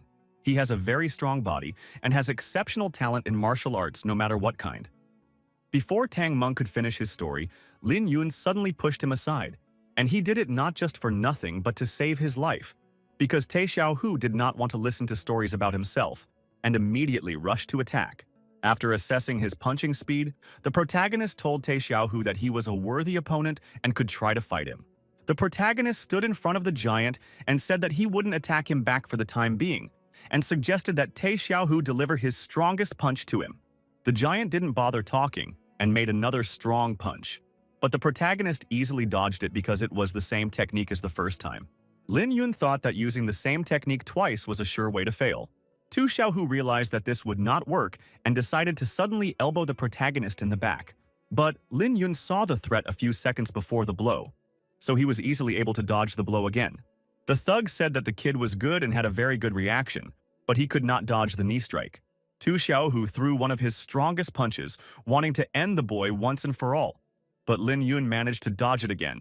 The protagonist grabbed his knee, deciding that he had already given him enough attempts to at least touch himself. Lin Yun evaluated his opponent and realized that this guy had a unique bone structure and talent that could be developed. The guy realized that this giant had the potential to develop an immortality cultivation. After a second of assessing his opponent, the protagonist threw the giant with all his might to the other end of the corridor, saying that his attempts were exhausted. Wiping the blood from his lips, the bully recognized that the protagonist was indeed strong. But since Tu Xiaohu didn't recognize defeat, he wanted another sparring session. Lin Yun said that he was willing to give the bully another chance, but on one condition. The kid said that if he lost, he would be at the disposal of the bully all and completely. But if Tu Xiaohu lost, he would immediately leave the Green Dragon Gang and follow the protagonist with all his soul. Xiaohu agreed to the terms, saying that if he lost, he would recognize Lin Yun as his boss. Before the protagonist could even blink an eye, the big man suddenly grabbed him and ran with him to the other end of the corridor, wanting to throw him out the window. Lin Yun could not believe that the big man had decided to play such games with him. He realized that he needed to get out of this death grip as soon as possible, so he began to elbow the giant in the back with all his might in order to loosen his grip. After making 5 precise blows to the pain points, Lin Yun still managed to get out of Tu Xiaohu's grip. Jumping out, the protagonist pulled his leg up with all his might to finish off his opponent with one powerful foot strike. Tu Xiaohu received a powerful kick that made his eyes darken. He didn't even have time to see what kind of sneakers his opponent was wearing. But that didn't stop the bulky man, but instead made him even angrier. He wanted to fight again and again. He immediately stood up and attacked again, trying to get a hold of Lin Yun. Since the protagonist had had enough of this, he decided to counterattack and punch the bulky guy with all his might right in the jaw. Afterwards, he asked the bulky man if he had had enough, or if he still wanted to continue. Tu Xiaohu was furious and said that he couldn't let some brat beat him, so their fight would never end with him losing. After listening to his defiant speech, the protagonist took him by his jersey with one hand and lifted him above him. After that, with all the strength he had, he threw the ambo to the other end of the corridor. Tu Xiaohu flew through the crowd of gawking students and crashed into the doorway, nearly breaking the doors of the hallway. This time, he had been hit hard, and he was no longer able to attack so quickly and fiercely again. Seeing that the bully could not get up, the girl who was watching the fight asked the protagonist if he had won. Lin Yong replied that it was too early to tell, but he managed to cool the fervor of the bully. Li Qingchuan saw that the protagonist had a free moment and immediately asked him to take out the needles from his body. Ling Yun leaned towards him and said that when the time came, he would definitely take out his golden needles. Hearing this, Li Qingchuan became very nervous again and asked the protagonist if he would do anything else to him. Seeing Lin Yun's evil gaze, the kid immediately rushed towards Ninger and asked her to save him from that monster. Seeing this picture, the protagonist told him that he was now ready and could stand up. Tang Meng, as a best friend, helped the poor guy up and asked how he was feeling. Li Qingchuan replied that it felt like his whole body had relaxed. After which he said that when Grandpa Shui gave him acupuncture, there was no such feeling. Seeing Ninger standing beside him, he immediately said that the strength to say, "Nothing bad," to Grandpa Zhu, adding that he would definitely be treated by him in the future. Ninger, looking the kid in the eyes, said that he would most likely not need to be treated anymore because his illness had been completely cured by Lin Yun. He couldn't believe what he heard from her because even Grandpa Shui couldn't cure his illness. Throughout his childhood and further growing up, he had to avoid irritation, strenuous exercise, and injuries. Always with him in some tense situations or fights was his childhood best friend Tang Meng, who kept him safe from all of this. Li Qingchuan thought that he would have to live like this for the rest of his life. But now he was told that his illness was cured, and by Lin Yun as well. Thinking it over carefully, the kid still couldn't believe in a miracle, so he asked the protagonist to hit him with all his might. Lin Yun decided not to deny him such a request, so he immediately punched him in the face with all his might without warning. The blow was so strong that the boy flew several flights down the corridor and fell hard on the floor. The first thing he did was to immediately grab his chest to see how his heart was functioning, and he was shocked, for there was nothing wrong with his heart. He immediately abruptly got up from the floor and said that he owed his life to Lin Yun. Hearing this, Tang Meng clutched his head, realizing that his boss was telling the truth earlier, and he could cure even a congenital heart defect. After which, he immediately realized that there was an unrealistic amount of money to be made from this. Chao Shanshan once again admired the protagonist, realizing that he had not only subdued Te Xiaohu, but also cured Ling Qingchuan's heart disease with acupuncture. Meanwhile, Te Xiaohu recovered and decided to get back on his feet to continue the fight. The protagonist approached him once more, and he finally came to surrender and swear allegiance to him. Ambal replied that if the kid thought that he had defeated him, then his dreams had gone beyond reality. Once again, he lunged at the boy to once again grab him and deliver a crushing blow, proving that he was stronger than he was.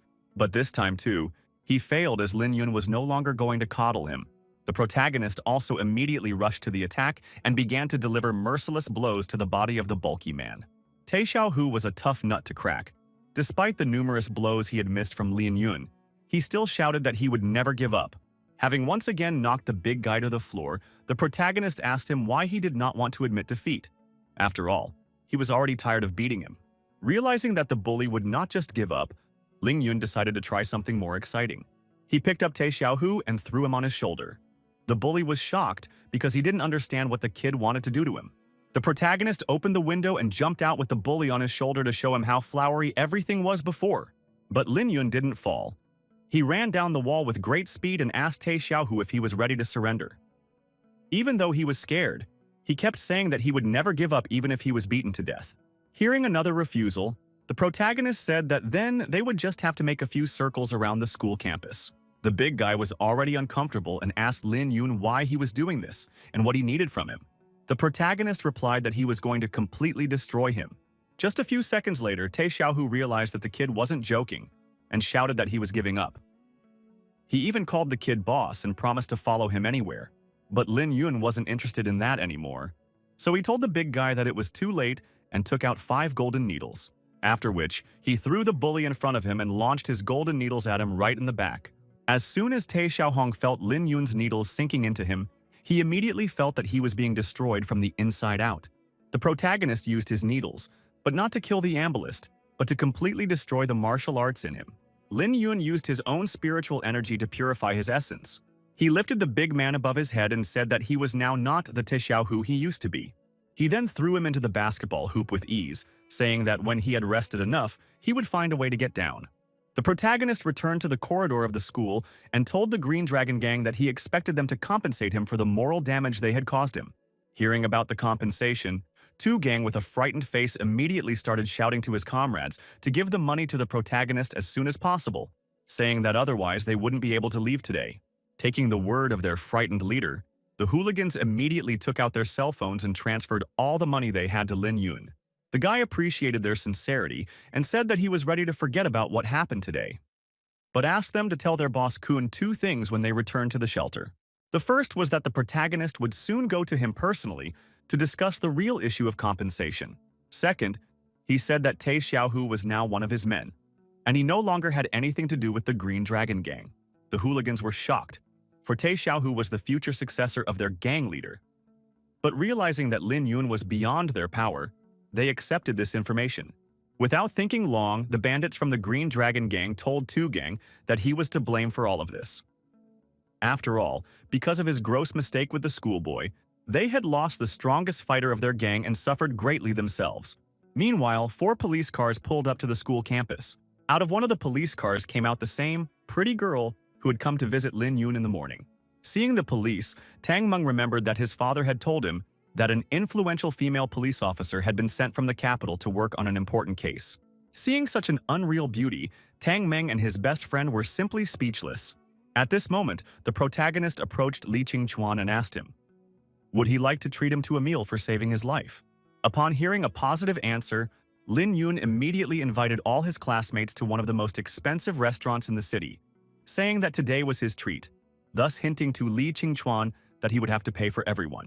Meanwhile, Tei Xiaohu had regained consciousness, and despite how badly he had been beaten, the bulky man felt that his body was much stronger than before. Tang Meng came over to him and said that despite his terrible appearance, the boss was inviting him to have dinner with everyone.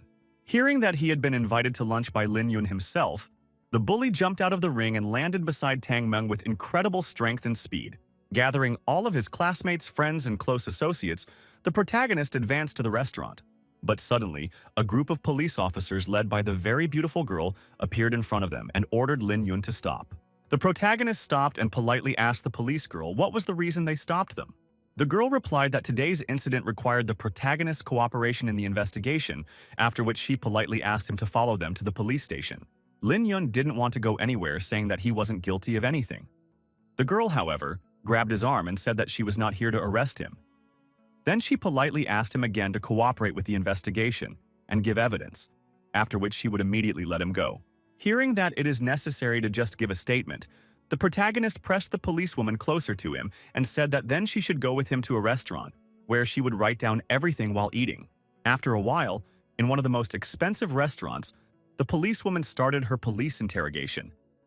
She asked Xiaohu why he was hanging on the basketball backboard and if it was Lin Yun's doing, after which she added that he should consider it a police interrogation, so she hoped he would answer honestly.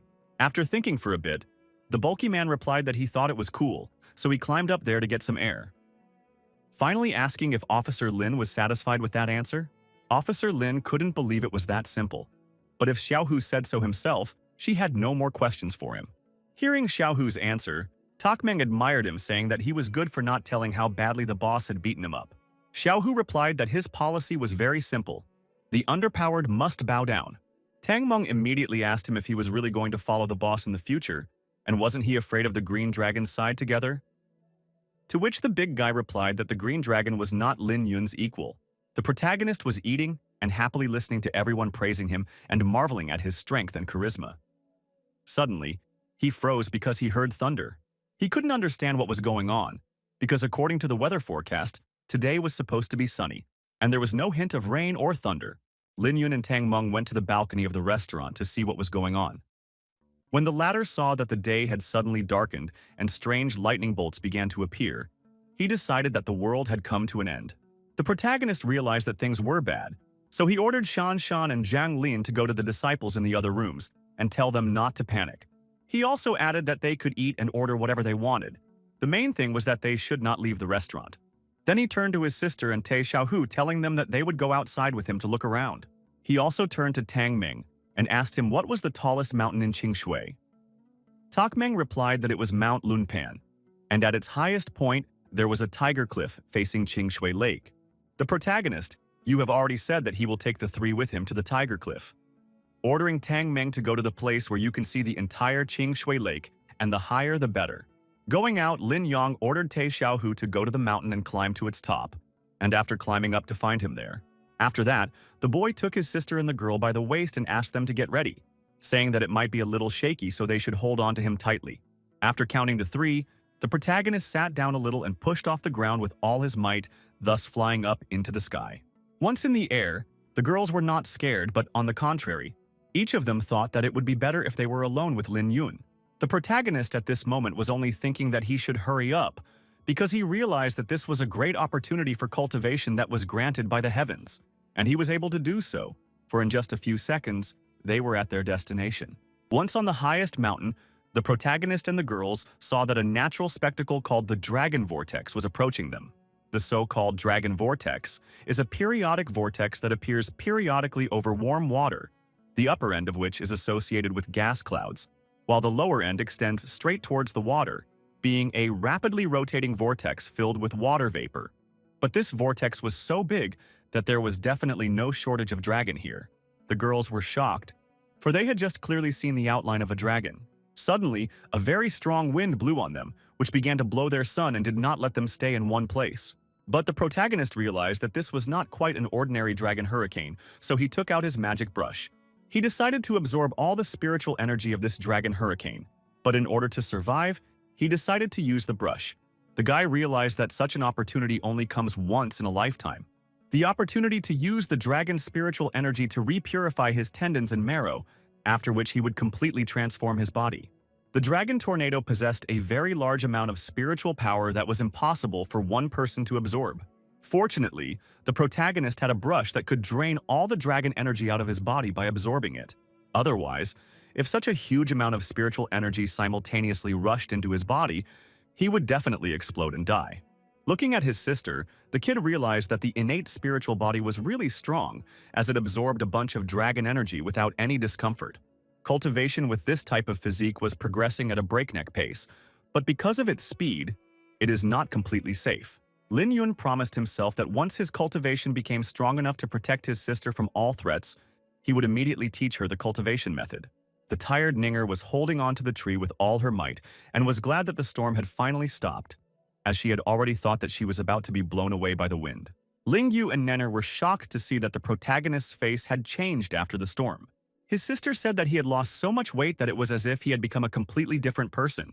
Hearing this, the protagonist realized that the dragon's spiritual energy was able to completely transform his body and burn all the fat in an instant. Looking at the surprised faces of the girls, he realized that he couldn't tell them that it was all thanks to the dragon's magic storm, and decided that he had to come up with another explanation for it. He started scratching the back of his head in order to come up with a simpler explanation for the girls so that they would surely believe him. Ninger realized that he wanted to justify himself and immediately hugged him and said that she didn't care how it happened. The most important thing was that her boyfriend was so handsome now. Lin Yu saw Nienner wanting to kiss her brother and immediately started yelling at him not to do it. The protagonist was in a panic because he didn't know how to refuse his girlfriend and keep his sister's trust.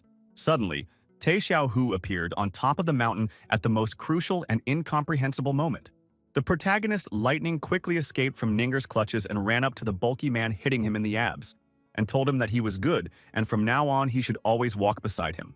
Lin Yun thought that he hit the giant easily, but Te Xiaohu didn't think so. He even hesitated that it was his boss. In order to smooth things over, the protagonist immediately asked him to ignore it, saying that if he was even one more time late, it would be even worse, then asked him to look up at the sky. Looking up at the sky, Te Xiaohong saw an incredibly powerful and terrifying tornado that he had never seen before in his life.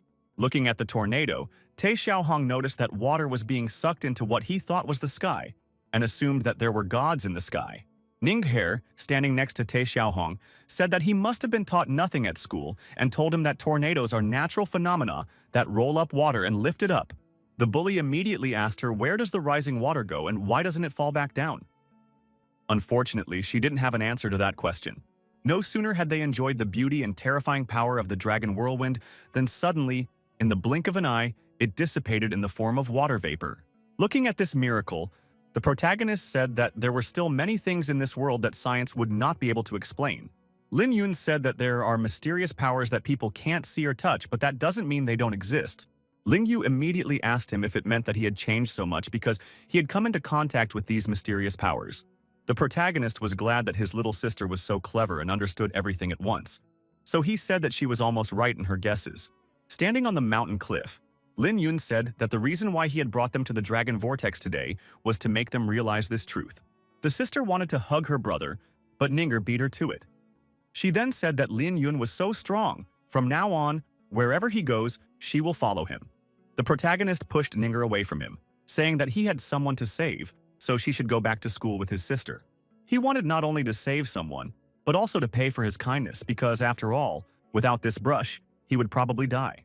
After that, the protagonist hugged Te Xiaohu and offered him a race to the foot of the mountain. No sooner had the big man agreed to the race than the kid was already gone. It was not fair to start so suddenly. In just a few minutes, the protagonist and Te Xiaohu were already at the foot of the mountain. The boy was glad that the bulky man was not a step behind him. Even though Lin Yun had intentionally slowed down his speed, It was still more than 10 times faster than normal people. Tae Xiaohu told the boss that if he had any more tests, he could start right now and not worry about his injuries. Lin Yun took the bulky man by the shoulder and asked, what other injuries was he talking about? Xiaohu immediately stood up to show his boss his injuries and abrasions, but he didn't find either of them. He couldn't understand how it was that he didn't have a single abrasion or injury, because when he had climbed the mountain earlier, he had fallen a lot of times and had gotten bruises all over his body. But now everything was healed. Xiaohu remembered that he could even feel the strength filling his body and realized that it was no wonder the boss had told him to climb the mountain. After all, he had done so to train him. After realizing all this, the bulky man immediately hugged his boss and thanked him for the valuable training. Meanwhile, at the hospital, the doctors had already informed Liu Li of her husband's critical condition, saying that the patient would not last long. The woman tearfully begged the doctors not to give up on her husband and to save him. Unfortunately, the doctors couldn't do anything else, so they apologized to Liu Li and said that they tried really hard. At this very moment, the main character appeared in the ward and said that he was willing to try to save Liu Li's husband if the doctors were already powerless. Lin Yun immediately took the dying man's hand and just a few seconds later said that there would be no problem, because he could still be saved. Liu Li cried again, but they were already tears of joy because she got another chance to save her favorite person. The protagonist asked the staff together with the woman to leave the ward, asking them to wait in the corridor. The nurse was shocked when she saw that Lin Yun took out a golden needle. She immediately ran up to the kid and asked what he was going to do to the patient, to which Lin Yun replied that he was obviously going to cure him and save his life. Liu Li approached the nurse and said that the protagonist is a very good doctor of Chinese medicine, and he can indeed cure her husband. The thug also confirmed that there is no person that the boss couldn't save. But the nurse still decided to discourage Ms. Liu Li, saying that she understands how a woman feels. But there are no miracles in this world, and one should not rely on obvious deception, the nurse added. Hearing the nurse call Lin Yun a fraud, he suggested that she stay in the room and see for herself that he was not a charlatan, after which he ordered his assistant to escort Aunt Liu Li into the corridor and wait for him outside. He immediately seated the nurse Yao Zhou in a chair and asked her not to interfere with him, but only to watch from the sidelines. The protagonist also told her that in case she didn't like something and we could always call the police. He also added that Li Lu's aunt trusts him because he had previously cured her of her illness. Now it was her husband's turn as well. Lin Yun got to work, and after only 20 minutes, the man stood up and opened his eyes, clearly showing that he didn't understand what had happened. The nurse Yao Zhou was speechless because she remembered that the doctor had reported that Li Yunxiang was in a critical condition. Liu Li and her husband thanked Lin Yun for saving him and promised to repay him soon. Upon hearing this, the protagonist immediately said that he didn't need money, as he had already earned a lot of money in the past 2 days. The man and woman were amazed at the boy's income, so they asked what they could give him if he earned so much. Lin Yun didn't answer anything, but simply transferred $30,000 to Liu Li's account, saying that she should buy her husband recovery tonics and keep the rest for herself. Everyone in the room was shocked because no one expected such an act from the boy. But the protagonist said that the money for him means nothing. After all, he realized that compared to the cost, that brush, this amount was just nothing. But Liu Li did not want to remain indebted to the protagonist also in terms of money. So she thanked him for saving her husband and said that they could accept the money. The protagonist snatched the phone from her hands and said that although her husband had departed from his illness, she herself could see that he was still emaciated and weak.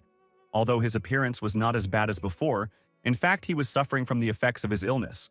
So she is obliged to provide him with a VIP comprehensive dinner of tens of thousands of dollars right now. And if she wants to do it later, even the best nutritionists won't be able to help him further. Hearing this, the man still said that they couldn't afford to accept such a huge help from the kid. But the protagonist did not want to listen to them and just turned around and left, saying that they will definitely meet sometime again. Liu Li hugged her husband with tears in her eyes and said that Lin Yun's kindness to their family is something that cannot be repaid for a lifetime. No sooner had the protagonist left the walls of the hospital than suddenly Nurse Yao ran out after him. She pinned the kid against the wall and told him that her shift was about to end and asked if he wanted to hang out with her. Lin Yun was amazed at this girl's boldness and quick decisions. He couldn't understand how she decided to call him out when just a few minutes ago, she was looking at him with displeasure and distrust. Yo realized that the guy is very handsome, good at medicine, kind-hearted, and able to earn a lot of money, so she decided that he should be pursued. The main character told Yao that he would love to go for a walk with her, but he has something else to do today and he really doesn't have time for a walk.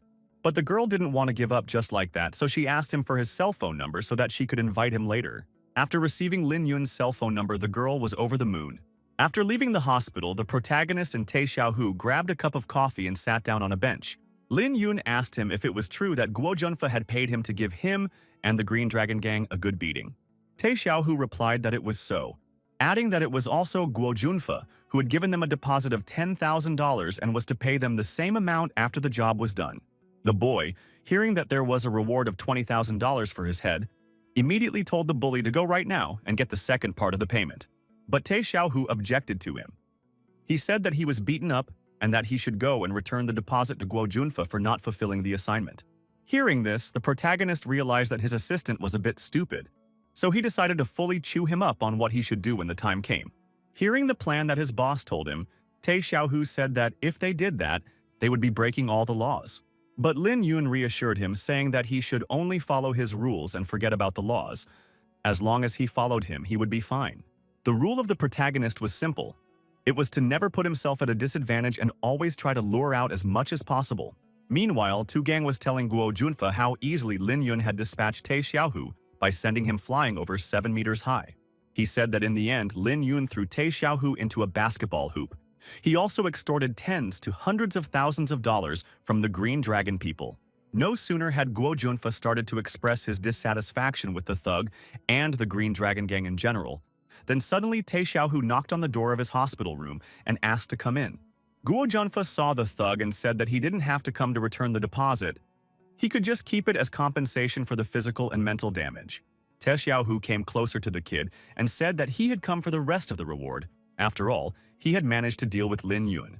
Guo Junfa became furious upon hearing such a thing. He didn't understand how the big guy still had the nerve to come and ask for money when everyone in the school had seen how Lin Yun had finished him off. Tae Xiaohu said that he only lost to him the first time to expose his weaknesses.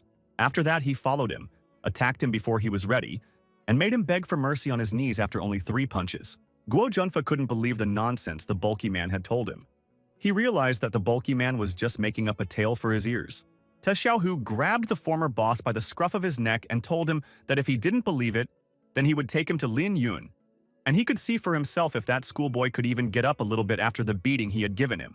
Guo Junfa was so much afraid of the protagonist that he didn't dare to go with the bully to authenticate his information and agreed to pay him the $10,000 promised and another $10,000 on top for moral compensation. The next morning, Lin Yun was walking to school. This morning it was not really raining hard. If not for the promises to his sister, there was no way he would have gone to school on such a day. Suddenly approaching the crosswalk, he noticed Zhuang Meifeng standing without an umbrella in the pouring rain.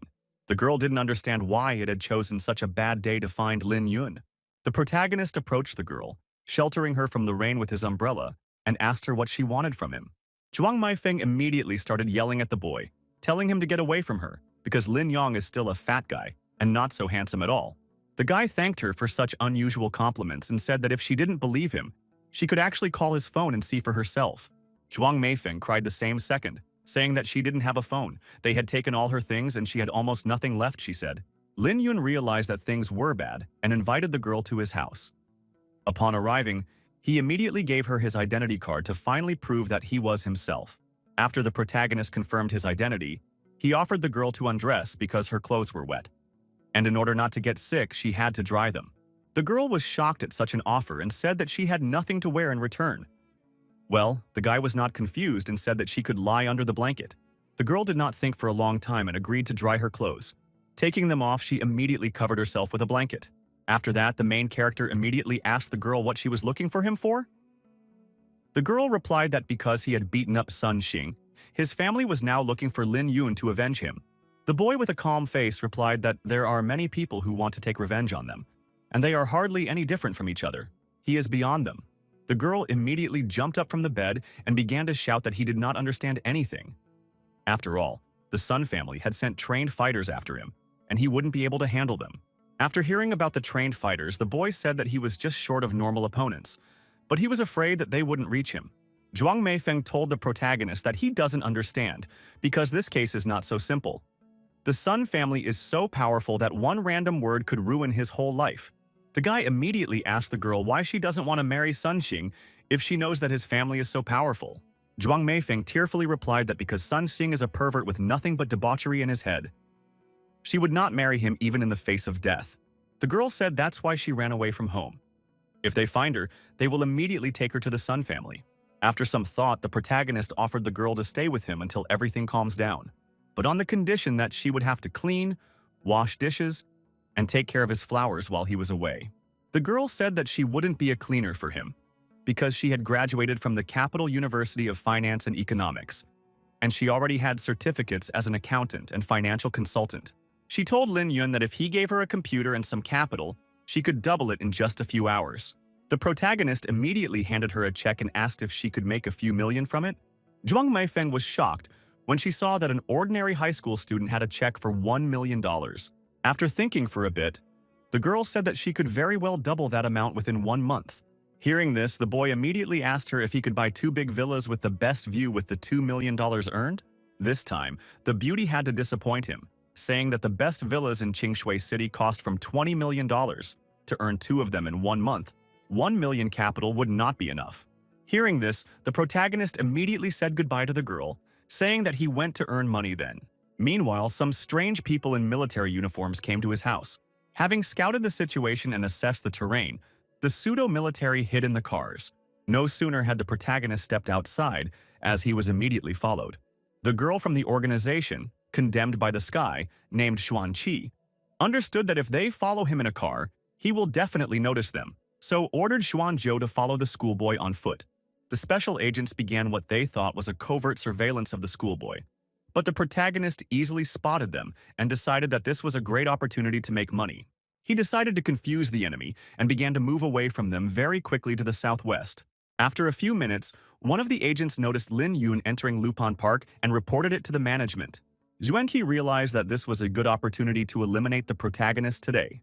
She immediately sent 2 snipers to ambush the hill against Mount Lunpan, and 2 more snipers were ordered to set up on the mountain path to back up the first to eliminate other risks. The boss ordered Xuanzhou to keep following the boy. The driver turned to Sister Qi and asked why they mobilized so much force for just a high school student. Xuanqi replied that this high school student had single-handedly defeated over 30 people from the Green Dragon Gang. His strength is at least at the yellow level. For this kid, the client had originally offered $8 million for this kid, but now the price had risen to 50. The driver was shocked when he heard that some schoolboy's life was worth $50 million. Xuanqi saw the face of her subordinate, who had lost the power of speech, said that this is why they should kill the boy no matter what. A moment later, the girl joined her spy, who reported to her that Lin Yun had climbed Mount Lunpan. Xuanqi also reported that the boy remained in sight, moving quickly but slowing down at times, as if he was afraid the spy would move away from him. Xuanqi didn't understand how he could act so arrogant before his own death. She didn't know what hidden sect he was trained in, but she thought he was extremely stupid and clearly ignorant of how high the sky was and how vast the earth was. Meanwhile, the protagonist stood at the very top of the mountain and considered his opponents, realizing that he was being followed by some hidden sect. Seeing sniper rifles sticking out of the bushes, the protagonist thought that he really needed to be careful with them. Seeing the mercenaries from the heaven-condemned sect behind his back, Lin Yun told them that he didn't understand how they wanted to catch him if they were so slow. The agents didn't reply anything, but with just a single glance at each other, they knew with half a word what tactics they would use now. In order to divert the protagonist's attention from the real threat, Xuanzhou threw a boulder lying on the ground at him with all his might. At that very second, Xuanqi rushed towards the boy with a dagger in her hand. Lin Yun didn't expect such a fast attack, but he still managed to dodge the rock that flew straight at his head. Meanwhile, the girl with the dagger in her hand was already behind the boy's back and was about to pierce him. But she was unlucky, as the protagonist was able to dodge her blow in an incomprehensible way. While Lin Yun was looking at Xuanqi, a man with a knife appeared behind him. The protagonist, of course, noticed the threat approaching from far away. But this time, he didn't dodge and let Xuanqi stab him. The man was shocked because even though his knife was very sharp, it couldn't even pierce the guy's body by 1 millimeter. Lin Yun immediately turned around and grabbed Xuanzhou's knife blade with his hand, saying that sneaking up from behind was very cowardly and mean. Meanwhile, behind his back, Xuanqi was already approaching him in flight, wanting to strike another blow at the boy. This time, the protagonist did not want to spare them, so he took the man by the scruff of his neck and threw him at his partner. After that, Lin Yun pointed the knife at them and said that they had fought enough and now it was his turn. The protagonist swung around and threw the knife at the rock. Xuanqi, realizing the danger and strength of the boy, decided to scatter. Unfortunately, the girl was not able to dodge the shards of rock that shattered into small pieces after the knife hit her. Looking around, she couldn't understand where Lin Yun had disappeared to, as he had just stood in front of her and disappeared in a flash. But the girl did not have time to think back, as suddenly the main character appeared out of nowhere and stabbed her in the back. This blow was very sudden and strong, because of which Xuanqi fell to his knees in front of the boy. After a bit of breathing, the girl stood up again and attacked, saying that she would fight to the end. The protagonist did not feel sorry for Xuanqi because she was a woman, and gave her an incredibly strong punch in the body. The girl was shocked, because she could not even think that she could miss such a strong blow from a boy. Xuanzhou saw the strength and power of the protagonist, realized that he was too strong, and he could not cope with him, so he decided to run away from the battlefield. But Lin Yun quickly caught up with him and grabbed him by the throat and lifted us up. After that, he stabbed him in the eye with his own knife, which he tried to stab the back of the protagonist. When Xuanqi saw how easily the boy killed her partner, she immediately realized that Lin Yun's strength clearly exceeded the yellow level. The protagonist walked with Xuanqi's body to the cliff and said loudly for all the mercenaries to hear him, that if they decided to take the path of killing, they should be prepared to be killed themselves. After which, he threw Xuanzhou's body down the mountain to the very bottom. After that, he approached Xuanqi and asked her that she wanted to die or choose life. The girl didn't choose but simply said that if he was going to kill her, he should just do it without idle chatter. The protagonist realized that she wasn't afraid of death and decided that, in that case, a little rule change was in order. Taking out a knife in front of her, he said that, for example, he could use it to cut and mutilate her face. After that, in order for her to believe him, he made one small incision on her cheek. Xuanqi didn't want her face to be mutilated, so she immediately shouted for him to stop. Lin Yun said that if she wanted to keep her pretty face, she had to answer all his questions honestly. The first thing he asked was what her real name was and who sent her here. The girl replied that her name was Xiao Mei, and she was sent here by the Heavens Condemned. Hearing about the Heaven Condemned, the protagonist was shocked and couldn't understand what it was or who it was. The girl replied that it is one of the 3 largest international killer organizations. There are 4 levels of heavenly and earthly, black and yellow, and she and her partner were black-level killers. Xiao Mei said that no one knows where the headquarters of the heavenly convicts are located, but there are branches all over the world. Each branch office is run by 3 to 9 heaven-level assassins who also take up the assassination task. After listening to the girl, the protagonist asked her who she thought was better than him or the sky-level assassins. Xiao Mei, hearing such a question from the schoolboy, immediately laughed. But the protagonist didn't care about laughing, so he grabbed the girl by the neck and asked her what she was laughing about. She answered him that his strength must be at the peak of the black level, which was not worth mentioning in front of an assassin and a heavenly level. Lin Yun squeezed the girl's neck even harder and asked, "What realm are those at the peak of the black level in?" Xiao Mei barely breathed and whispered that they were at the 4th layer after the celestial realm. The protagonist realized that his 3rd layer of body tempering corresponded to the 4th layer after the heaven realm in this world. He learned a lot of useful things and decided to ask the girl one last question. How much money does she have?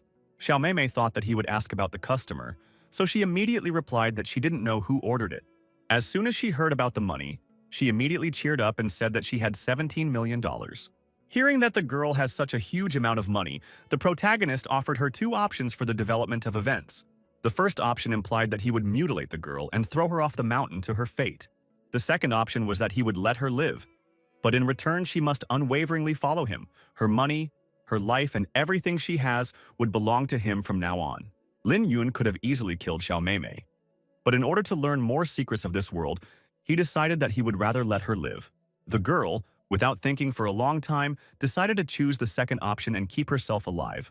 The protagonist was unspeakably happy about it and said that he would heal her wounds first, and then they would go deal with the steel ones. Xiao Mei said that he wouldn't even need to try since she had already figured out how to deal with the others. After a while, the group of mercenaries gathered at the cliff at the top of the mountain and didn't understand why Xiaoqi suddenly asked them to gather here. Suddenly, the mercenaries found the girl, but they didn't understand why she was alone and where Xuanqi had gone, much less what was the situation with that little brat. Before they could ask all these questions, the main character suddenly appeared and defeated all the mercenaries. After that, he thanked Xiao Mei, saying that thanks to her good plan, he had saved a lot of time. Hearing that the girl had betrayed them, the mercenaries immediately began to insult her and said that the organization would definitely not let her go alive. But she knew without them that failure of the mission would result in death after returning to the organization, which was why she was just looking for a way to survive. Lin Yun took the gun in his hands, examined it, and asked the new member of his team how to properly use this weapon. The girl replied that in order to use this weapon, first it must be taken off the safety, and then when he pulled the trigger, the bullet would fly out. The protagonist took the gun off the safety and put it to the head of one of the mercenaries, then asked how courageous they thought they were and if they were afraid of death. The mercenary immediately began to bow at the kid's feet and said that he was ready to do anything to preserve his life. After assessing the enormity of the operation to eliminate the protagonist, he asked the mercenaries, how much was his life valued at? Xiaomei replied that they were to receive $50 million for the task of eliminating him.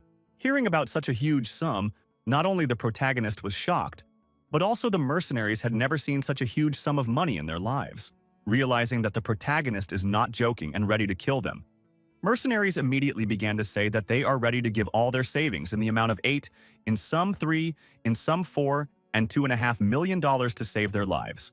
Without thinking for a long time, Lin Yun agreed to accept the money from them, saying that he understood that they were just doing their job, and so he was willing to forgive them.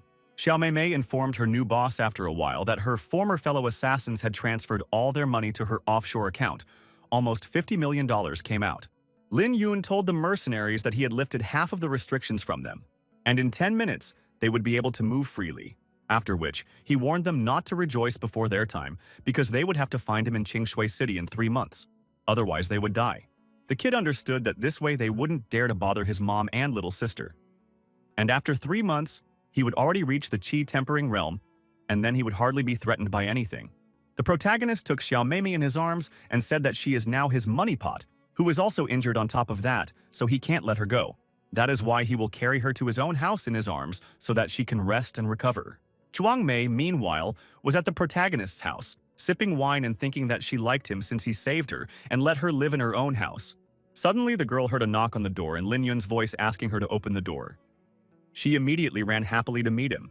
When Zhuang Mei opened the door, she was shocked to see the protagonist holding a girl she didn't know. The guy, without any explanation, simply entered his own house and put his new partner on the couch, saying that she should rest. The girl thanked the master in return. Zhuang Mei was furious and immediately asked Lin Yun who the woman he brought home was. Lin Yun came closer to the girl and whispered in her ear, saying that this woman was a murderer and she wanted to kill him today. Hearing this, the girl immediately asked him, why did he bring a murderer to his house?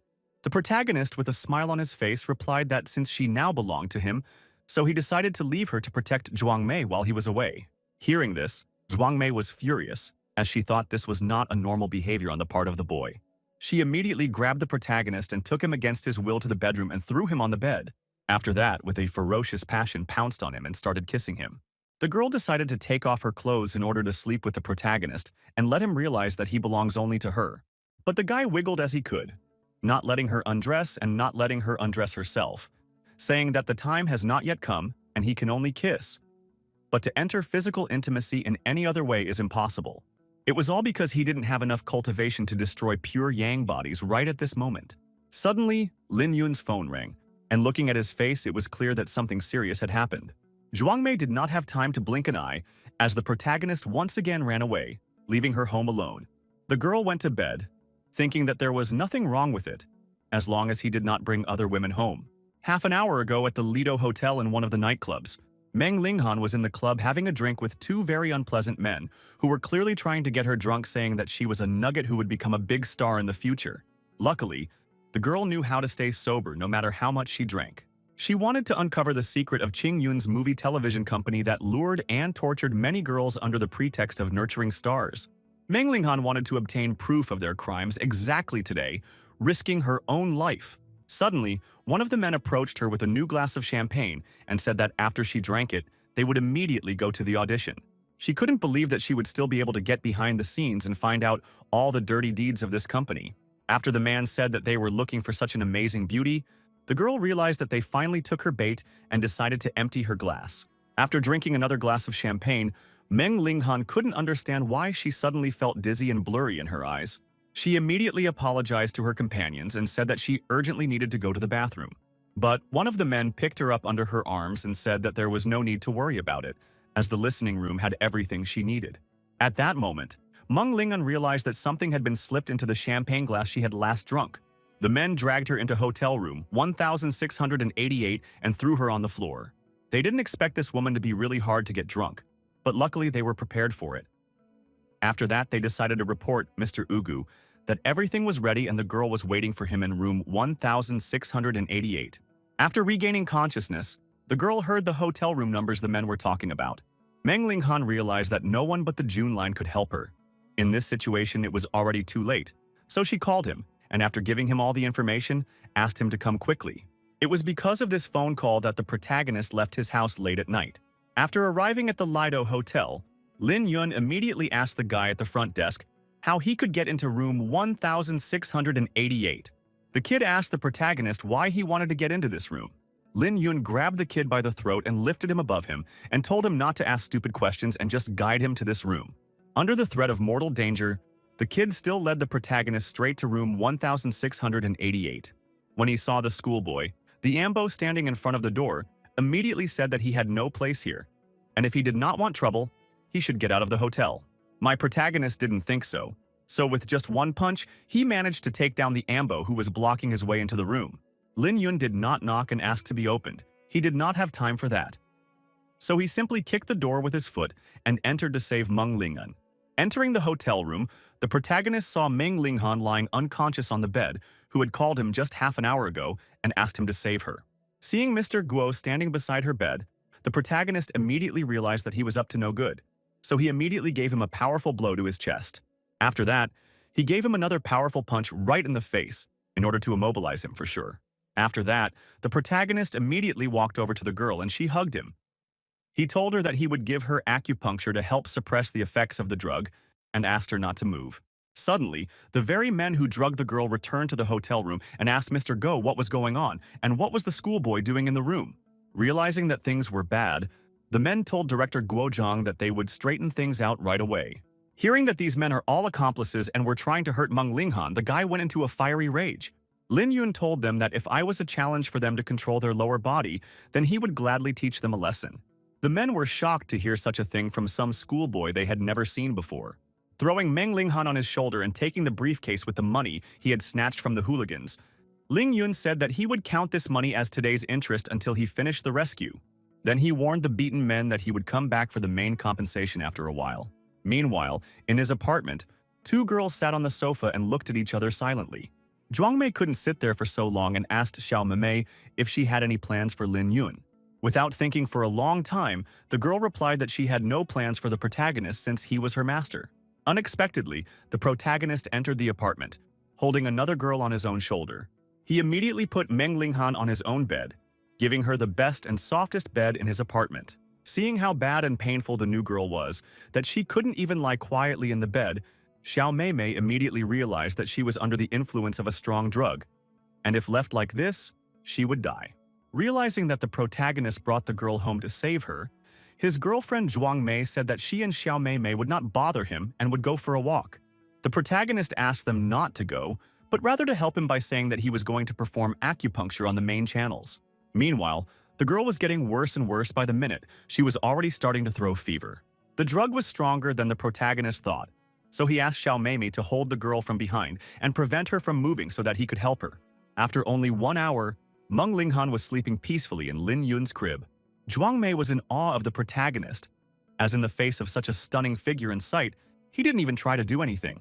She realized that he really wasn't like the other dorks who had surrounded her all her life. She also realized that Lin Yun was the perfect match for her, just the kind of man she was looking for. After some thought, she decided to tell the protagonist that she liked him very much. Lin Yun almost choked on his coffee when he heard this, so he decided to ask her what she meant when she said this. Zhuang Mei attacked the protagonist and told him that she liked him a lot, so she wanted him to be her husband. Lin Yun was shocked to hear this. It was the first time he had been told this since he had appeared in this world. The protagonist couldn't understand why she had previously kept her distance from him, but now she was wrapped around him? Hearing this, the girl immediately hit him with a pillow, saying that she didn't know him before. And now that she knows him, she should take the initiative to not miss out on such a man.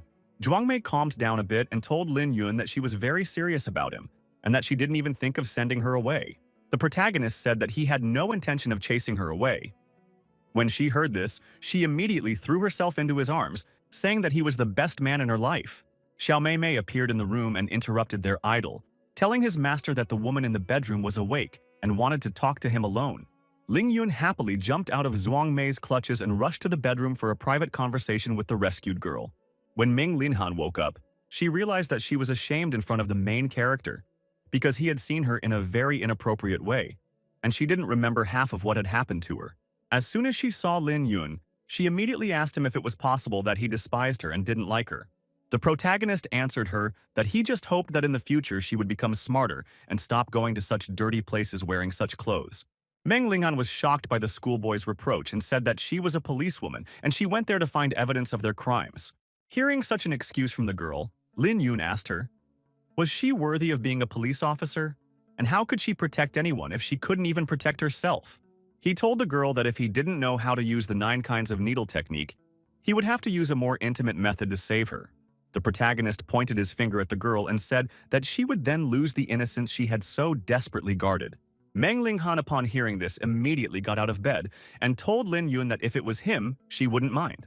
In fact, as soon as she realized that she had been drugged, she knew that nothing could be fixed. The moment she called Lin Yun, there was only one thought swirling in her mind. If there was going to be sex with a man tonight, she hoped that this man would be the protagonist. After the story, the girl immediately threw herself at the guy and said that she actually liked him a lot. In order to avoid unnecessary conversations, the protagonist covered the girl with a blanket and offered her to sleep, saying that in the morning they would talk about everything. After another training session, which took the whole night, Lin Yun returned home in the morning. Looking at the table, standing in the hall, the protagonist noticed a letter that was dedicated to him. It was a letter that Lin Menhan had written for him. She wrote that she was going to leave Qinshui and leave all the police matters to the protagonist and take care of other things herself, for he was right. She was too naive. She also asked him not to forget her until she came back. Lin Yun couldn't forget her because she was the first girl he met after arriving on this planet. Suddenly, the protagonist's calmness was almost disturbed by Tang Meng, who came to visit him along with an ambulance. But he was stopped by Xiao Mei and prevented from entering the apartment. Seeing her, the Amble immediately warned Tang Meng that the girl standing in front of him was very strong. Suddenly, another girl appeared in front of the guys, who immediately decided to introduce herself and said that her name was Zhuang Meifeng. Hearing the girl's name, Tang Meng almost went crazy because he assumed that Zhuang Meifeng was Zhuang Meina's sister. Zhuang Meina was the #1 beauty in the city, known as the Qingshui flower. Seeing that the boys were afraid of the girls, the main character asked them to hurry up and come in so they could talk business. After they made themselves comfortable on the sofa, Lin Yun asked them if they knew where Qin Yun's movie and TV station was. Tae Xiaohu said that they once wanted to start taking money from the TV station for the roof, but they were yelled at by Brother Kun. He also warned the Green Dragon Gang that they should not even think about Qin Yun Film and Television Company. After hearing the story from Tae Miaohe, the protagonist realized that meant they already had a roof guarding them. Tang Meng also remembered that he had heard his father mention that the movie and TV company was based in the capital. Also, that they perform under the banner of nurturing stars, but they actually supply women to the capital's bigwigs. When Tae Xiaohu heard about sex slavery, he got angry and asked why the law enforcement agencies were not interested in this company. The protagonist answered him because the capital is behind them and everyone is afraid of them, but not him. After that, he asked the guys if they dare to go to the movie Qin Yun TV company for their debt. The guys immediately shouted that where the boss goes, so do they, adding that this trash like the movie TV company shouldn't exist. As they drove up to the office of the movie TV company, Tae Sehu immediately adopted a menacing look for more confidence and to intimidate those around him. When Tang Meng asked him why he suddenly changed his face so much, the bully replied that they had come to collect debts. The first thing to do was to suppress the enemy with your aura. Upon arriving at the office of the headman of the film and television company, Tae Xiaohu immediately accused him of kidnapping his girlfriend and ruining her life, after which he shouted with a frothing at the mouth that he would make the company pay him for it today. Lin Yun and Tang Meng were shocked to hear how professional the big man was at extorting money. After a few seconds, Huang Feiyang, the general manager of the film and TV company, came out to the big guy and told the big guy that they were a normal and legal film company, then politely asked the guys to leave the building. But Tae Xiaohu didn't want to back down, so he asked the director, what kind of ordinary company made his girlfriend take such pictures? After which he added that an ordinary company doesn't make girls accompany all sorts of old men. Tae Xiaohu couldn't contain himself anymore, So he took the CEO by the scruff of his neck and asked why they were trying to keep him as an idiot. Realizing that jokes are not good, the director raised his hands up and asked the guys to calm down, because maybe it is really a misunderstanding, and then offered them to talk in his office and drink a cup of tea. The director put his arm around the secretary and asked her to make 4 cups of tea and then whispered quietly in her ear that she should call the police. When they heard about the police, the guys started smashing the office premises to show that they came with serious intentions. The director immediately began to bow at the feet of the guys, saying that he would check the contract right away, and if there was really something wrong, it must be the personal pranks of the subordinates. Hearing this, Tae Xiaohu asked the director not to mess with his head, because he said that he would sign a contract with his girlfriend if she behaved well. The bully took the petty director by the scruff of the neck and said that even after they sold his girl, they didn't get any official documents that the company promised them. The director realized that this was indeed a common practice of their companies, and everything this huge guy said about his girl was half true. He also knew that the incident at the Lido Hotel could not be covered up, and if this case was given a big publicity, the capital side would definitely shift all the blame on him. He realized that if that were to happen, then his life would be completely finished. Realizing all the risks, all the pros and cons weighing in, the principal asked the bulky man to calm down, asking him to tell him how they could solve this matter. Ta Xiaohu was glad that after a few dozen minutes, they were still able to come to the heart of the matter. The bully said that as long as the company was willing to compensate his girlfriend for moral damages, physical injury, loss of youth, tuition fees, extra tuition fees, and utility bills and so on, he would promise not to return to their office again. After listening to the demands, it became clear to the principal that the boys had come to him to blackmail him and get as much money out of him as possible. After some thought, the director said that he would have no problem asking his secretary to give them $30,000 to close the matter. But after he heard that the boys wanted $30 million, the director immediately fainted. Suddenly at the entrance to the office appeared a gang of thugs which and roofed the movie and television company. Tang Ming and Lin Yun greeted them with smiles on their faces and said that they were already waiting for them. A gang of thugs entered the office to protect the director from a bully who is trying to extort a large sum of money from him. As soon as the whole gang entered the office, the protagonist, together with Tang Meng, immediately closed the door behind them so that they could not escape. The leader of the gang that runs the TV movie company came to Tae Xiaohu and told him that he was in big trouble for not revealing his childish eyes and not finding out who runs the company. Tae Xiaohu did not listen to him, but yawned and said that if they wanted to get there, they could start now. The leader of the gang that was running the company heard this and immediately ordered his men to teach the boy a lesson. The company's employees were shocked to see the fighters who seemed to be their roof were beaten by some red-haired schoolboy. Tae Xiaohu did not spare anyone. He beat his opponents in packs, hitting them harder and harder each time. The director of the movie and TV company saw his defenders, who were made of a human heap, was terrified and afraid of the kid. Meanwhile, the gang leader named Biao did not give up, but instead tried to defeat Tae Xiaohu using all possible means. The bully grabbed the leader of the hooligans by the scruff of the neck and was about to throw him out the window when he suddenly noticed the threat from behind. In order not to expose himself, he immediately jumped aside and put the back of their leader under the blow of one of the hooligans. Seeing this, everyone was shocked, because they realized how much pain was inflicted on the leader of the group, who was roofing the movie and TV company. After that, the bully threw his opponent into a pile of hooligans that he had already defeated before. Tae Xiaohu used not only powerful fist strikes, but also body blows to take down several hooligans at once. Lin Yun had not seen Tae Xiaohu only a few days, and he had already become so much stronger the protagonist realized that he had indeed chosen the right person.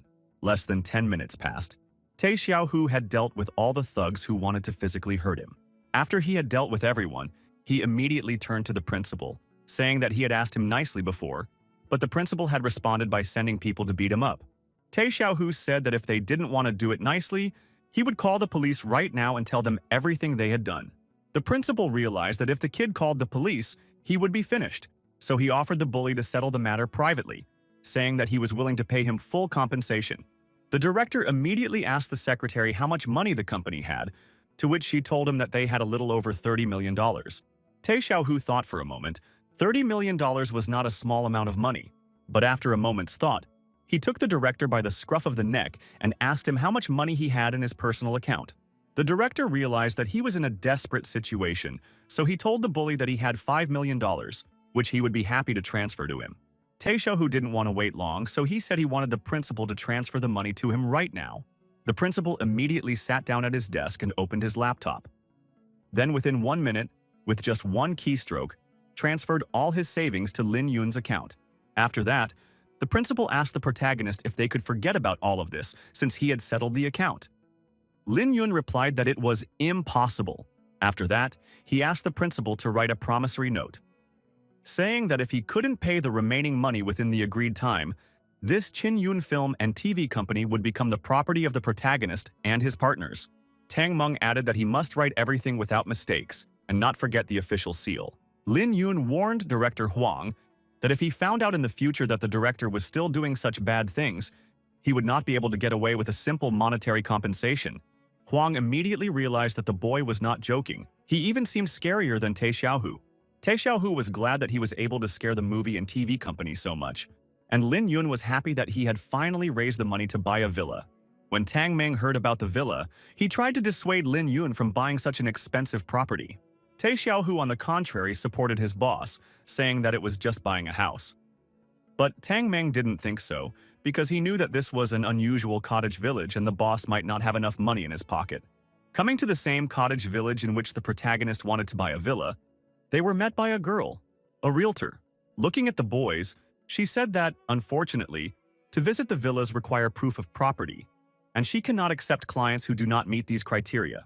The protagonist immediately asked her what proof of assets meant. The girl replied that, for example, they must have at least $50 million in savings. Lin Yun wordlessly held out his bank card to confirm that he had enough cash to purchase one of the villas in the area. 10 minutes later, the girl realtor returned with her assistants and said that she was happy to give the young man a tour of all the available villas. Tang Meng was shocked because he had never been served like this before, even though he was not from a poor family. The realtor showed the guys the most luxurious villas that had everything. Walking almost all villas, the protagonist chose one of the best configuration of mansions in the area of Qingxi, the price of which was now $36 million. After purchasing their first villa, the protagonist said that they should now drive to their next destination called Qingshui. To avoid any unnecessary questions, Lin Yun said that he wanted to purchase a second villa in that area, as he had about $80 million in his account. Hearing about this amount of money, the partners of the protagonist almost exploded brain because they did not think that the boss has such a huge, in their opinion, a sum of money. After purchasing the second villa, the protagonist and his friends drove to his mother's house in his yellow Maserati. Approaching his mother, the protagonist said that he had a surprise for her. He immediately pointed his hand to his yellow Maserati and said that he decided to give this car to her because she can drive and she needs a car more. His mother's friend was shocked when she heard about the Maserati. Because she had seen such a car in a TV show, she knew that this car cost several million dollars. His mother thanked her son with a calm face, saying that now it would be more comfortable for her if she wanted to go somewhere, and then asked him if it was a surprise. The protagonist said with a smile on his face that it wasn't everything, because he also bought villas at Qingshui Bay and Qingxi. He held out the keys to the spirit of the villas, his mother to choose which one she wanted to live in. Without thinking for a long time, his mother said she would take the key to the villa by Qingshui Bay because it was quiet and peaceful. Tae Xiaohu, watching from the sidelines, asked Tang Meng why the boss's mom was not surprised at all when she heard about the luxury car and villas.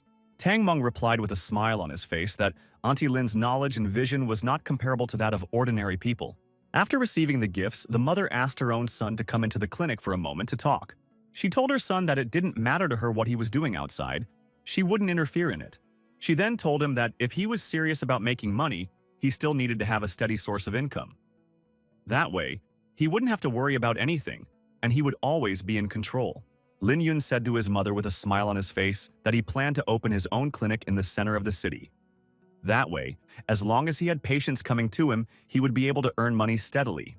His mother said that this was certainly good, but he should not forget about his studies and the clinic, and should be supervised by a professional nurse. About the nurse, the protagonist said, "You cannot worry because he already had one." After learning that the boss was going to open a clinic, Tang Meng immediately decided to warn him that it was not easy, even apart from the fact that he had saved many people's lives thanks to his medical skills. Tang Meng informed Lin Yun that in order to open a clinic, he would need to obtain a medical services permit, a certificate without which opening a clinic would be illegal.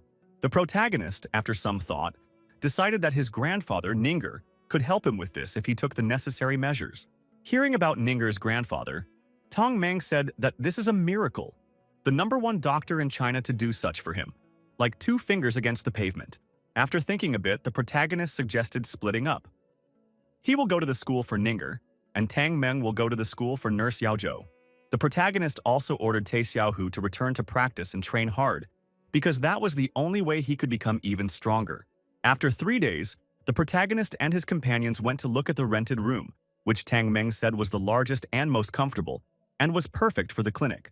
At the entrance of the premises, they were met by the owner named Wang. Tang Meng immediately asked him if it was possible to make the rent cheaper, because he had said this morning that he wanted $5,000 per square meter. Wang replied that such a cost is because it's a great place and the price is already very favorable. The protagonist asked the owner of the premises why he suddenly put such a first-class site for sale. Wang replied to the boy that he had already had enough and was very tired, so he wanted to return to his hometown. Lin Yun put his hand on the man's shoulder and asked if he was renting out the property and wanted to leave the city because he was infected by goo. The kid started listing the symptoms, saying that the owner Wang has stomach aches every night and can't sleep, vomits everything he eats and can't even drink water. The tenant was shocked and immediately asked the boy how he knew all this. Lin Yun replied that not only did he know, but he could also easily cure Wang of this disease. Hearing that the boy could cure him, Wang said that if he could save him, he would give him his entire fortune and this store as well. Lin Yun asked Mr. Wang to take his time and tell the story from beginning to end of how he got sick with this disease. Wang replied that his store had actually been in business for over a decade, and due to the good quality and style of the clothes, business had always been good. Last year, a new store opened on the other side of the road, also selling clothes. However, probably due to the inexperience of its owner, the business was not very successful and it was about to close. It was at that moment that Mr. Wang felt that something was wrong with his body. At first, it was just an upset stomach, but gradually it became so painful that he could no longer sleep. After that, he vomited everything he ate and his body became weaker and weaker. Wang went to many hospitals for examination, but all the doctors said he was not sick. This continued until he met a Chinese medicine doctor who told him it was an evil spell. That's when the man remembered that the owner of this clothing store seemed to be from Hunan province. Wang had heard that goo infection technique was common in Western Hunan. He immediately realized that he had been infected by a business rival. Hearing how meanly Wang had been treated by his competitors, Tai Xiaohu went into a rage. But Lin Yun and Tang Meng managed to hold him back. When the man guessed everything, he went to their store to talk to them. Hopefully they would leave him alone. But they kept insisting that they knew nothing. Wang realized that his health was getting worse and worse. He knew he wouldn't live long if he continued like this. So he wanted to sell the store and return to his hometown to die there. After listening to the tenant's story from beginning to end, the protagonist said he wouldn't let him die and offered him a seat beside him to help him deal with the parasite. Lin Yun took out his golden needles and asked Wang to close his eyes and relax so that he could safely perform the operation to save him. After just 10 minutes, Wang began to vomit violently, and in the process, he released his body from the parasites that wanted to kill him. Lin Yun immediately pierced the parasites with his golden needles. He then showed them to Wang, saying that they were the ones that were keeping him from living peacefully. The protagonist asked how the man was feeling right now. Wang tearfully replied to the boy that his body was relaxed. The feeling of vomiting was gone, and he was as if he was really fine. The man immediately started bowing in front of the boy, saying that he was his savior. The protagonist asked the man to stand up, saying that this wasn't the end. Unexpectedly, the culprits came forward as soon as goo was extracted. Mr. Wang's opponents, upon seeing the school children, asked them to leave the room and mind their own business. The protagonist, on the other hand, suggested that these gentlemen leave the premises if they didn't want trouble. Otherwise, he would deal with them. The leader of the hooligans didn't want to listen to some boy anymore, so he decided to teach him a lesson by releasing 6 goo larvae towards Lin Yun. But the protagonist was not confused and beat back this attack using his golden needles. Seeing that the boy was not just a schoolboy, but was able to repel the attack of the goo maggots, the boss of the hooligans even felt bad. He told Lin Yun that because he had helped Wang destroy the vermin, he had broken the rules of the world. Lin Yun didn't care what the old man told him. He replied that in that case, he would dictate the rules. The old man was furious and released about 7 more goo larvae to destroy the kid for sure. This time, the protagonist decided not to even use needles, he just destroyed these maggots with his spiritual energy. Seeing this, the old man foamed at the mouth. He got very angry and said that he would destroy the boy with his bare hands. In a flash, the old man was at the boy's back and was about to give him a fatal blow to the pain point on his neck. But the protagonist managed to dodge and hit the old man back with a powerful punch to the chest. Lin Yun told the old man that he had destroyed his dantian so he could stop trying to harm people with these evil techniques. The old man was very much startled to realize that the boy was so young but already had such power, so he asked him who he was. The protagonist answered the old man that it doesn't matter who he is, because the old man couldn't defeat him even if he trained for the rest of his life. Tang Ming escorted the ill-wishers out and told Mr. Wang that now he may not sell the store. Mr. Wang was afraid that some of his ill-wishers would return in the future, so he decided to donate the store to the protagonist. Lin Yun took the man by the shoulders and told Wang that he didn't have to give such gifts for getting rid of trouble. Wang cried and said that he had been very depressed for the past few months and woke up every day thinking that he was going to die soon. That's why he wanted to just sell everything, leave his wife and children and find a place to end his life. But now it was as if the man was alive again. It was as if he was reborn. He told that 10 years ago he bought this store for less than $2 million. And now that the main character saved his life, he thinks he is ready to give up this store, because his life is worth definitely more than $2 million. After listening to Wang, the guy didn't insist otherwise, especially since the old man promised to cover the cost of repairing and remodeling the store himself. Yao Cho couldn't believe that this store would now be replaced by the main character's clinic. The kid looked her in the eyes and told her that it was his clinic and theirs together. He immediately asked the girl to take care of the repairs and buy some more things for him. He needed things like wolf hair and sulfur mercury, yellow paper, and a dozen roosters and black dogs. Lin Yun realized that the matter of the clinic had been resolved, and there would be no need to worry about money in the future. Soon, he would be able to reach the 4th level of body refinement, which meant that it was time for him to prepare to make talismans. In general, talismans needed the blood of a demonic beast, but the protagonist wasn't even sure if there were demonic beasts on this planet. That was why he decided to replace this blood with the blood of roosters and black dogs.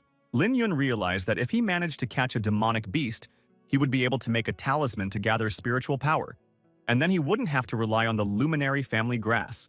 Once again, when he came to the luminary family grass, he noticed that for some reason, the spiritual power of the grass had decreased. This could only mean that someone else had come here besides him. Suddenly, he heard some movement in the grass and turned around and saw a spiritual fox. Taking it by the withers and raising it above the ground, the protagonist realized that the fox was coming to the grass for healing. Lin Yong then let it go, saying that it could heal in peace because at this moment today he would be guarding it. Realizing that the spiritual fox was afraid that the protagonist would kill her, he became furious and said that he would suck all the spiritual power from the Seven Saints herb and leave nothing for her if she didn't start trusting him right now. After a while, the spiritual fox still began to trust Lin Yun and fell asleep in the grass next to him. Realizing this, the guy picked up the spirit fox to examine it for injuries. After examining the spirit fox, Lin Yun realized that she had a serious internal injury. She was lucky that they had met. The protagonist took out his golden needle to help the spiritual fox and asked her not to worry, as everything would be fine. After the operation, looking into the fox's eyes, the protagonist realized that she understood what he was saying. It came as a surprise to him that she had already revealed her spiritual wisdom, so she would be able to take on a human form after a while. Lin Yun realized that although the fox had one tail, it was almost unrealistic to meet a spiritual beast on Earth. Hearing this, the fox jumped out of the boy's arms and showed that it had 3 tails. The boy almost went crazy, because it turned out that the 3-tailed spiritual fox in front of him was a 3-tailed spiritual fox that was rare, even in the cultivation world. After only a few seconds, the fox fully revealed itself to the protagonist, revealing that it actually had 9 tails. Seeing that it was a 9-tailed fox, Lin Yun was so shocked that he couldn't say a word.